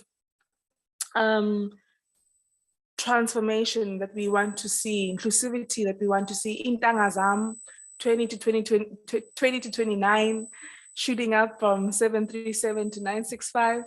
In a few months' time, I'll be in the green, not in the blue. In about 3 months, I think, as I turn 30. So we must acknowledge that sort of growth that we're seeing in terms of transformation and inclusivity. You know, it's nice when you see it like this, because we've harbored on it for years. The focus of this committee has been guys, you are able to manage yourselves well, you're able to govern yourselves well. You need to now be impactful, you need to be inclusive, you need to be intentional, you know, relevant. And so when we see stats like this or numbers like this, we get really excited.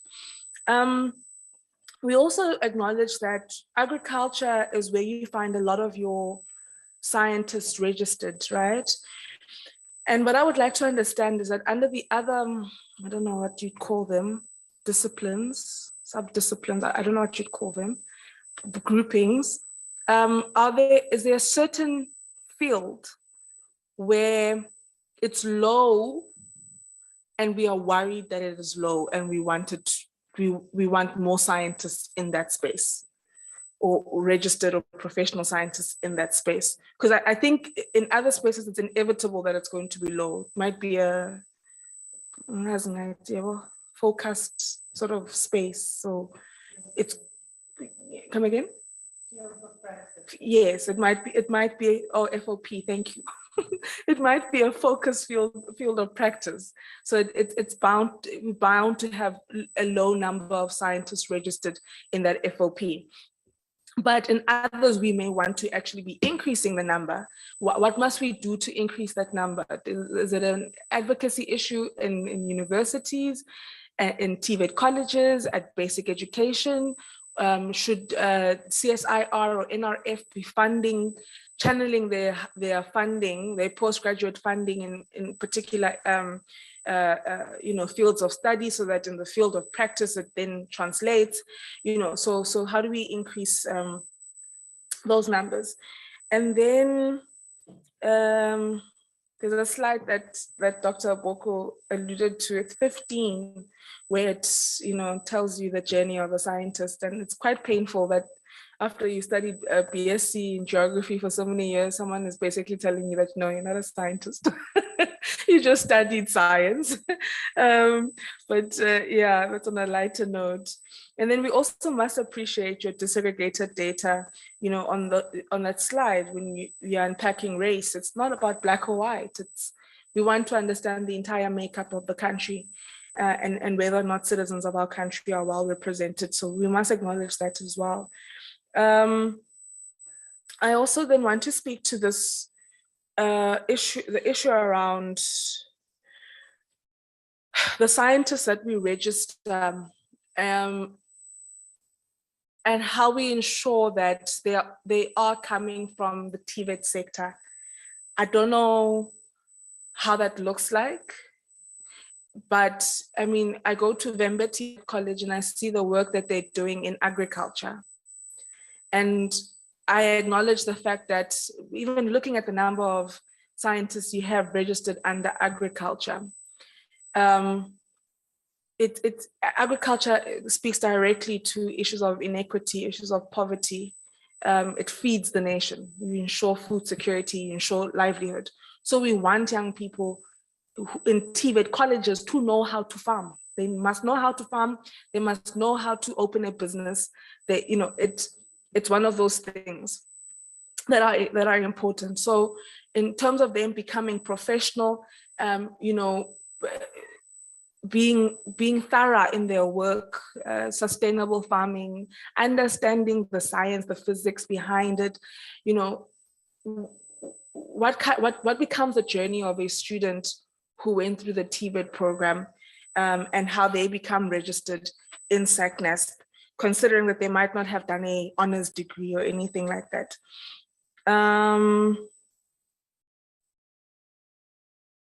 When I look at the applications under outcome 2, they've kind of really shot up from one year to the other. I mean, I think 1 year we targeted 1.3 and then it ended up being 1.8. Hold on, I'm so sorry, I lost that slide. But it's quite a significant, like we had targeted something and we overachieved. I mean, should we not then, but yet we've still maintained the, okay, here, slide 22. So in 2021, yeah, in 2021, we were able to, we had 1,820 applications. Yet we had, yeah, so 2020, 2021, we had 1,400. 2021, 2022, we have 1,800, but we're still playing it safe there by 1.5. Okay, maybe for this year, fine, leave it there. 2023, 2024, could we not have taken it up to like 1.6 or something? Because it seems like it is increasing, or would it have been a bit too risky to do so? I'm just asking, you know more of what would inform why we've kept it at that, but we are seeing an appetite, and maybe we should be targeting a bit higher. And what is our quarterly performance telling us? We are monitoring those numbers. I want to appreciate on slide 33, when I think of people speaking about gender mainstreaming, I see a slide like that. I see planning like that. That's the kind of planning that I think of when we speak about gender mainstreaming, where you very intentional and explicit about, you know, how you want that representation to look like. So we want to say kudos to you for that. And I've spoken, of course, about the relationship between TVETs, considering that the work that they're doing on agriculture. And yeah, I think that's it from my side for now. I will come back at a later stage. I'll hand over to Honorable Chachao, and I'll come back as well to ASSAf, to Honorable Chachao, and then I'll just monitor the virtual platform for any inputs, from the virtual platform. Honorable Mananiso had wanted me to just reiterate the importance of inclusion and representation and the need for partnerships, particularly also, I think, there's lots of programs that various government departments have.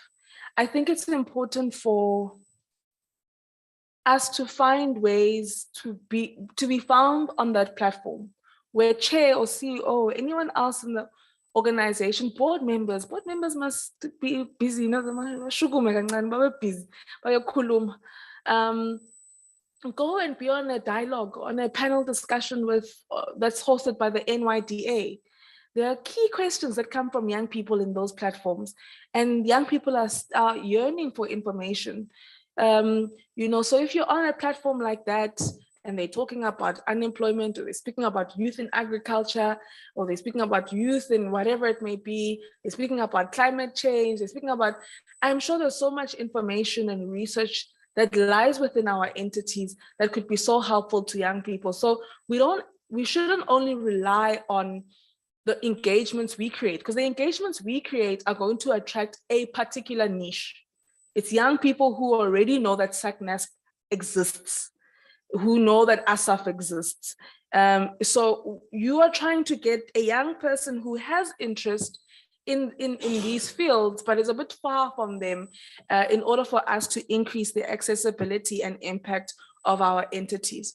I guess we also, as politicians, can play a role in that, you know, when we meet with other ministers, leaders of different spaces, to say, you know, you should consider actually inviting some of our entities to your engagements. But I think I had a lot of good to say to Sacnasp for now. I was about to, you know, when I was looking at the planning, Dr. Oboko, I was asking Shanaz, how long has she been there? Okay, no, I don't know if we can attribute all the greatness that we're seeing to you. So we must attribute it for now to the chair and the team there and those who were there before you. But we also wish you well, and we hope that you resonate with the plans that you've had to take over. Honorable Chachao. Thank you, Chairperson, and I'll borrow your thank yous for the presentations as well. Good afternoon again, everyone. I hope we're all awake. So I think I want to also latch on to the emphasis on gender representation. I think we can't stress that ever enough. I think, and this is all done against the backdrop of knowledge of the domination of of men in your spaces. But I think we have institutions and that have academics that are rising up to the occasion to change the face of the industry and science as a sector. So it's just a matter of maybe ensuring how do we attract as many of our female-bodied beings into these spaces would add value, particularly because I don't think you guys have a cap of recruitments. So if there is no cap, then the sky is the limit. There are human beings who possibly may not even be aware within these institutions that such an entity exists. And so it would be important to focus our energies around recruitment strategies that are beneficial not only for gender specifications, but also for young blood. So that's just the first thing for me in terms of your gender recruitment. The second thing, still on ASSAf, has to do with the membership by institutions. It's always very alarming to see how institutions in provinces that are not taken seriously, like Limpopo, where, I mean, we know that majority of our academics come from our, let's say, big five institutions, your UCT, all of them, and for reasons that I need not to unpack, we all know why. But in our effort to ensuring that each and every institution of higher learning in our country has brain tanks that are not only forces to be reckoned with, one, but two, would be able to impart the necessary knowledge and benefits to these institutions. Perhaps your body might want to look at how we can redeploy in a non-redeployable. I mean, obviously you can't force a person to go get employed somewhere else, but there's always a way of trying to ensure that we balance the gap, we close the gap to ensure that rural provinces such as Limpopo also get attention. And that way we would be able to see this graph looking less like a hill as it does right now. It's very steep for me, and that's alarming. So yeah, so that's just where I'm at in terms of our membership by institutions. I think it's important. And also the last reason why that for me is very important is we don't want to ever find ourselves in a case where institutions like Univen and University of Limpopo are relegated to non-existence altogether, which they're pretty much knocking on the door of non-existence if we look at the kind of participation of academic brain tanks that end up forming part of your structures. So that's why I think there should be a concerted effort in thinking around ways to close that gap. So that's one. That's two for ASSAf. The third thing that I would like to get is just request for more information on your disciplines, the specifications of your representation, for example, in humanities. So which studies in which disciplines exactly within humanities are we referring to? So if we can get a proper breakdown of, so that we know to say, but maybe in humanities, you don't have people who represent music. You don't have people, or maybe whatever the relationship exists between music and creative arts and the objectives that you have within science. So there's always a common denominator there somewhere, but without us knowing how that breakdown looks, we're unable to make sense of how do we close those gaps to increase participation. So if we can get that breakdown, that would be great. The other thing that I would request still would be on your revenue collection from publications. When you look at your budget, CFO, there's a projected regression on the amount of money you would be able to generate from your quest, your advertising and your publications. Apart from the current state of our economy and obviously the difficulty of market spaces and all, are there other reasons why you don't imagine that you can get more money out of publications? Like, do you plan to publish less, or is there no appetite? I just want to understand, that's all. Chairperson, I'll then move on to the last entity. I think I have 2 or 3 submissions on this one. The first one has to do with the request that was made by the department for you guys to conduct an institutional review. Specifically, what I need to get is on the, what I want to get is how much progress has been made in terms of this. Where are we? How far are we?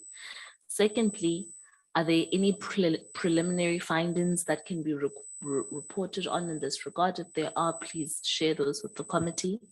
The second submission has to do with the amendment bill to repeal and replace the current NSP Act. So what are the key changes being proposed and why, if there are? And where in the process of engagement is the bill currently right now? And then around the time frame associated with this process, what were the motivations around those time frames?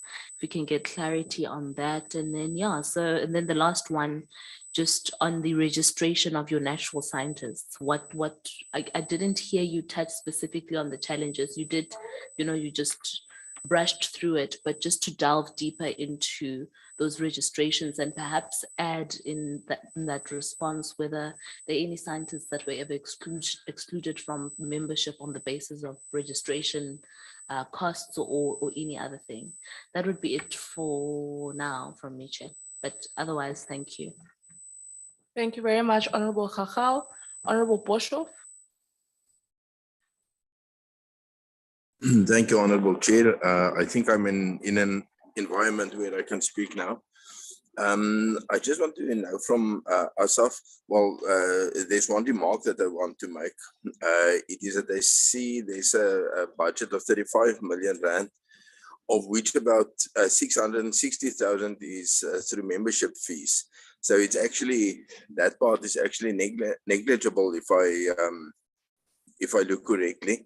It made me wonder if they could just shortly explain what would be the difference between a statutory organization like ASSAf and the Suid-Afrikaanse Academie vir Wetenskap en Kuns. I think it only has an Afrikaans name, if I'm correct. Would it be that the other one is completely in the private sphere and that it doesn't get state subsidy, or do they?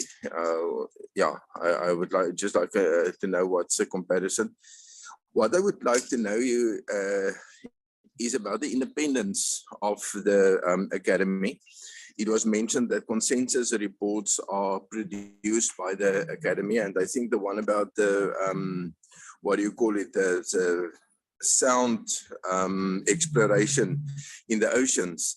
I think they made a very clear and important contribution by taking away all doubt about what the impact of that, or whether there would be a negative impact on the oceans and the marine environment. But there was also a study made by ASSAf, if I am correct, about the social impact of the SKA, which is under SARAO, which is also under the NRF, which is also part of the Department of Science and Innovation. And ASSAf is also part of the Department of Science and Innovation. So if one gets a consensus report, I think the point of departure is that there should be complete independence. How do you go about to guarantee that, when judging in a certain sense the activities of your own employer? I think I'll leave it at that. I have a few more minor questions, which I will just leave at that. Thank you very much, Chair. Thank you very much, Honorable Boshoff.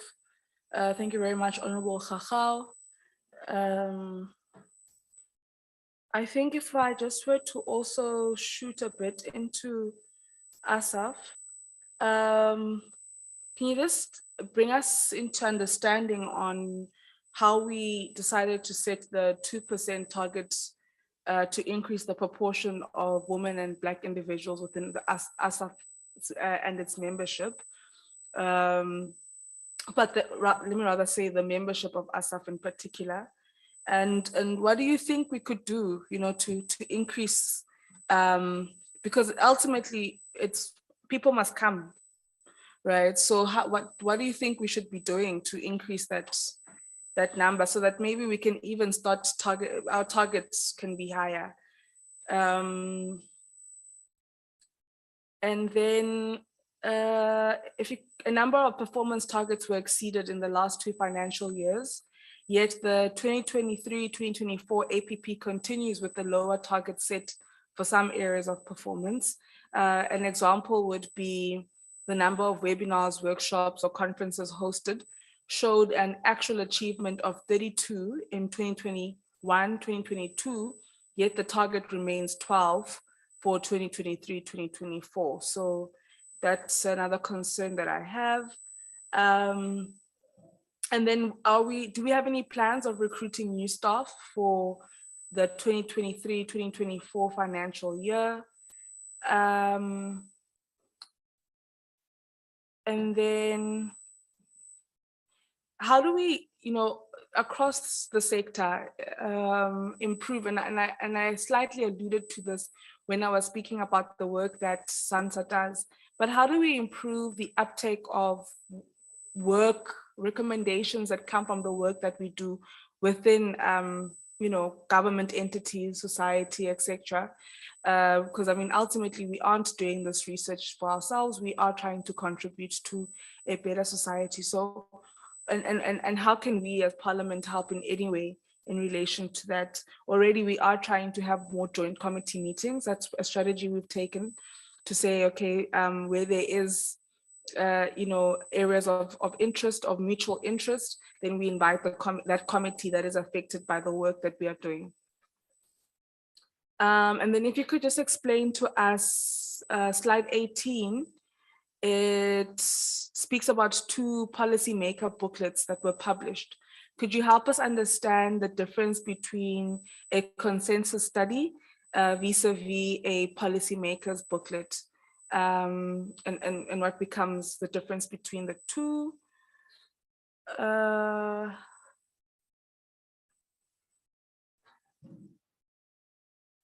then this is a concern I've had when I keep speaking about doubling the efforts vis-a-vis duplication.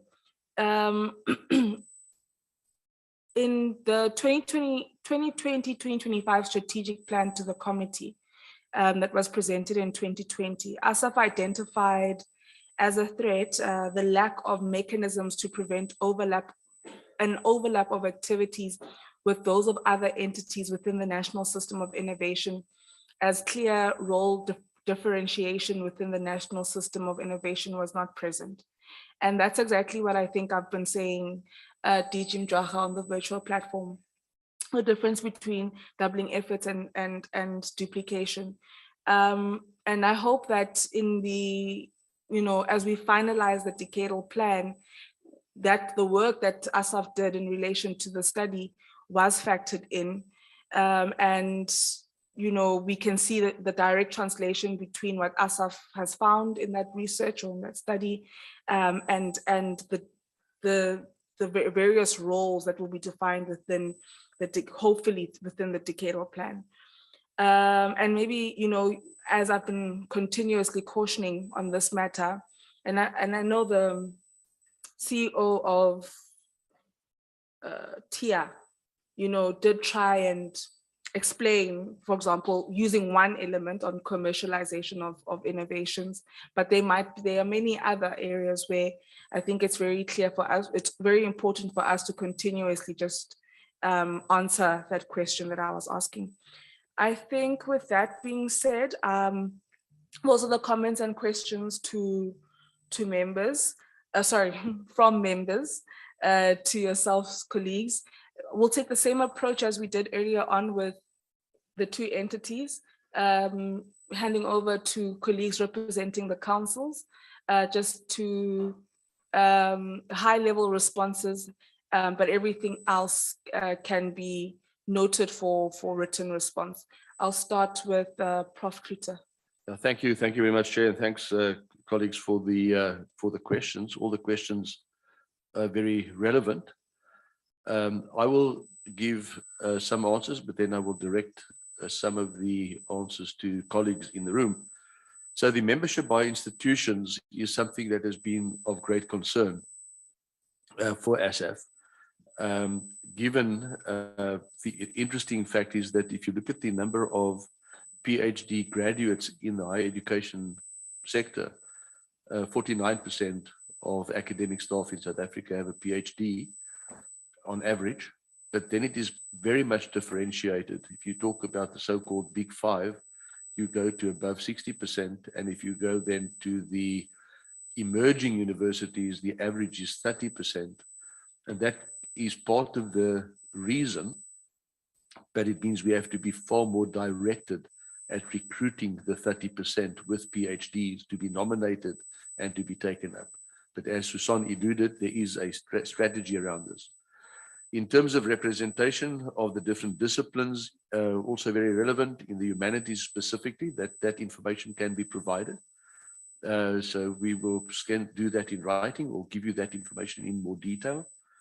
I want to quickly talk about, I'm going to direct the question about revenue collection from publications to Susan in a second.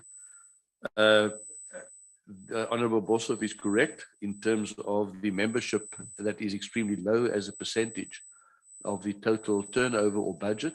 It's around 111,000 Rand out of a budget of 35 million. And we actually would like it.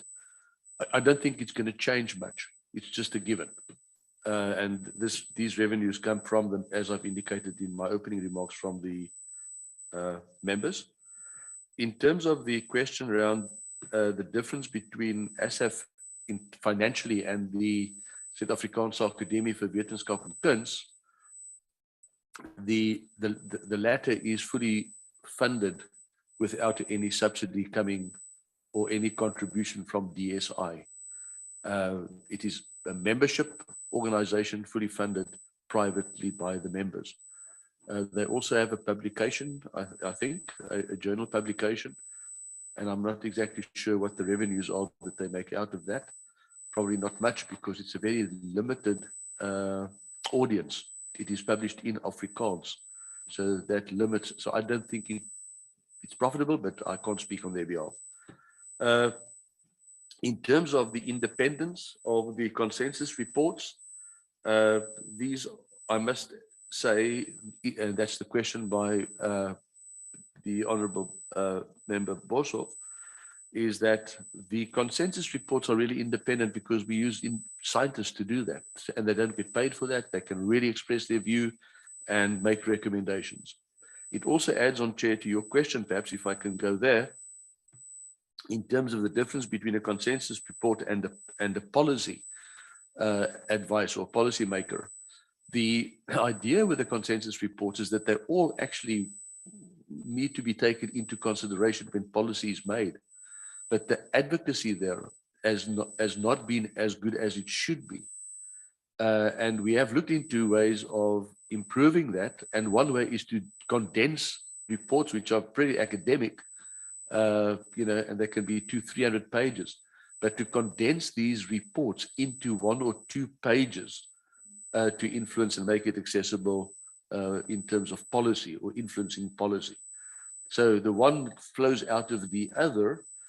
I don't think a lot of people have time to read a 300-page report and distill out of that what could be effective in terms of influencing policy. So that's the thinking there. Staff recruitment, I will leave for the Secretariat to answer. Also, the lower targets, 2% might seem like a very low target, but if you move it from, say, 51 to 53%, it's actually quite significant in terms of numbers. But I'd like Professor Suriel to comment on that. In terms, of course, of commercialization, absolutely. I think today is Creativity and Innovation Day, just as a matter of interest. And I do think there can be more synergy in the sector, listening to Tia's presentation this morning. They already work very well with the CSR, but there is also a Department of Higher Education and Training organization called Entrepreneurship Development in Higher Education. I just happen to chair that. And I think and that speaks to development of entrepreneurship and innovation with students at TVET colleges, universities, and also staff. There should be a closer connection there. with TIA, no doubt about that. So I would like to stop here, Chair, because of our time constraints. Ask Susan to talk to us about the revenue collection from publications, and perhaps Imla, if you want to add on the 2% target and then staff recruitment. Thank you, Chair. Thank you, Chair. So in terms of the regression of income towards publications, etc., we must remember that the Quest magazine are distributed to grade 10 to 12 learners. If we think about the financial positions of schools, we feel that this is the one magazine and the one publication that we actually want to offer them for free, especially those in the rural areas. We still print quite massively, because if you look at the capacity and the infrastructure at schools, you know, paper is still the best mode of bringing across and to popularize science for those schools, etc. It is quite a problem in terms of the advertisements, meaning that we can see that there are economic and financial strains right across all economic sectors. If we talk about advertisers, if we talk about universities, we can see that there's a cut down in budgets for marketing and advertising. It's quite an ebb and a flow situation. I must say that income is quite variable, but we do try very hard to at least provide some income through and then to actually distribute it to schools. And we have ways in how we try and curb that as well, the cost associated with the Quest magazine. We distribute boxes food to science centers, because the schools actually visit the science centers. So then we cut down to make up you know, for that expenditure, etc. All our publications are open, accessible, and free to read. And we do not charge any article processing charges for stakeholders and end users to publish in our journals, because we believe that we are a government organization and we have to provide our information free and open to the stakeholders and the end users as such. That's in terms of publications. I just want to mention, just building on to the answer that Professor Klute had given in terms of the difference between ASSAf and Academic Wetenskap and Kuns. And yes, you're right, they do have two publications, but they charge article processing charges in order to actually fund their journals. But also, if you look at the objectives of the two academies, they're very much different. Academic Wetenskap and Kuns is an honorific organization where it honors researchers and some landmark sort of achievements within particular fields, especially in Afrikaans and in different segments of the Afrikaans language, while ASSAf is, that's why I stated right in the beginning of our presentation, what is our objectives, because we are just so different from the Academic Wetenskap and Kuns, because we have the evidence-based studies, we honor our members, etc. So we are really very different to them, so we mustn't confuse the two. I wonder if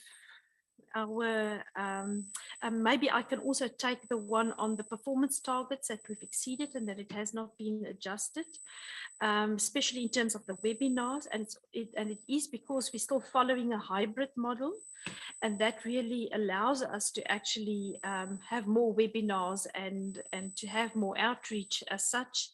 And it also allows us to free up some more monies, because now we're not paying all the accommodation and the flight tickets, etc. So it's a little bit of a balance that we have in the activities of ASSAf, is to ensure that we stretch also our budget, but that we also accomplish all our objectives and targets and so on. In going forward, what we're trying to do is, over the 5-year period, is to try and establish sort of a median of the numbers of what we've done, so that we can realistically in our next budgetary cycle actually project what is it that we can put in as a realistic target. We just felt that just after COVID especially, everything is still in flux. And it was a little bit premature to actually adjust our targets, but we do monitor it, and we are taking cognizance also of the concerns being expressed here.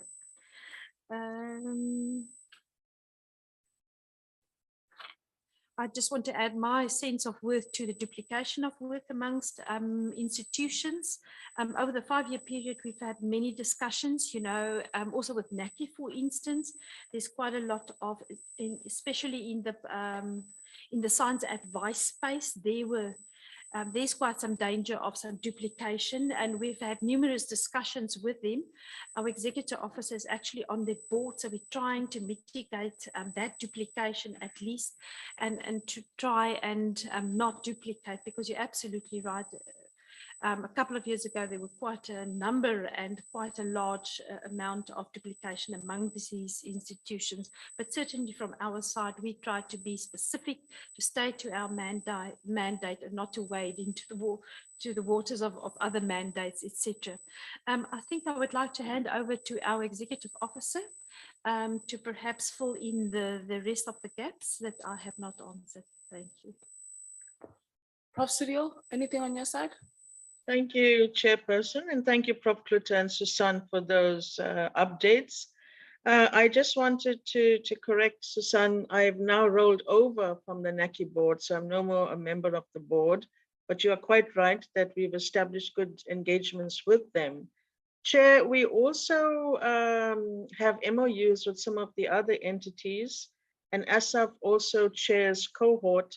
So that gives us opportunities to engage with some of the other entities.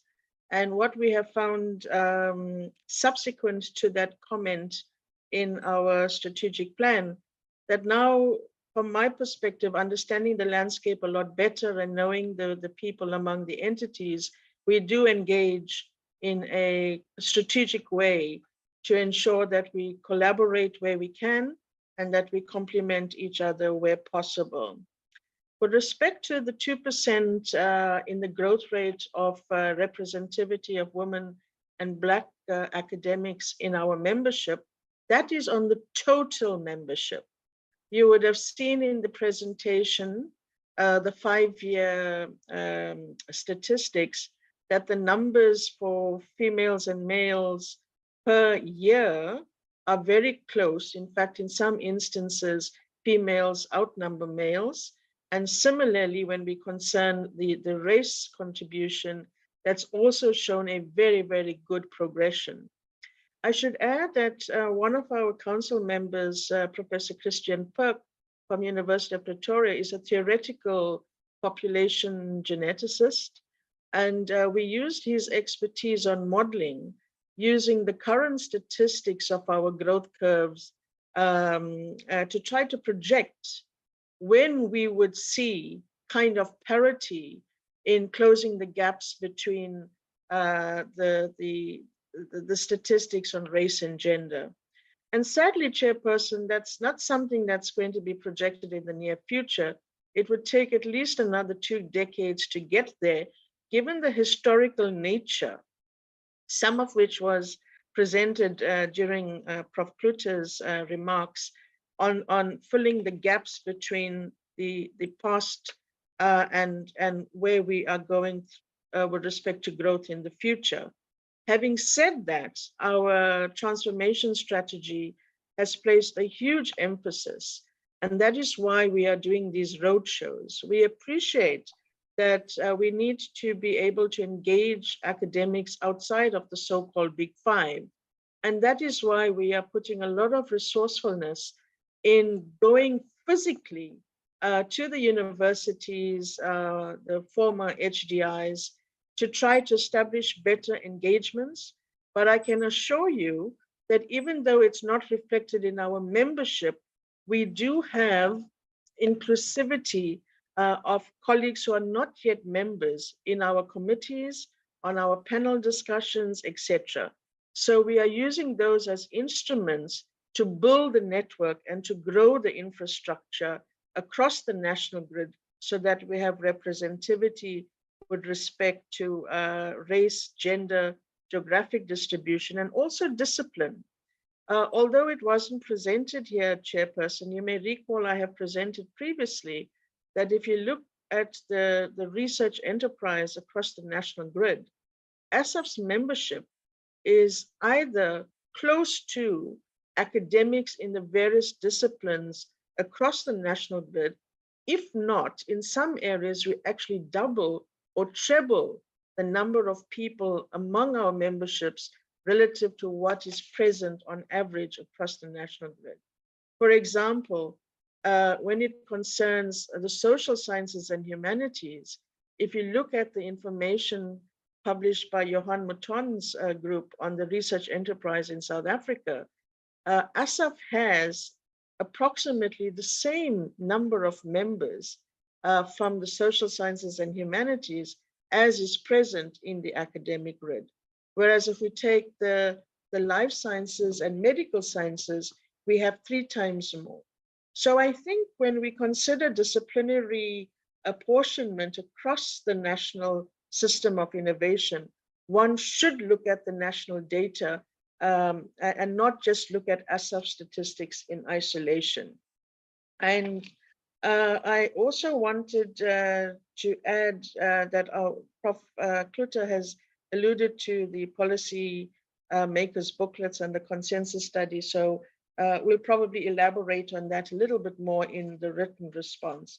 But thank you, Chair, to the members and yourself for your inputs. And I will ensure that we give you a table written report within the next 7 days. Thank you so much.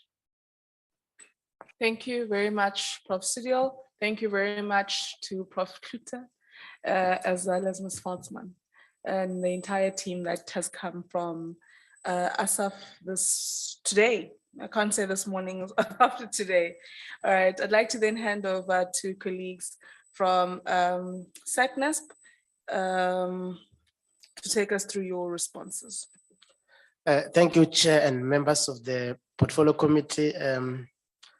I will play my 5th amendment and delegate to the to the CEO first and management, and then I will then maybe add where I feel there is a need to add some few things. CEO. Thank you, Chair. Thanks so much, Honorable Chairperson and the members of the Portfolio Committee. Really for your guidance, and some of the questions that you have posed really helps us to even think more strategically going forward in order to have an impact and looking at the work and our mandate. So the first question, Chair, in terms of the underrepresentation of the colored communities in the demographics, some of this, the statistics that we have are projected, and thank you for that observation. It is something that we're taking very seriously internally as an organization, and hence we are looking at how we can work closely with universities like the CPUT as well as the Sol Plaatje University, understanding some of the, as well as Western Cape University, the representation there, and ensuring that the natural scientists there, they can also come on board, but also through our science engagement initiatives. So I think that is key as we roll out our strategy to ensure that, as the Chair has indicated, we need to be intentional, we need to be deliberate, and ensure that some of these issues that have been elevated at the Portfolio Committee level, we do implement. So as part of going to the communities, engaging at the high school level, and ensuring that we build and support that new cohort of scientists, we do it also at that level. But having said that, I think it is also important that we work closely with the basic education. And also as I indicated, some of the directives from the minister in terms of working with the social sciences and the humanities, because there are, areas or challenges on the ground, how then to work together as a collective to address those, so that when they go to school, they can also excel. So that when the NRF, they are, giving those grants, the fellowships as well as the grants, it speaks to, assisting as a collective instead of doing our work, in silos. So it is important, going forward that we work together as we deliver on our mandates. And then the second one speaks to, and thank you, Chair, for some of the areas which we've commended us on, women representation, because that also speaks to how we've been deliberate and how we listen to some of the guidelines or guidance we are receiving from DSI and from yourselves as we implement our mandate. And in terms of the fields of practice where we see that the representation is low, and I must say, Chair, when you look at that data, it's only agriculture, environmental science, geological science, where we have, the numbers that are more than 1,005. So it is concerning when we look at the whole of South Africa that we don't have really, that many scientists. But one of the factors could be that the number of graduates already are low in those areas. And the chairperson has said that how then to engage with NRF to ensure that we are targeted, especially food science. We've talked about food security. We've talked about water resource. If you look at that data, it's only 800 natural scientists in the water resource, understanding the importance of water. We are a drought-prone country. We need water. We need water that is safe for consumption, and it must be accessible. So how then to work again as a collective with all the stakeholders? And I must say that just this week, we had a meeting with the Department of Water and Sanitation where we presented these statistics, and they were also quite shocked. So we can now work closely with them to ensure that we build upon the work that we have started, and they can also understand why we need more scientists registered, because there are so many laboratories where they're doing water quality. Why are they not registered? So that they can adhere to our code of conduct that ensures that whatever that they're doing is of high standard, and the quality of the services that they offer in the municipalities in terms of the water, is taken at that level. And they also adhere to our code of conduct. And I must also say, Chair, as I said in my presentation, we want to engage with the private sector. Hence, we've also been deliberate as part of our strategy to start, talking to industry, Tiger Brands. We started there, Sasol from the chemistry. This is also talks to our national agenda in terms of energy production, alternative sources of energy. So I think, Chair, we are also intentional as we engage with various industries to ensure that we talk to the very key issues that are really, impacting on our development as a country. And then the next is the issue of, the journey, which is very key, of students from TVET colleges, especially for us as agriculture. We do receive quite a number of applications from various, students who have enrolled or have graduated from some of the TVET colleges. And the challenge, Chair, which I must say, is that some of the science or the content of the module does not speak to science. There's farm management, there's business development, which is very key because we are talking about a well-rounded graduate in terms of all these other skill sets. But then when it comes to the criteria from Sacnasp, we find that some of these, they don't meet that registration criteria.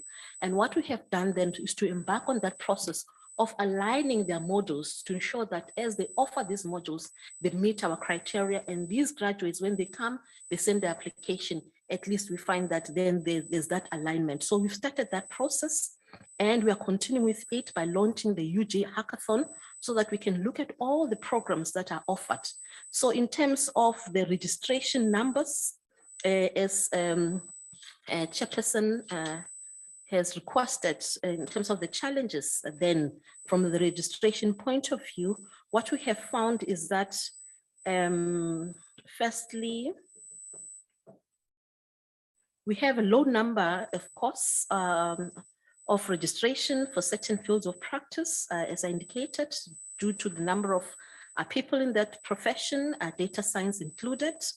And in terms of our registration process, that is why it is key for us to have that in our, as part of our target, the turnaround time.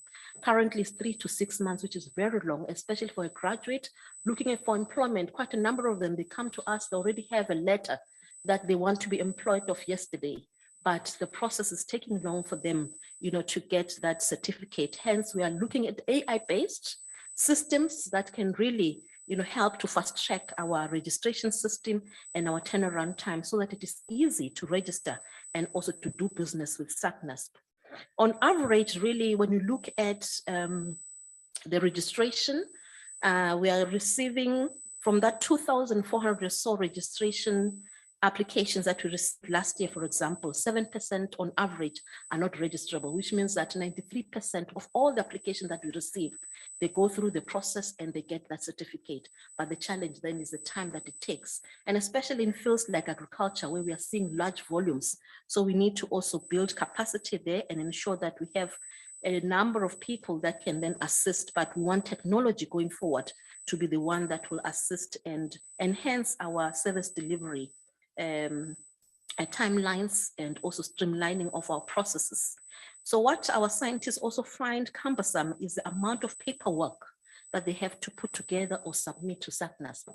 So that is where we are looking at streamlining. Already through the council, we have looked at the NRF rated scientists. They've gone through that rigorous process of assessment by peers. How then do we take that information, working close with NRF to ensure that these scientists, we can then register them. So we are becoming more innovative and creative and ensuring that, some of our processes, they are more enhanced going forward. And then key also in terms of the questions was on the process with regards to the bill. And perhaps because it is a process that is being led by DSI, maybe the colleagues will help us there in terms of unpacking where things are and the areas which we want to amend. But I can also already speak to the provisions, or there are 9 substantive areas that needs to be amended, just to revise the chapters, removal of categories, especially those categories that talk to the 3 registration categories, because understanding that it takes a long time before we can come back and review the act. So we want to ensure that those ones, they become part of our, in our regulation. So if at all we want to add a chartered scientist, for example, because currently we've got up to professional, we want to move and have a chartered scientist, it becomes easy. And also just to align with other entities as well. Currently we are having a council, so there is a need for us to also, have a board. So we will then, through the DSI, be able to then package that information in terms of the areas that are going to be amended. But most importantly, in terms of the processes, we've had, very robust engagements with DSI, especially with regards to the, voluntary versus mandatory registration. So it is an issue that we need to look at very closely, because if we say we're a regulator, we can't be a regulator that is half, does its work halfway. Just like all the other regulators, we need to be empowered to really enforce the act. So then voluntary registration becomes very key. And having said that, Chair, another question, let me see. Can I ask Dr. Oboko, because of time, Yes, if we I can think just maybe we've give to covered. Chair? Yes, And thank then you. there are those matters, many questions that have not been responded to, but we know you're going to respond to them in writing. So Chair, you can just make your concluding remarks. Thank you, Chair. I'll be very brief. We'll provide written responses on issues such as progress with the institutional review. They have already concluded their work. They're just busy finalizing the report. So it's at advanced stage. I would say 80% completion. Of course, the issue of the act, we will be assisted by the DSI in terms of coming up with the responses. Let me appreciate the commendations from the chair and the committee members in terms of our transformation agenda, which is intentional and relevant. Lastly, there are 2 areas maybe I need to highlight. There was a question on the issue of the conservative targeting on the numbers. The peak that you see there, it is due to demand from the Department of Agriculture. So it's a once off. So once we register those, it will go back to those numbers. That's why we did not put it back. The biggest milestone that we saw over the last year was an enhanced relationship with higher education institutions, whereby now, if you can see, we have targeted 6 programs evaluated. We already completed 500 programs. How does that impact us? Is that now there is greater visibility between us and graduates, because now the graduates will know that this program is already endorsed by us. We also have got a student enrollment program whereby we are targeting to enroll final year students at all institutions so that when they finish looking for the employment, they're already registered for free. Thank you, Chair. And then we will extend an invitation to Chair and the members through the DSI to join us during our 20-year celebration. And also we are committed to providing written responses within the stipulated timeframes. Thank you, Chair. I'm so happy, Chair, that you spoke about the invite before we spoke about it, because members always want to be invited to these engagements. They are also opportunities for us to learn. And also, in your written responses, please don't forget the issue of the TVET colleges and explaining that, because I think it's the CMP. The CMP, I think, is a very exciting program that you have, and I really hope there is a way for us to include the TVET students in that. I know Dr. Apoko is very thorough, so I was watching her and I was thinking to myself, she's not going to want to, give us the high level input, but thank you so much. I know you would have wanted to share more. We definitely are looking forward to your written responses. Colleagues will remember that once you've written to us, we will put them in the form of a report, which becomes public. And the whole public will be able to see the responses that you have to our comments and questions. I'd like to then hand over to the DG, Dr. Philum Jwacha. Yes, thanks very much, Chairperson. Three things that I want to briefly comment on. The first one is appreciating the opportunity to sit through these. I've been briefed about what happened on Wednesday. I couldn't join you, but I followed today's discussions very closely. So what we do out of these conversations is we pick up the theme from the conversation, especially your line of questioning, not each and every question. So we do summarize those and use them in engaging with ourselves and also with the entities. So we greatly appreciate these, and we already have about 5 or so themes that I think are coming out of your line of questioning and engaging. So that's the first point. The second point is that we are now, I think, starting to program the decadal plan. So there are a number of issues of synergies, issues of complementarity between the entities.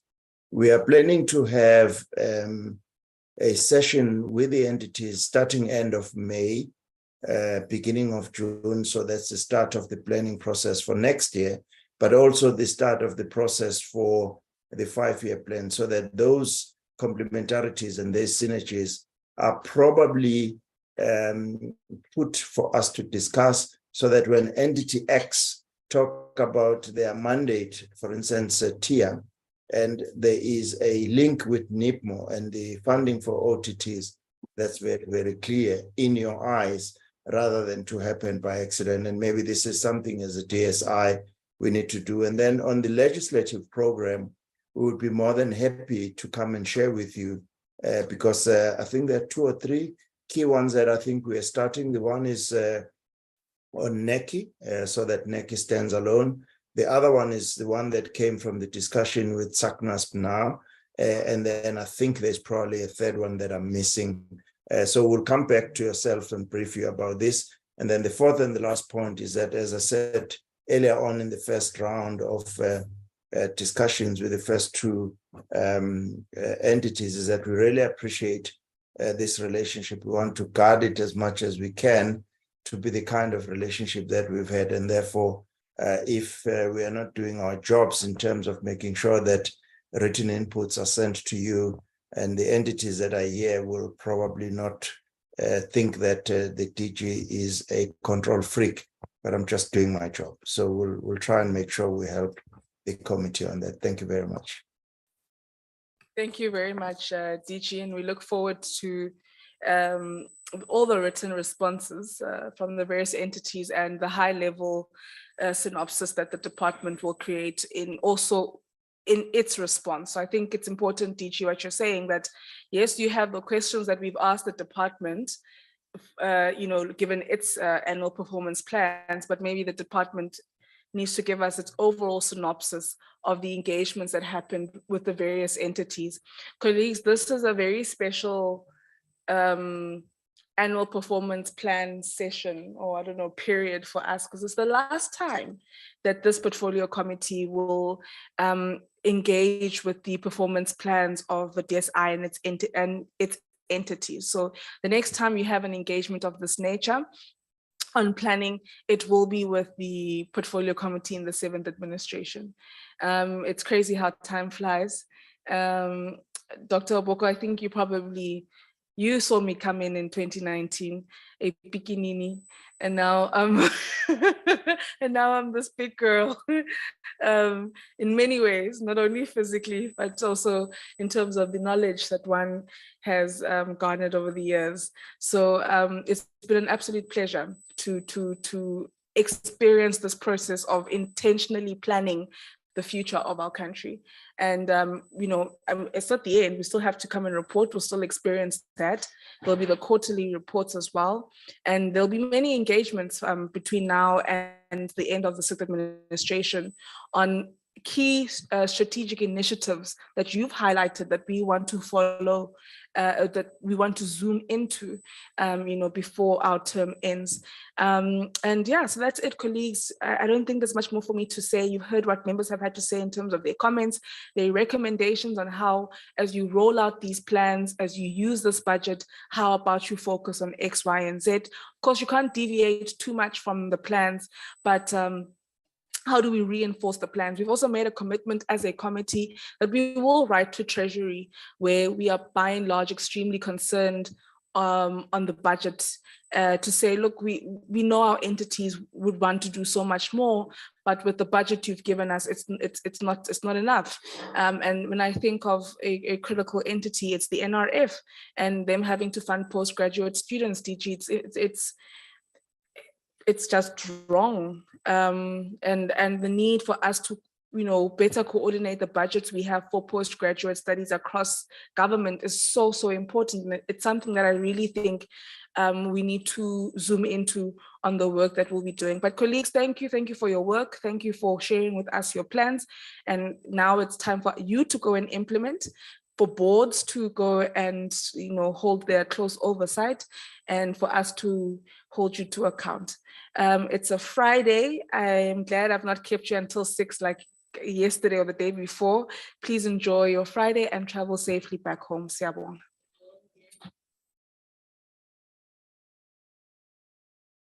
Recording stopped.